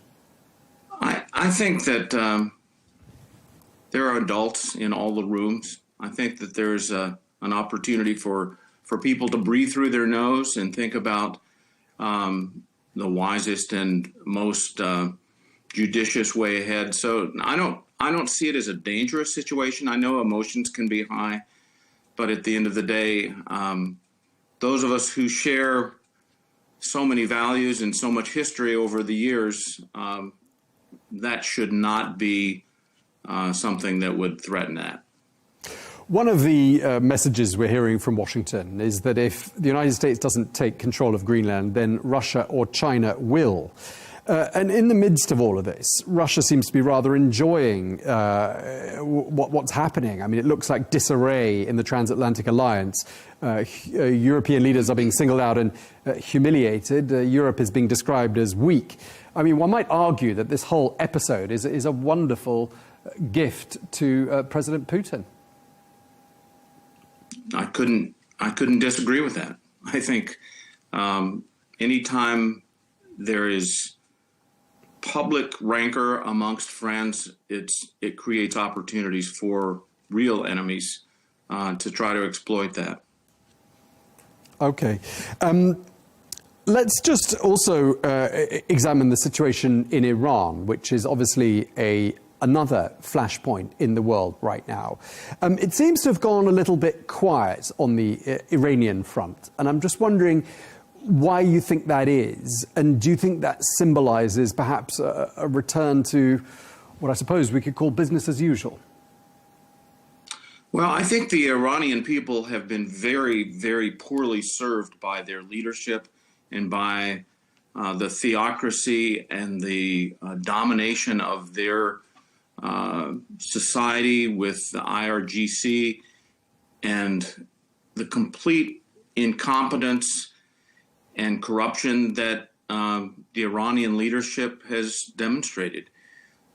So I think the Iranian people, it's up to them to figure this out. I think also that tyrants in power will do whatever it takes for them to stay in power. And most of the time, they use horrible means of killing innocent people to do that. But there's, I would have never have guessed 18 months ago that the Bashar al-Assad regime in Syria would have fallen, collapsed from within. And just because it seems like it's an intractable problem, I think that the people of Iran might find a way. I don't know. I hope so. How vulnerable would you say the leadership in Tehran is looking at this particular moment, given that Israel had a series of intelligence coups in the last 18 months or so? Many of them can be traced back to Iran and demonstrate a compromised country. I think that the actions, especially of the 12-day war back in June, have shaken Iranian leadership to the core. And I think also it's proven to the Iranian people that they are not doing a good job of preparing them to, Iran is not a member of the family of nations. They're an outcast. Their economy is absolutely, it's in horrible shape. They don't have fresh water. They've exploited and been poor stewards of their own resources. And so I think if you look around the world at the Iranian diaspora, if you will, the people who have immigrated from Iran into the United States or around the world, they are very clever. They are very hardworking. They are smart. And the Iranian people deserve better. And just lastly, Admiral Fox, would you say that the fact that President Trump has not so far decided on a military path with regards to Iran or on this particular occasion, that it means that idea is probably off the table, at least for the foreseeable future? Well, as I told you before, I think President Trump is one of the most unpredictable and unorthodox leaders in the world today. And for me to say he would or would not do a certain thing, I was very pleased when he authorized the use of the B-2s against the nuclear facilities in Iran. I thought that that was exactly the right thing to do. I personally never appreciated how much of a burden it was on my own heart that I fully expected Iran to have a nuclear program. And if it's within conventional weapons capability, we and with the Israelis did really good work to prevent an Iranian nuclear program from going forward. So President Trump is he keeps his own counsel, and he's a unconventional, unorthodox, and unpredictable leader. Okay, Mark Fox, retired U.S. Navy Vice Admiral. Thank you very much indeed for your time, sir. You're welcome.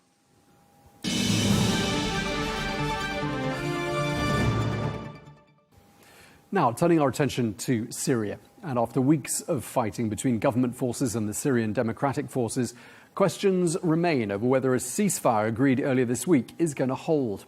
Well, the SDF has agreed to withdraw from Raqqa and Deir ez-Zor, even as reports of continued clashes persist. Meanwhile, the Islamic State group is said to be exploiting the chaos, with militants escaping from detention facilities. Well, as tensions rise, key questions remain. How will Kurdish forces be integrated into the Syrian state? And is there any room left for dialogue?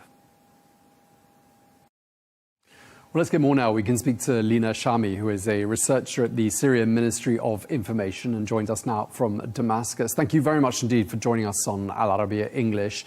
It's been reported that dialogue between President al-Shara and the SDF chief, General Mazloum Abdi, that dialogue has collapsed. What's your understanding of what went wrong? Well, obviously, Mazloum Abdi, first of all, I want to thank you for having me here in this interview. What happened yesterday, today, that Mazloum Abdi came, yesterday, Mazloum Abdi came to Damascus to discuss the already agreed terms and already signed, that he himself signed in the agreement. And that was not acceptable. It turned out that Mazloum Abdi does not control the decision-making at the military level on SDF forces. It turned out that the situation is vice versa. There were a lot of pressures on Mazloum Abdi to change terms in the agreements. Consequently, these out-of-control armed groups affiliated to SDF, and particularly YPG and PKK, continue to fight and continue to escalate. Their interest was to continue toward destabilizing Syria, toward escalation, and they refused the agreement. So consequently, the ceasefire collapsed. However, the agreement is going to be applied, and the state is moving now. The state forces are moving now in order to enforce the rule of law in order to implement this agreement on the ground. Okay, Lina, I mean, it sounds like decentralization is a red line for the government. So too is federal rule. This being the case, without autonomy being offered to the Kurds, what sort of a political future have they been offered? The Syrian state have made a clear distinction between the Kurds, the rights of the Kurds, and what is going on now with SDF and all the negotiations that have been going on with a non-state actor holding weapons outside state authority. The Syrian states have made this distinction clear, and the Ministry of Information have took measures to make this distinction in rhetoric, in the media discourse also. There is no any retaliation. There is no any revenge incidents or any social tension that have been recorded in areas where large numbers of Kurds are residing outside the SDF areas. I'm talking about those Syrian Kurds who live in Afrin, for instance, who live in Damascus. And more than that, the military operation that was carried out on the ground in Aleppo city proves and gives all the assurances the military operation was carried with a highly disciplined manner, and it focused on protecting civilians. The civilian Kurds in Sheikh Mahsoud and Al-Ashrafiyya and in the areas now currently where the government is advancing, there were no reports of any mass displacement been recorded. The Kurds in the districts in Aleppo, the Syrian Kurds fled from SDF areas to government-held areas under the protection of the government. Most of the time was spent on securing civilians, on evacuating civilians. And now after the government secured these neighborhoods, those residents came back to their neighborhoods, which are under the control of the government. And the same as well as to the areas in the countryside of Aleppo and in the areas currently where the government is advancing. Okay, Lina, I mean, it's understood that President Bashar discussed this Kurdish issue with President Trump on Monday. Would you say that Washington and Damascus are broadly aligned on this particular issue?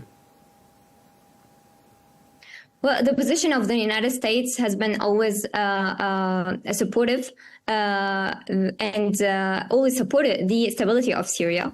And the United States is aware that Syria now emerged as a positive partner to achieve stability in the region. And so their situation supported the stability of Syria, and they supported previously what has been called the 10th March Agreement, and then the latest agreement that SDF obviously have breached. Okay, now there's another dimension to all of this, and it's really come to light in the last couple of days. Clashes up in the north of Syria between government forces and SDF forces have resulted in the escape from prisons that were held and controlled by Kurdish forces. Dozens of prisoners are understood to have escaped, and these prisoners are militants from the Islamic State group and possibly some of their family members. How has this happened? Well, unfortunately, SDF forces have been using the ISIS prisons as a bargaining chip in order to put pressure and blackmail the international community. They hold full responsibility on intentionally releasing prisoners from Shaddadi prison and in order to blackmail the international community. They are saying their narrative is saying that they are there because they are fighting ISIS. However, what they did by releasing intentionally these prisoners is the total opposite of the interest of the United States, is the total opposite of the commission of the International Coalition Against ISIS. And therefore, they are obviously not the part that can be relied on in the fight against ISIS. The soldiers fighting currently in the soldiers in the Ministry of Defense in the Syrian army now were previously fighters in revolutionary factions that have fought against ISIS for over 10 years. They had fierce battles in this same geography against ISIS. They have the expertise that can be relied on in fighting against ISIS, and they did not gain this expertise, by running prisons that held ISIS, but by battles in the field. So it's not new that the Syrian government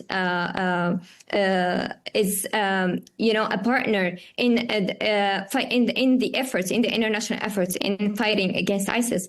Only recently, after the fall of the Assad regime, yes, they have joined the international coalition, but they have been fighting against ISIS for over 10 years. And obviously, the Syrian state has the more stake in stabilizing the region, has the more stake and interest in eliminating the threat of ISIS more than SDF. who are using this issue as a political pressure tool and as a bargaining chip. Okay, and with regards to the prisoners who've escaped, it's reported that a number of them have in fact been captured by Syrian government forces, but not all of them. Do they pose a serious security threat, do you think, there in northern Syria? Well, first of all, SDF hold full responsibility on releasing these prisoners, endangering the situation and escalating the situation, and putting a threat, threatening Syria, threatening the entire region, threatening also the American soldiers who are located in areas inside Syria. However, the Syrian state is has now entered the region and where these prisons are located, and they're restoring order, and they're restoring stability and security in the region, and the operations are ongoing to capture the rest of the Iranian prisoners. They captured most of them so far, and they are the more experts in achieving this goal, and it's only a matter of hours when there's going to be an announcement that things are fully under control. Okay, and just lastly, Lina, I mean, just to conclude this conversation, how can stability be returned to northern Syria? What do you think is the right pathway, and what sort of a time frame could we be looking at here? Well, definitely the right pathway is a united Syria, a Syria that is sovereign, a Syria that has control on its full on all of its territories, and the existence of non-state actors holding weapons and threatening lives of civilians outside state authority operating is not acceptable and cannot be tolerated anymore. So this is the only way for a stabilized Syria, and the stabilization of Syria is definitely the stabilization of the entire country. The world have seen what unstable Syria looks like, and there's a lot to lose with an unstable Syria, and not just for Syria but for the entire region. Obviously the international community is aligned with this goal and is supportive in this regard. Okay, well, thank you very much indeed for taking the time to speak to us. Lina Shami, researcher at the Syrian Ministry of Information. Thank you very much indeed. You're welcome.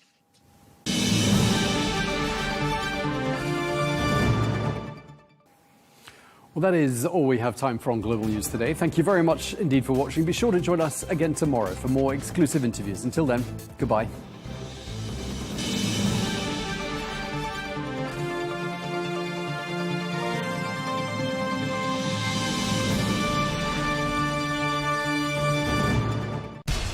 We have to take care of our people, and we're going to take care of our people first. For in-depth analysis and all the latest developments across the globe, make sure you join us every weekday. President Trump is trying to negotiate a ceasefire. With so much happening, so much information, and so much noise, International law will have no part in his administration. It can be hard to keep track. Tariffs will just fuel inflation. We're going to fight these tariffs. But you can count on us to tell you what you need to know. We stand by your side.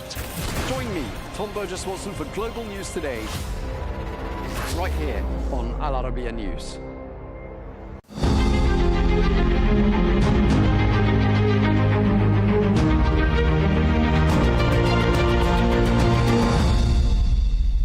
Filippo, thank you for joining us in this special interview.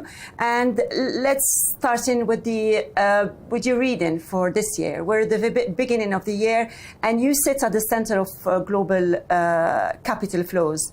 What is the single biggest shift you are seeing in global banking today, geographically and also structurally? Thank you very much, Fatima. It's a pleasure to be here in Riyadh with you.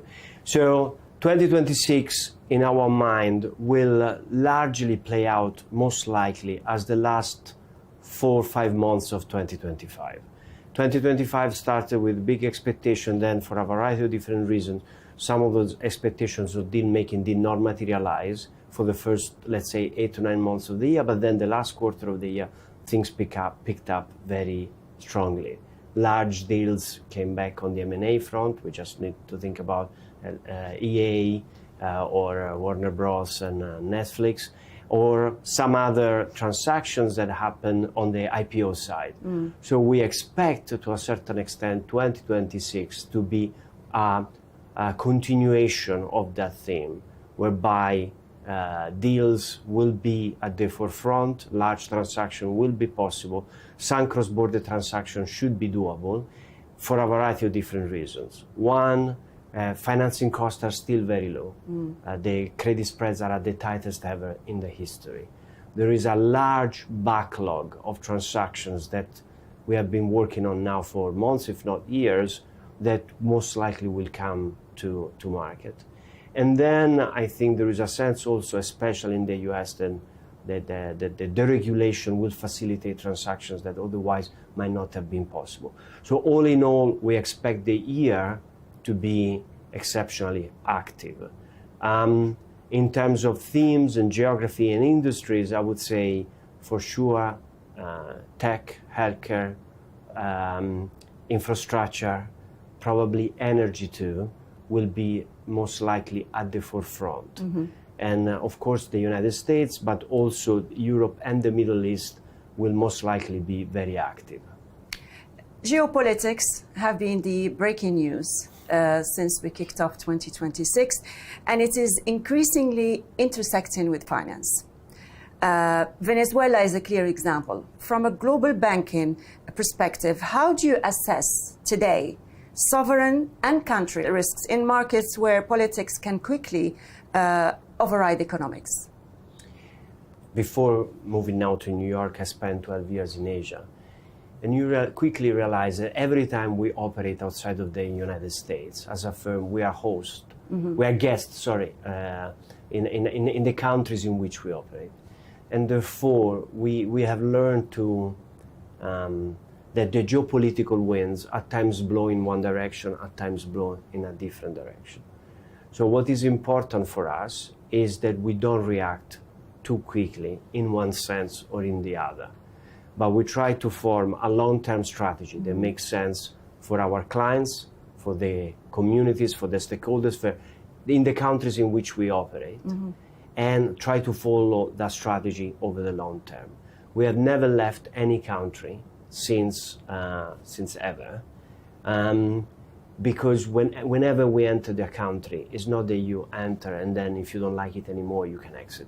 You bring a commitment to the clients, to the employees, to the local governments that you cannot rescind. Are we underestimating how geopolitical changes or sudden changes can actually affect capital outflow in emerging markets? I think the markets are not properly pricing the geopolitical risks globally. That I agree with you. Whether those geopolitical risks will have a disproportionate impact on emerging markets, honestly, I would not be able to say. I think there is an overall statement that the markets right now, especially the equity markets, are pricing things to perfection. And every time you price things to perfection, every bump in the road can have an impact. In that sense, geopolitical risks are probably at times not fully priced. In emerging markets, in certain countries, things could go in a direction, and other countries could go in a different direction. How do you assess the impact of what's happening in Venezuela today on oil prices? It is too early to say. Initial assessment was that the impact was going to be limited, and that's the research that we published at the beginning of last week. But as things become clearer and things will play out in the next few weeks and months, they might have a slightly larger impact than we currently understand. On the impact also on investments from U.S. oil companies. Most of the U.S. companies have sat down with Donald Trump, and they've all agreed that going back to Venezuela necessitates a huge amount of investments. And the current reports are saying they need probably around $100 billion. If we're talking about increase in production from 800,000 to what it used to be, around 3.5 million barrels a day. Is that doable today, considering the carefulness of how these companies have shared their opinions for the past few days? I would go back to the point I made. It's a little bit too early to assess the situation in Venezuela, which I think is still largely developing. And therefore, right now it is premature, I would say, to just make an assessment. Things are not stable enough to be able to say, will there be an opportunity? How much will that cost? How should we consider it? The impact to neighboring countries, and so on and so forth. So you don't see an immediate impact on oil prices, considering the situation for today? the moment, we believe it's too early to assess, and therefore we don't think the oil price will react. Will that apply also to impact on U.S. economy, on U.S. markets, even investors being quite confident starting the year with such breaking news? Yes, if you look at it, the markets barely reacted. So the U.S. economy is definitely doing still very well. It's still exceptionally resilient. And rates most likely, we saw the labor report last Thursday, which was surprisingly very strong.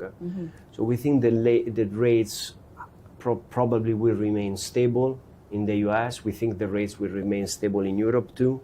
So there is a sense of stability that is kind of coming along for the rest of the year that should be positive in terms of ability for deal making. When it comes to the US, inflation has not yet gone back down to the 2% original Fed target. It's still lingering around the 3%. There are questions of whether some of the trends that we are witnessing are inflationary in nature. And therefore, is there a risk probably that doesn't play out this year, but we could see more in 2027? What kind of risks? Related to inflation, that inflation comes back. Is that something that currently we are not seeing, but towards the end of this year, beginning of next year, could we see inflation coming back up a little bit? That's a question. On the other side, oil prices coming lower could be positive from an inflation standpoint in the US. And the other question is productivity-led improvements coming from AI are not yet fully priced in. So do you think that we are still entering a more predictable interest rate environment? For the rest of the year, yes. We think we started the year with a view that there could have been a couple of cuts. At the moment, we seem to think that probably the Fed has done its course. Should CEOs prepare at some point to higher for longer at some point mindset? The higher for longer mindset is something that we have on the back of our minds because of a variety of trends that we are witnessing, whether it's the deficit the US is currently running, whether it's other global consideration, natural bias of treasury versus others, and so on and so forth. It will not play out this year. It is something that will probably play out later in the course of this decade.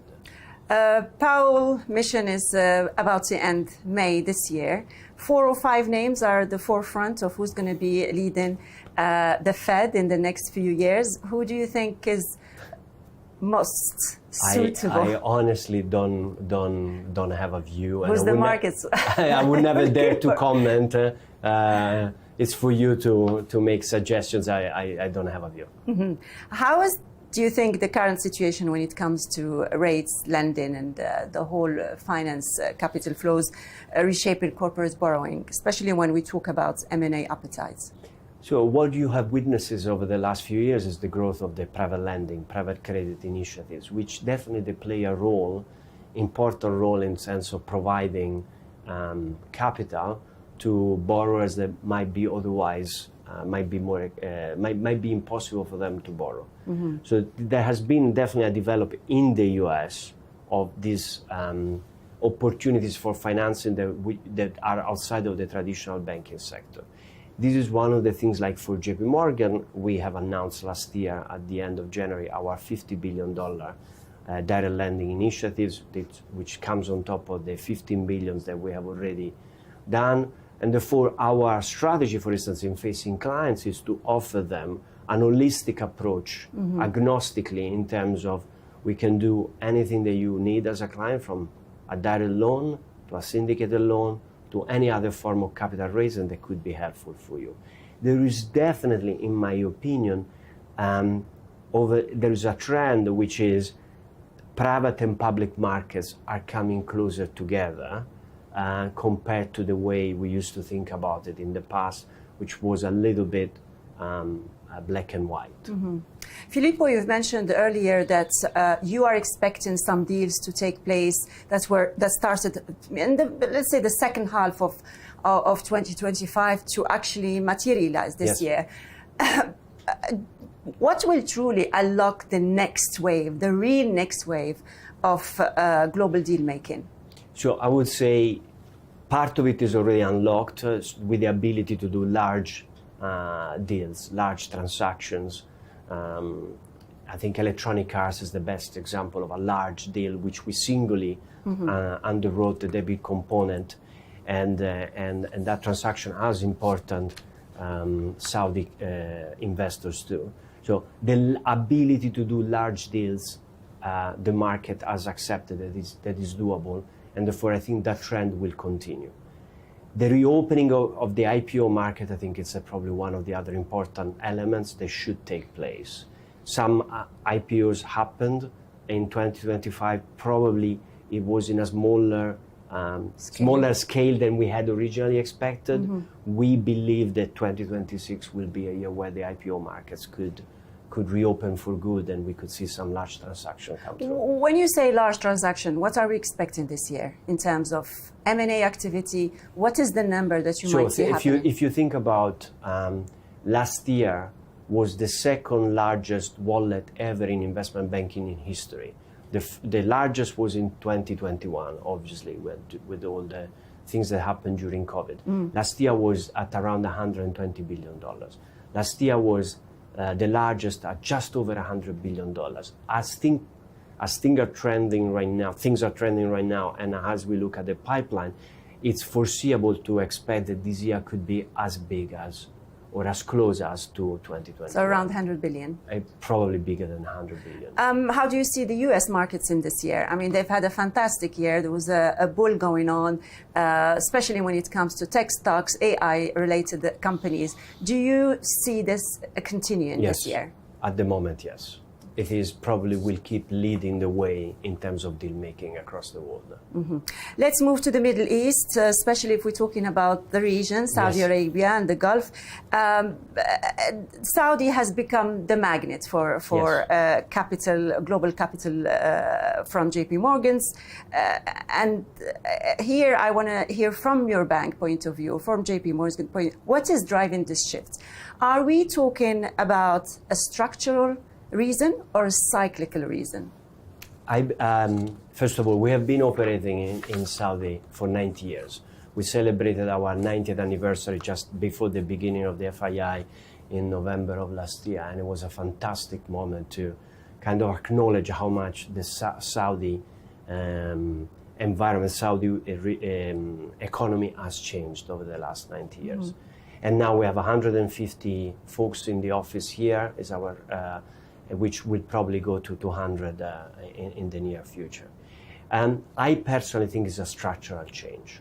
There is a variety of reasons for it. Number one, the important infrastructure investments that are going on in the Saudi space are definitely shaping an interest, a global interest in this part of the world that unseen. I also think that there is a global South narrative. And from a global South narrative, I think that the Middle East could be the winner for a variety of different reasons. Ability to attract foreign direct investments, being appealing to the rest of the world, being logistically placed in the right place, geographically placed in the right place, and also the richness in natural resources. So I think it's a structural more than a cyclical change, and we are preparing it, and we are investing in the Middle East because we believe it's structural. Do you think that global banks are adapted to have this, let's say, adapt a model that can be sovereign-led for a long time financing? I think banks are, it's one of the things at times we criticize banks a lot as not being flexible, but I think we are really actually quite flexible as an institution. We can move and we can adjust ourselves to the clients and the realities that we are facing. So the answer is yes. I think that the interest for the Middle East is prompting, I assume, everyone, not only JP Morgan, to rethink about how to invest in this part of the world. Filippo, CEOs today face a rare mix of pressure. Geopolitics, AI disruption, energy transition, a lot of risks. What is the most common strategic mistake you see companies making it today? We overestimate the complexities and the impact of certain trends in the short term, but we grossly underestimate their impact in the medium to long term. So we make, at times I see, we meaning the business folks tend to make decisions based on short-term inputs rather than thinking about the long-term consequences. AI and banking has become a very, very attractive subject, stories, articles to read, and they're everywhere. Where do you see genuinely AI changing decision-making when it comes to global banking? So first of all, as JP Morgan has been deploying AI since 2012. Now, it has changed the way in which we operate, the way in which we use AI. Definitely, generative AI has changed more and more the way we think about it. And there is a component of agentic AI that now is coming into place. At the moment, as a firm, we have around 400 use cases where AI is used every day in the way we run the organization. It is aimed at achieving efficiency, productivity gains, ability to deliver better services to our clients in a much faster fashion, ability to absorb large quantities of data and drive to the conclusion exceptionally fast. So this is one aspect which I think is well understood. The next layer is how much AI can bring an increase in revenues by mining sectors, opportunities that otherwise we would not have seen, we would not have expected. How much do you think it will bring in terms of revenues? We have earnings tomorrow, so I'm not at liberty to say in case the CFO says something. Filippo, you've spent decades at the top of the global finance, and in a world defined by uncertainty, for sure, of what's happening on a geopolitical front, what is the most or the one leadership skill or threat quality that matters more than ever today? I would say the ability, in my mind, the ability to see the interconnections around the various inputs that we receive, staying calm, don't overreact, read all the various inputs, and having the ability to match EQ and IQ in equal components. Filippo Gori, co-head of Global Banking, JP Morgan Chase, thank you very much for this interview. Thank you for having me, Fatima. It's been a pleasure.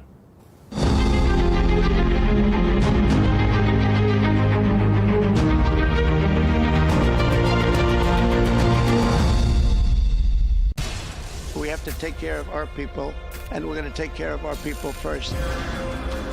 For in-depth analysis and all the latest developments across the globe, make sure you join us every weekday.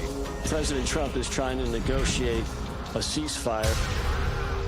With so much happening, so much information, and so much noise, International law will have no part in his administration. it can be hard to keep track. Tariffs will just fuel inflation. We're going to fight these tariffs. But you can count on us to tell you what you need to know. We stand by your side. Join me, Tom Burges Watson, for Global News Today, right here on Arabiya News.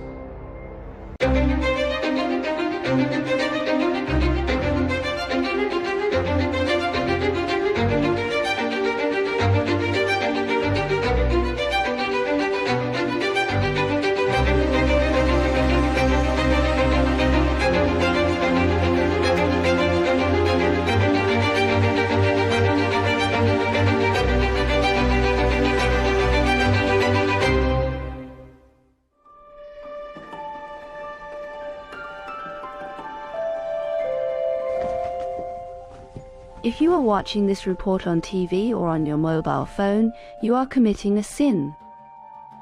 And if you take part in political activity, as a candidate or as a voter, this is forbidden. And never keep photos of yourself at home or allow anyone to take them. New York, the dazzling city known for its nightlife, its crowded streets, and the Statue of Liberty. In all its modern lifestyle, its urban sophistication, its fast pace of life, architecture, and advanced technology, and yet only about 300 kilometers away from New York, lies the state of Pennsylvania, which is home to the largest Amish community in the world, a religious group that has voluntarily given up modern freedoms and abandoned contemporary technology in order to preserve their traditional way of living. Our team boarded a train from New York to Pennsylvania on a special mission to learn more about this group in a journey that felt like stepping into a time machine. His tender mercy, who through life has been my guide. This Christian community stands as a clear example of people who willingly hold on to their old beliefs, choosing freely to remain committed to a way of life built on traditional farming and handcrafted work. They continue to follow these long-standing practices with intention and devotion, quietly setting aside the modern developments and technological changes that surround them in the world today.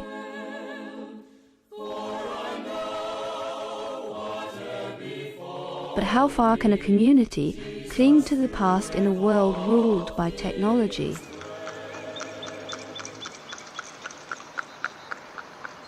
Pastor Gregory welcomes us into his church to share his experience living among the Amish and how their beliefs differ from the Protestant Christianity followed by most Americans. They're just people that are living like in another time frame. Most people, we go with the flow. When cars came along, we gave up our horses. When cell phones came along, we gave up our landlines. We just go with all the technology, but they have held back on that on purpose.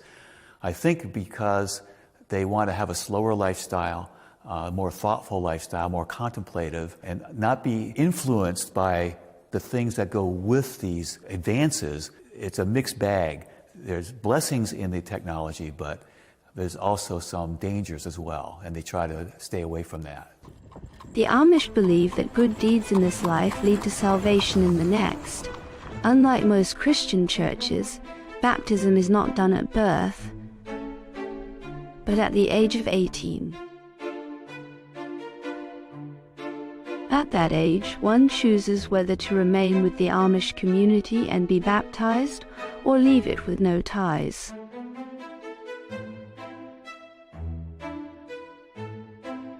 Well, I was born Amish till I was 5, and then my parents changed to the Mennonite church. Playing with cousins wasn't a problem at all. Children get along with children. But when you get into adults, especially my grandparents, they were really strict, staunch Amish. We didn't eat at the same table with them. I remember one time we had one big table, but they put a divider down the middle. Mom and Dad sat over here, and then the rest of them. What I do now is just respect their way of life. And the people are generally very personable. They don't like their pictures taken, but they will be willing to talk to you.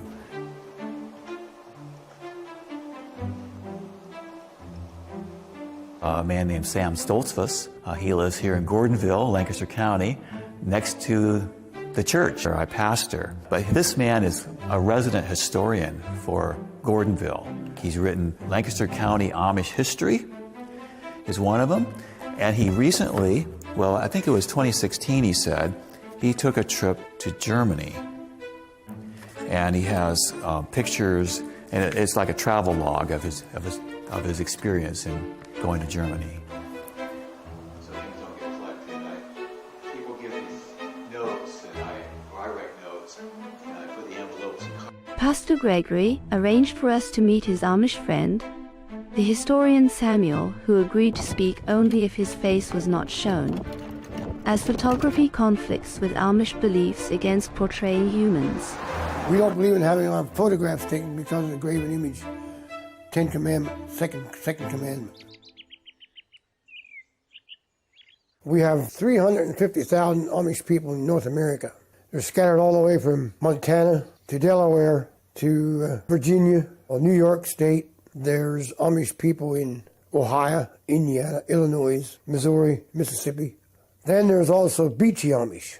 They don't drive cars, but they have tractors. Almost 40,000 Amish people in Lancaster County. The Amish are known for their distinct appearance. Men grow beards but shave the mustache, and women cover their hair and dress modestly. We always wear plain clothes, plain suits, plain shirts. Now, we don't always make our own clothing. We buy some. You can buy some tailor-made. And dresses, the girls wear white before they're married. Organdy, we call it. Then when they get married, then they wear colored dresses. The white dress, when you get married, is laid back, and that's their funeral garb. Or when a lady gets to be 35 and not married, then she'll switch over to colored dress. The Amish trace their origins to the 17th century, when a Swiss spiritual leader named Jakob Ammon founded the movement, aiming to return the church to its original teachings and old religious traditions, believing the Mennonite church had strayed from them. Ammon also wanted a simple, humble lifestyle aligned with the teachings of the Bible. The Amish people came here in the 1700s to Pennsylvania, Lancaster County, at the same time that many other people were coming, Christians who were experiencing persecution in Europe. William Penn and others had purchased land here and made land available for them to come, where they would have religious freedom, freedom to teach their children, have their own schools, and live like that. Many of them were farmers and stayed to be farmers throughout most of their life and throughout the history of Lancaster County.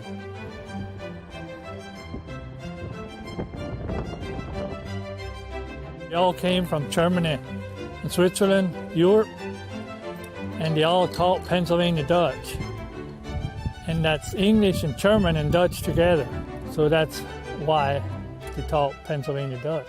It's very interesting how at that time, back in the 1700s, that the communication got from America to Europe that, oh, there's freedom here, and why don't you come and live here? But many of them did, and records exist of boatloads of immigrants coming from Europe to America, arriving in Philadelphia, moving westward as land became available.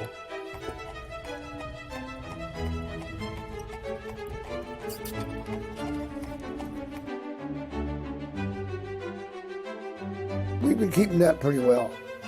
Our church services are in Pennsylvania Dutch and German. Always in Pennsylvania Dutch and 50% German. Our scriptures are in German. Our communion services are in German.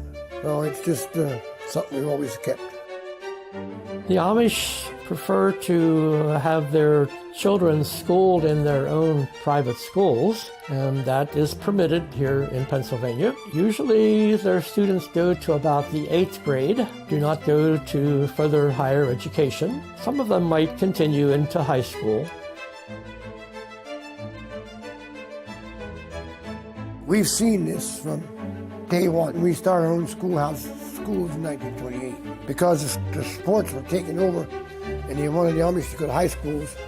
and we didn't feel that was very necessary. Well, we have to go to school till we're 15. In 1956, that was a big issue. Finally, they got together on how they would do this, and now they have a 14-year-old school. After you're through the 8th grade, you go to 1 year to that until you're 15. And then they teach German, farm economics, and things like that. The ladies will learn cooking, housekeeping, which they have anyway. They knew it anyway.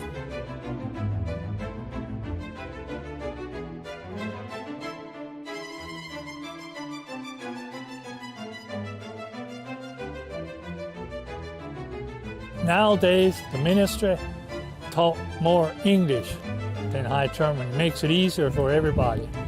But they still use a lot of German too.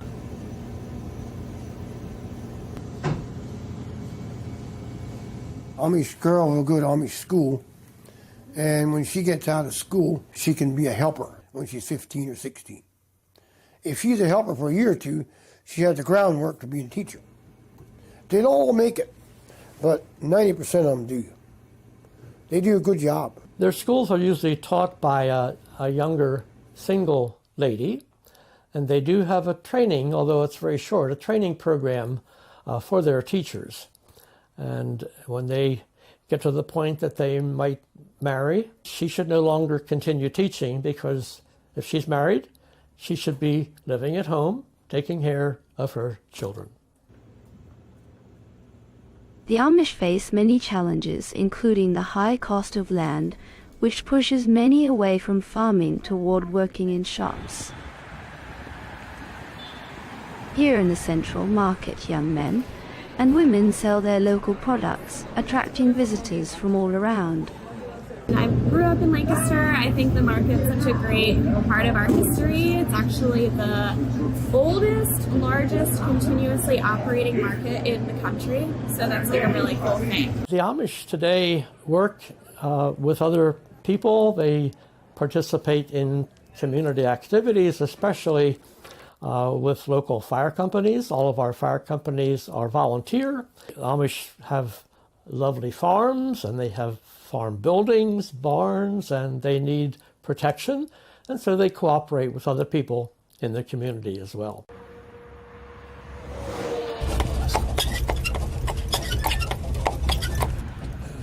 Here's a fire company. The Amish help a lot at the fire company. Some people confuse the Amish with the Mennonites, as both share European roots and have similar beliefs.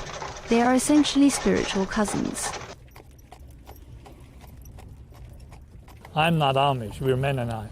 We're not quite as strict.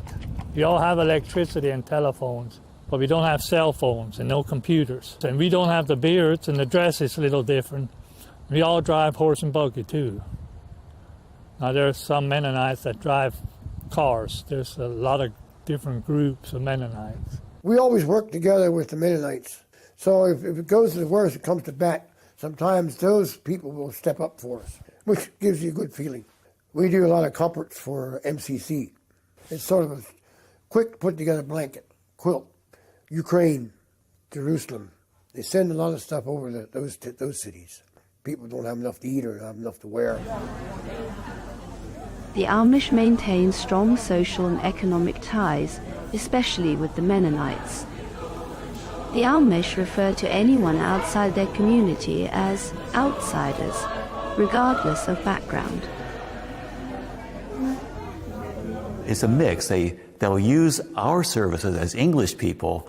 They will use our technology, our transportation when they need to, but they rely upon themselves mainly for their day-to-day living in their home life. Some of them actually have vehicles, but not for their own purpose. They use it for business purposes. I work for a hardscape company up in New Holland, where the owner had 3 big diesel trucks. He had cell phones, he had office computer equipment and so forth, but he himself would have to be transported by a driver to get to the job locations to give the estimates and then to check up on the work.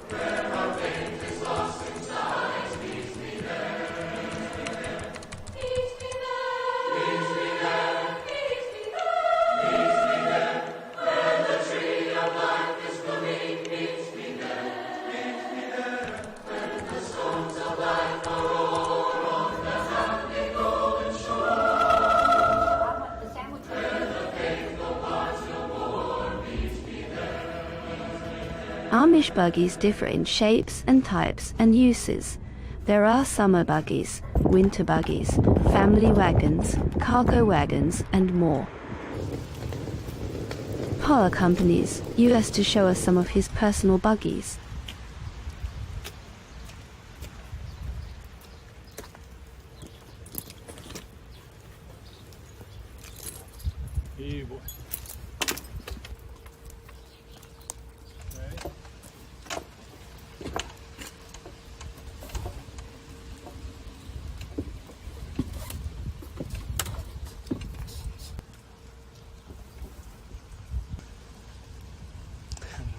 Go through the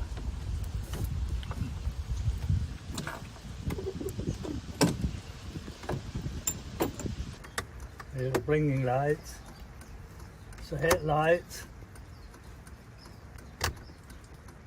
This is actually my buggy here. I use this quite a bit in the summer.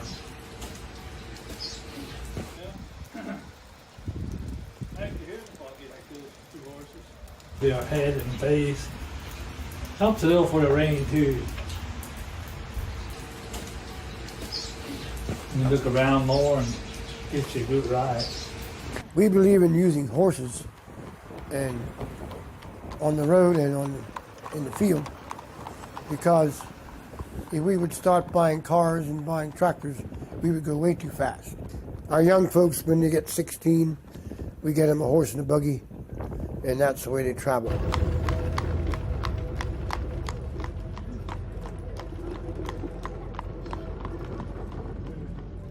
Amish like to stay as a community. They have very strong families, and so they don't drive cars because that would take them away from their family and away from the community, perhaps into a city where there might be other influences that might not be to the benefit of their families. And they've kept using horsepower for their farm work as well.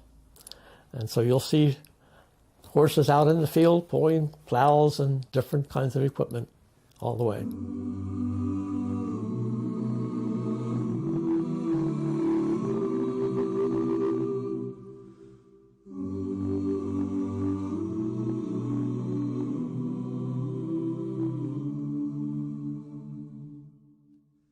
Packing up the dreams God planted in the fertile soil of you. Can't believe it can add up to the price of a car when you have a horse and buggy together. They have different upholstery. He said they can have seating, front row seat, you have a back row seat. So the single guys, he was just going to have a front row seat. He didn't need a back row because he wasn't married. But we'll keep you close as always. It won't even see you go. The buggies all have halogen bulbs now. In the last 20 years, they got much brighter. The headlights and the tail lights, so you can see them. The boys that ride scooter, I meet a bunch of them going to work, 5 or 6 of them going to work in the morning. And they have a light they put on their hat so they could see, and then they have a flashing light in the back for safety. Among the Amish, forgiveness and rejection of violence are core values, to the extent that they do not join the army. Even so, their punishment is harsh for those who break their rules. For example, if members violate Amish church guidelines and refuse to confess or leave the group, they face expulsion, which in their community is called shunning, as happened with the Miller family. They keep their horse feed in here. Chickens like that too, I guess. You go into an Amish-owned store to buy something, they won't take money from you. You have to lay it on the counter, and they'll pick it up. They won't take it out of your hands. They'll ride in a car with ex-Amish, but you're not allowed to drive. They can't. I have to drive because I was never baptized in the church like my parents were. So it gets a little touchy, I guess. 'Cause our hearts in me We'll keep the love that keeps us strong. And friends of friends forever. If the Lord's the Lord of them, and a friend will not say never, 'cause the welcome will not end. They have mud sales every year, and they could have $5 million coming in. They sell everything imaginable, household quilts and farm equipment, and they sell horses some places, and quilts could bring over $1,000 for quilts and auction them off. But because it's a fundraiser for the fire company, they don't mind paying twice as much as what you would maybe buy it at a store. You might get 5,000 people showing up at the sale. English and Amish, they go together, and Mennonites, and sell buggies and horses. And we got the Wilbur out of a 35. Mud auctions, as they are called among the Amish, are one of the major traditional events in their culture. These auctions are held every spring with many community members and neighboring groups participating. They sell many items including handmade furniture, farm equipment, horse-drawn wagons, and local foods. This event is a chance to raise donations and also a special social occasion where Amish people and visitors meet to enjoy the auction and exchange stories and experiences. A harder life, riding a bicycle, pushing a scooter, which would use one foot on the platform, and the other foot they use to push. I mean, it's a lot harder. It's slower. It's a slower life. And I said to one Amish lady, you know, you're kind of away from the world, kind of a thing. But she said, you know, but we're still tempted. We're still tempted. We're still, you know, it's part of life. Not that all of it's bad, but it has its influence. It changes things. So I think as long as they're able to maintain their independence to some degree, they'll be fine. You on my side, Ben, or not? 22 now 5. And now 22 So $22 straight down the middle. Number 100. Number 100. So $22 left side. The Amish are a very important part of Lancaster County culture. They contribute in many ways to our history and our culture now today. We like having the Amish in Lancaster County. They are people that add to this area and make it unique.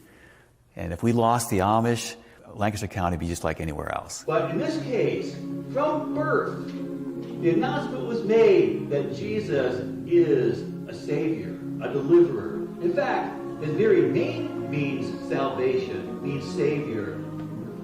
They shall call his name Jesus, for he shall save his people from their sin. For many, this community misses out on much of life's pleasures, but as the Amish say, sometimes the simplest things in life are the best.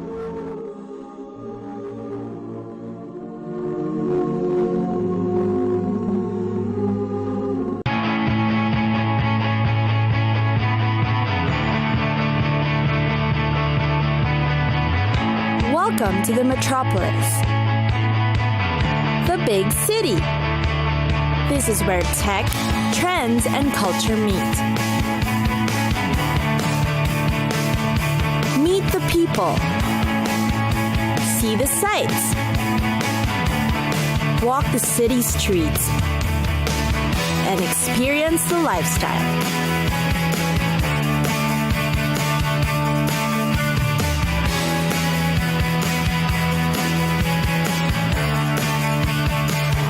This is your first-class ticket to the cities of the world.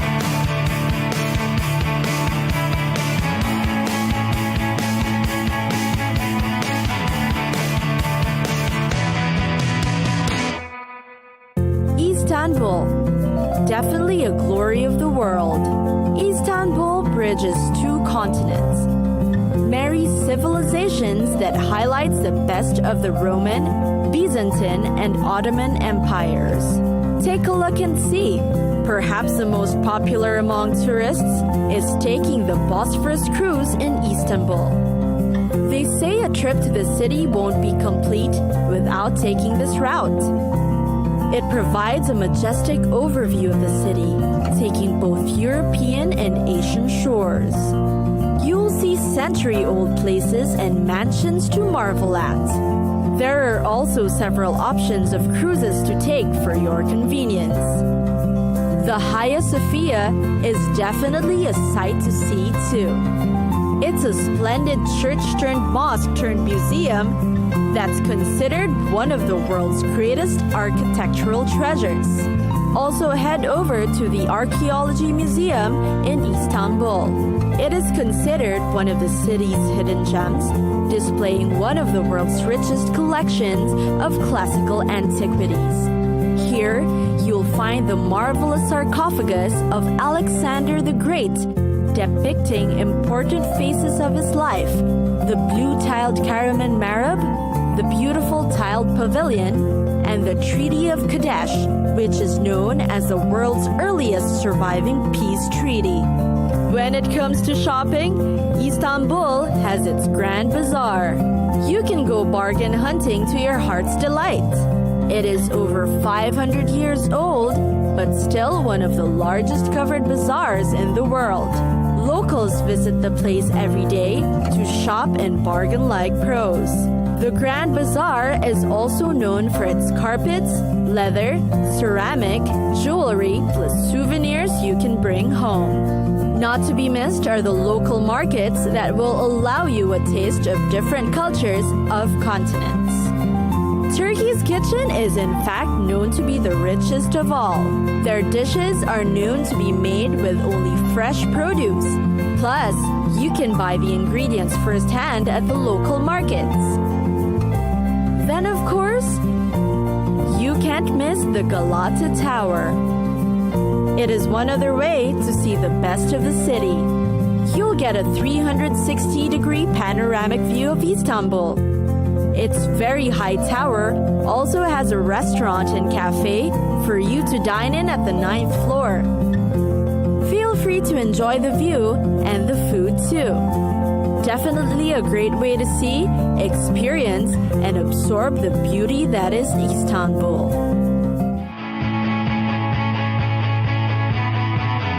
It's time for us to go. Pack your bags and get your tickets ready. And we'll see you on the next destination. Catch us again next time on Cities of the World.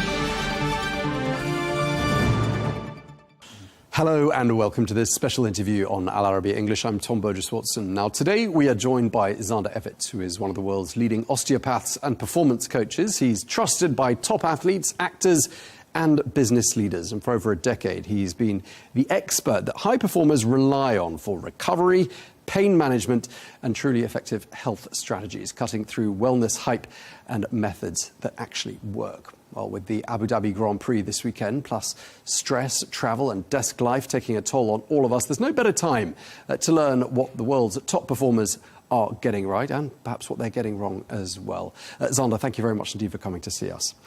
I understand you are a performance osteopath. And the first question I was asking myself was, what's the difference between a performance osteopath and the more traditional sense of osteopath? Sure. Very good question. Firstly, thank you for having me. Great to be here. I think the difference is basically that clinically an osteopath would see anybody with pain, much like a physiotherapist, but perhaps they use their hands a little bit more. And with a performance osteopath, we have a little bit more of a skill set that lends itself to a broader range of modalities, for example, strength and conditioning, for example, recovery tactics and things that you might integrate to somebody's lifestyle. And I think that lends itself to the kind of demographic that I serve, which is, high performers, people that have to be switched on, maybe more than the usual 9-to-5er. But there's definitely crossovers, and I definitely still have the same skill set. So clinically, we start off with that, and then a performance osteopath would be somebody that obviously branches out into other areas of expertise. Okay, so you mentioned high-performance individuals. I mean, give us a couple of clues. I know you can't give us names, but the sorts of profile of client you have. Yeah, sure. So a lot of the people that I see are kind of the top 1 or 0.1%, if you like, can range from CEOs of huge corporations that travel, constantly on the road with huge demands on their plate. And then I could be seeing actors that have roles that are very physically demanding, and they just need support with maybe some injuries or pain or just their fitness for that role. As well as those, I could also, be seeing athletes, and that could be from Formula One to football to basketball. I think my therapeutic skill set lends itself to a foot in the door with a lot of these people. So usually people come to me first with a bad shoulder, a bad back, and then the relationship evolves, and I help them kind of rebuild out of that injury into a fitness or a level of fit for purpose, as I would call it, to be able to do their job and their role at a very, very high level. Okay, and since you mentioned Formula One, and we've got the Abu Dhabi Grand Prix upon us, I want to ask you, what's your understanding? Because I know you work with quite a lot of drivers and racing drivers involved in Formula One. Is it more about mind over matter? How strong is the mind aspect of being a good Formula One driver versus the physical aspect? It's definitely huge. I think when you get to the top echelons of any sport, I think when you look at the field of play or on the grid, what you'll see is a lot of athletes that are very similarly posed. So their level of skill in each area required for that sport is almost very, very similar, almost the same. And those marginal gains will be in the management which I offer to people of the psychological side, the emotional side. I'm supporting people and helping also bring in other professionals that might help, with the psychology. When you talk about mind over matter, I think it's important to realize these people are really, they're under a lot of stress, a lot of pressure. And that has a lot of similarities with these CEOs, with the actors.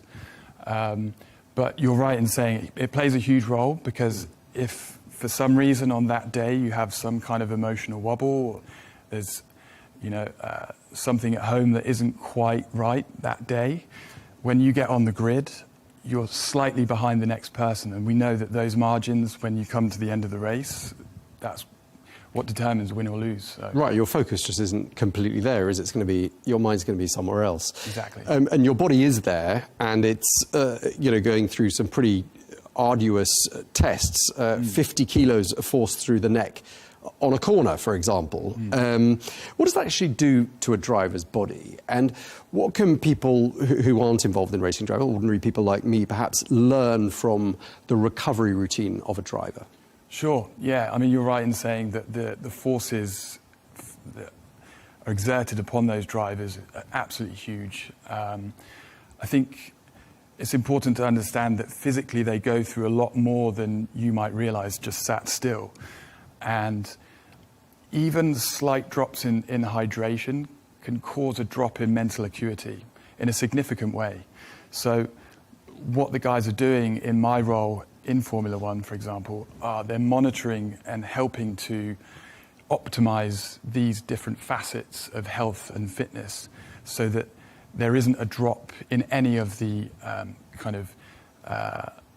any of those outlets of performance. So like I said, with the hydration and mental acuity, it just takes one moment of lapsed concentration, and it could be a crash, or it could be a few seconds back, and therefore losing, a position in the race.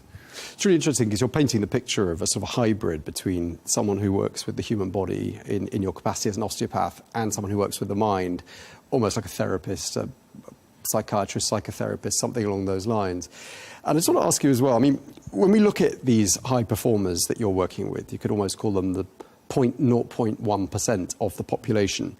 Are there sort of habits that we, and I talk about people who aren't in that percentage, could learn from them in terms of recovery, in terms of routine? What lessons can we draw from them? Definitely quite a few lessons, actually. And I'm always, I'm forward speaking and saying that, even though they are the 0.01%, you have to remember that their lifestyle is very different to ours. And in some regards, you might look at them and say, oh, well, I need to have strength, I need to have conditioning, I need to have cardiovascular health. Yes, but your demands in a day are very different to theirs. We try and support from lots of different angles, for example, nutrition, for example, the fitness side, the mental side that we're talking about. And I think that what we learn from the elite level athletes is, they're not going to put in protocols that are a waste of time. So we can start to hone in and go, okay, well, this seems important, and so does this. And recovery is huge. As you know, it's definitely a trend right now. And I think the application of those protocols for recovery, for example, they have to be carefully managed, because just saying, oh, an ice bath is good for recovery is far too broad to be a positive for most people.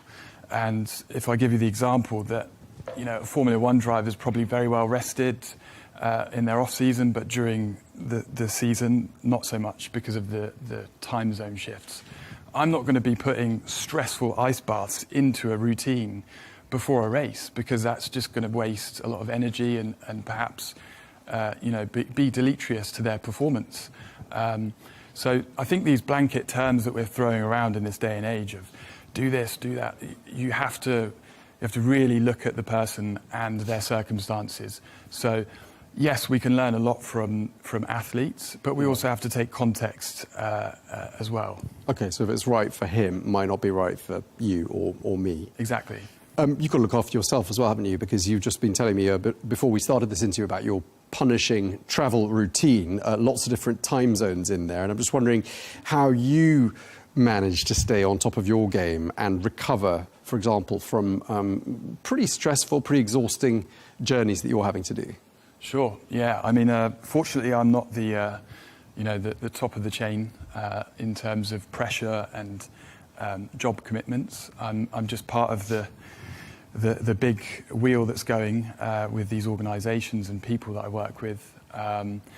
So I have the luxury of time, but I often don't have the luxury of schedule. And so I guess what I do for myself is, before a trip like the one I'm on at the moment, which is 6 or 7 cities in about 8 days, I try to improve my fitness up until the trip.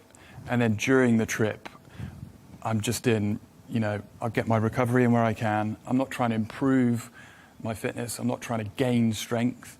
I'm just trying to manage so that when I'm there for the client, then I'm also at my best. I think a lot of the times people think more is more. So, you think, oh, I've only got a short gap between a couple of stressful work days. I'll go in and do some sprints because I've got 10 minutes and that'll give me more out of the time that I'm getting. But actually, that's just going to put you in a deeper deficit, and you'll likely perform worse the next day, and it's difficult to come out of that. So I think, definitely I look at the schedule that I have, and I try and make it so that I'm in my best kind of, fitness and health, and I'm recovered before a trip. I'm not looking after myself in the trip. I'm looking after my clients. Okay, but have you got a sort of a hack, sort of a go-to routine or something that you do, especially perhaps to get over jet lag? Definitely. So essentially, I usually try and wake up on a timed alarm clock. So if you go to bed, let's say at midnight, I want you to wake up within a multiple of 90 minutes, because that's your sleep cycle. And if you break that sleep cycle in half, you're in deep REM sleep. And that's going to leave you feeling groggy and not very sharp mentally the next day. So even if it's for the sake of losing 30 minutes of total sleep, I'm going to be far, sharper waking up as a multiple of 90 as I come out of that deep sleep. So that's my first thing, is before bed, I'll just set the alarm clock for a good time that is a multiple of 90 minutes. And then when I wake up, hydrate, take some electrolytes. I have some movement practices that personally I find really good. I can do it from my hotel room. Foundation training is stretching. Those a little bit of stretching, and I'd say be intuitive. Move around. I often use like a heart rate monitor and try and stick in that zone 2 sweet spot. So I know that I'm not overtraining and overexerting myself, but I'm going to feel nice and fresh, get lots of oxygen into my body, feel invigorated rather than exhausted. And that seems to help me wake up for the day. I think stumbling out of bed and trying to maximize sleep volume over, trying to manage that articulately is I've tried that, it doesn't work. And you've got to eat healthily as well, haven't you? Because when you're travelling and when you're working funny hours as well, there's a tendency to eat junk because it's nearby and, it's sort of comfort food in a way. And there's all this processed food and ultra-processed food at our disposal. And I'm just wondering, the people you see regularly, your clients, people come to your clinic, do you see a link between poor nutrition and pain/inflation? Is that something can you see the pattern? Definitely.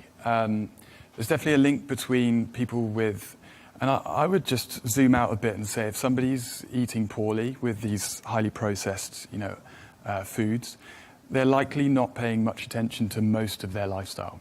So there's a lot of headroom for improvement with these kind of people, and usually they've come to me because they have pain. So it's a really easy sell to start managing these other areas of their health. But nutrition, for sure, is a low-hanging fruit, as I would call it. It's something that you can, accessibly and affordably for most people, make a quick change, and within a few days, you're going to see a good improvement. And yeah, ultimately, pain is definitely increased or exacerbated by a poor lifestyle and stress. Have you got any superfoods that you are your go-to snack, for example, something that you think people might have underestimated in terms of the power of what that food could do for you? Sure, and I think everybody's different with this, so it's worth the trial and error. But at the moment, I'm carrying some tart cherry juice, specifically the Montmorency type of cherry. Athletes have been using it for a very long time. It's really easy to travel with because you can have different forms, or just take some concentrate juice in your fridge at home. I think that's, at the moment, the front of my mind, because it's definitely something that I'm carrying with me on these long and stressful trips. What are some of the warning signs that people might look out for when it comes to the beginnings of burnout? What would be some of the telltale signs people could look out for? So it's an interesting question, because I think psychologically we keep going and pushing through, and burnout usually happens because you're not aware of the the taxing schedule or the taxing job that you're putting on yourself. And I think that the main signs for me are just a general lack of motivation, because that can sometimes come before physical effects. Because you're obviously trying to carry out the tasks every day.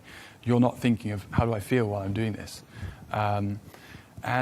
Poor sleep, your appetite starts to change, and you start to reach for more processed foods that are quicker hits, maybe a slump in mood. But I think, definitely using these wearables that we have, that are very broadly used now, I think you can get a lot of insights to how your health is going, and it's worth, even just for heart rate, it's worth keeping track of that, just as a barometer for your day-to-day health and when to know when to push it. I think sometimes people wake up and they think, oh, it's Tuesday, that's the day I need to do my sprints and my leg presses and heavy lifts. And actually their body might be not prepared for that, and there's no point in doing that exercise. So if you find yourself in that position where you're not rested and recovered, you're not going to adapt from that workout. So maybe opt for something a little bit lighter. I'm being told we're nearly out of time, but I want to ask you about posture quickly, because people sit at their desks all day long, like me, and I can see my posture is getting worse. I mean, it's visible on a profile. Are there any quick fixes for that? I think the quick fix is a psychological one. If you just change your framing of how you perceive posture. First of all, we know that we've just spoken about stress being not great for pain. So somebody that's more stressed will feel more pain. If you're worrying about your posture and you have a slight ache and your day's long, but you can't stop because you've obviously got a job to do, the last thing you want to do is worry about it. And the thing with posture is it's just a moment in time. It's good that you can create these slouched positions, but I think the main thing is to have a strong posterior chain, so the muscles on the back of your body. And, when you have time and you're rested, work on strengthening that, because as the day or the week progresses, you're going to be able to uphold that posture without, exceeding what I would say is your tissue capacity. So if I could give an analogy of a marathon, at the beginning of the marathon, you're rested and strong, and you can hold good form while you're running. As the marathon goes on, maybe mile 20, fatigue is seriously set in, and you're struggling to hold good posture. And the worse it gets, the higher your risk potentially of an injury. So if you just applied that on a micro level in your day-to-day life, with a stronger back at the start of the day, you're less likely to default into a position at the end of the day because you're trained and you're prepared for that day. Okay, and just lastly, I'm being asked to ask you the number one mistake people make when they go to the gym. I think the number one mistake is to train too much like an athlete and not enough like somebody that is trying to train for health. And the reason I say that is because we learn a lot from people like bodybuilders. And at its roots, bodybuilding is a sport. You stand on stage and you're prepared to sacrifice your health to look great on the stage. So it's great that we learn some exercises from them, but let's just cherry pick from that and make it a bit more specific to your life. And we just spoke about your posterior chain. So I might ask you to do some deadlifts a couple times a week so that we can strengthen that and help you not fall into those bad positions at the end of the day. So I think, try to train more like a healthy person rather than an athlete.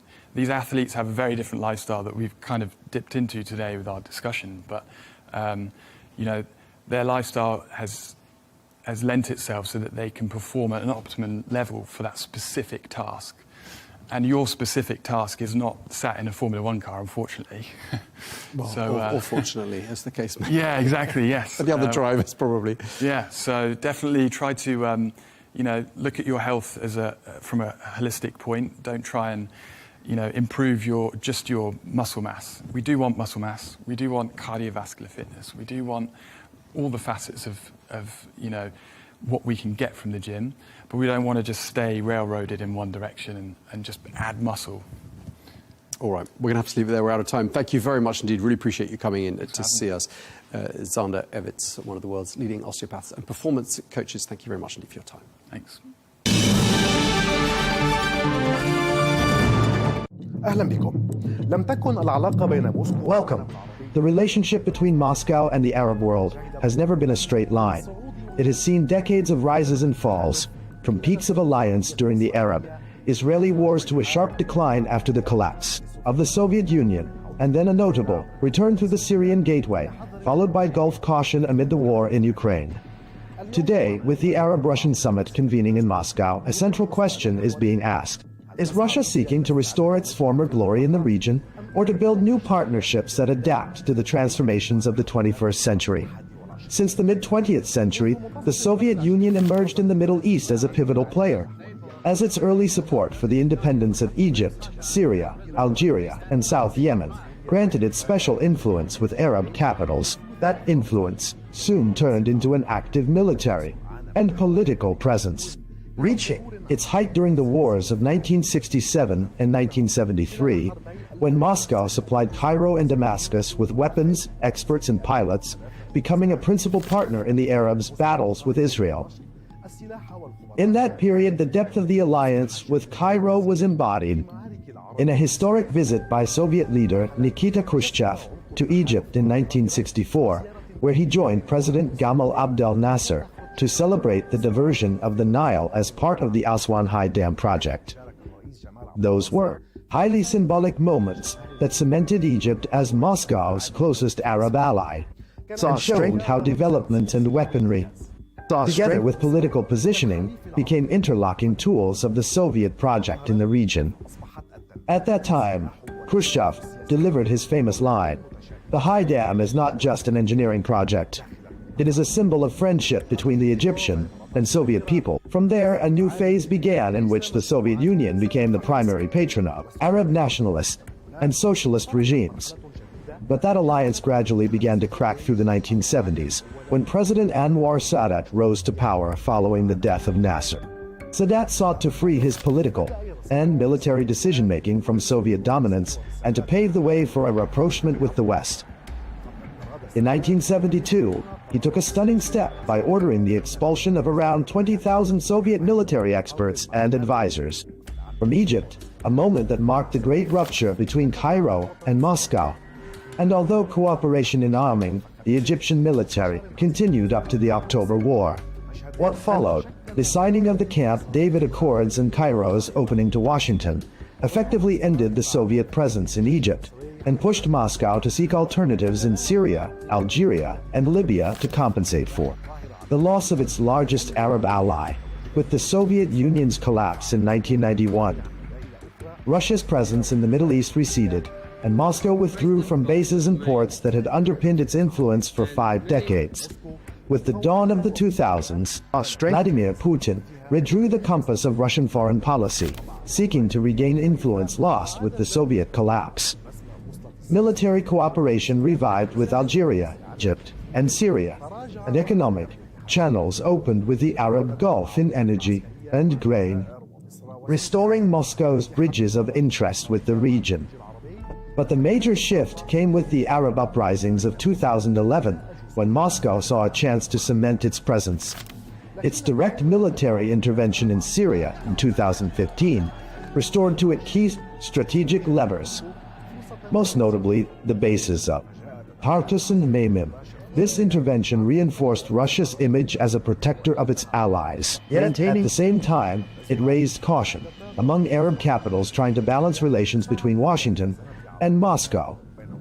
Saudi Arabia, the UAE, and Qatar viewed Russia's military presence, maintaining as deepening Iranian influence and keeping Assad in power. Despite political disagreements, Moscow's ties with the Gulf capitals remained pragmatic, maintaining close cooperation in the energy sector, along with Russian investments in gas and petrochemicals, and a limited degree of security and military coordination. With the eventual fall of the Assad regime, the scene shifted again. The new Syrian leadership rearranged its priorities, moving away from dependence on Moscow and opening up to Gulf capitals in search of reconstruction and investment. This shift cost Russia its Damascus card, the one that had given it prime influence in the Middle East equation, while the new Syrian leadership sought to redefine its relationship with the Kremlin on different terms, preserving security coordination and continued use of the Tartus and Memim bases in exchange for limited Russian support in infrastructure rehabilitation projects and the supply of wheat and fuel. Then came the outbreak of the Russia-Ukraine war in 2022, putting Russian and Arab relations to a severe test. Saudi Arabia, the UAE, and most Gulf states adopted a policy of neutrality, maintaining oil cooperation with Moscow, while on the other hand, Egypt and Algeria continued their economic and military partnerships with Russia despite Western pressure. But Western sanctions affected grain and fertilizer trade and energy prices, driving several Arab countries to seek a careful balance between their interests with Moscow and their need for Western partners. Despite the geopolitical complications, the last decade saw strengthened oil cooperation between Moscow and Riyadh through OPEC Plus agreements that helped stabilize the global energy market. Mutual investments also expanded in petrochemicals, agriculture, and religious tourism, with high-level visits between Russian and Gulf leaders keeping communication lines open even at the height of crises. In parallel, Moscow maintained its traditional stance on the Palestinian issue, affirming support for a two-state solution along the 1967 borders and the establishment of an independent Palestinian state beside Israel, while calling, during the recent Gaza events, for an immediate ceasefire and civilian protection to preserve balance in its relations with both Palestinians and Israel. Russia's presence has not been limited to the Gulf, Syria, and Egypt. Algeria has been one of Moscow's oldest military partners and the largest importer of Russian weapons in Africa and the Arab world. Since 2019, Russia has played a prominent role in Libya through the Wagner Group supporting Haftar's eastern forces, giving it military and economic leverage in key regions. In Sudan, there was the 2020 signing of a preliminary agreement to establish a naval logistics base at Port Sudan, not yet implemented because of political circumstances. Meanwhile, Russia has remained a major arms supplier to Sudan. In Tunisia and Morocco, cooperation centers on agriculture, trade, and tourism, while in Lebanon, Moscow's influence is confined to the energy and offshore gas sectors. Thus, over 7 decades, Russia has shifted from a strategic ally of Arab nationalist regimes to an oil and investment partner for the Gulf states, and finally to a party in confrontation with the West, one that directly impacts the Middle East stability. Today, with the Ukraine war still raging, Arab capitals face the challenge of mediating between East and West, while Moscow strives to entrench its footing in the region despite global isolation, and to deepen cooperation with Arab countries in economics and energy. In this context, attention turns to the Arab-Russian summit, on which Moscow hopes to represent itself as a principal actor in the Middle East, and to broaden its political and economic partnerships with the Arab world amid a phase of profound regional and global transformation.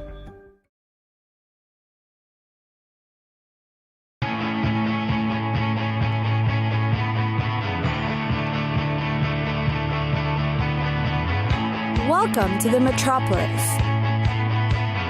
the big city. This is where tech, trends, and culture meet. Meet the people. See the sights. Walk the city streets. And experience the lifestyle.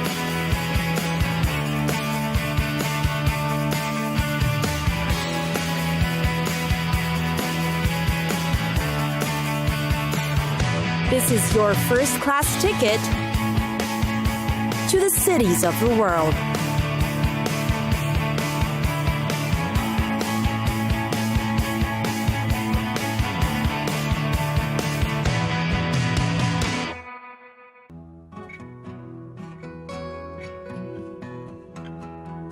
Kyoto, Japan's former capital. You can perhaps consider it the quieter, quainter counterpart to Tokyo, which is known for future tech and skyscrapers. Kyoto is where you can experience the authentic Japanese culture, no less. Here's how to get to know the city. First are the temples. The city is famous for its beautiful temples, and there are a lot of them you can visit. Kyoto, in fact, is called the City of 10,000 Shrines. The Kinkakuji, the Golden Pavilion, is perhaps the most notable one. It is considered Kyoto's most celebrated landmark. It has gold leaf walls that reflect the peaceful ambiance around it, in the middle of a park of cherry trees. Next up is the Fushimi Inari Shrine, which is worthy in your must-visit list too. It is dedicated to Inari, the god of rice and business. you'll find it at the foot of Mount Inari, with woodland paths leading up to the mountain. Indulge in the breathtaking city views while you're at it too. Walk around the historic district called Higashiyama. This is where you'll find Kyoto's traditional wooden architecture. You can buy local crafts and feast on food-stall snacks. What you won't find here are elements that symbolize the 21st century lifestyle, such as telephone cables and poles. Quite interesting. And then there's the Philosopher's Walk. This is named after the 20th century philosopher Nishida Kitaro, who liked to stroll down the lane. The walk actually runs between the Ginkakuji, the Silver Temple, actually made of wood, and Nanzenji Temple.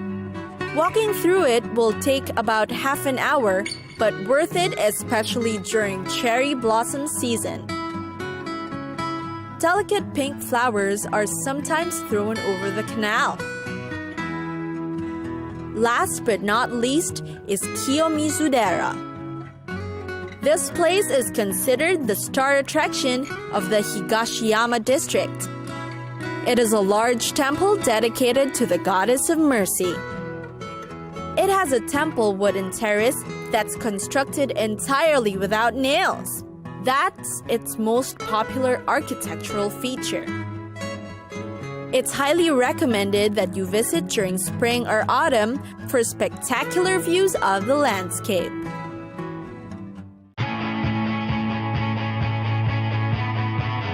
It's time for us to go. Pack your bags and get your tickets ready. And we'll see you on the next destination. Catch us again next time on Cities of the World.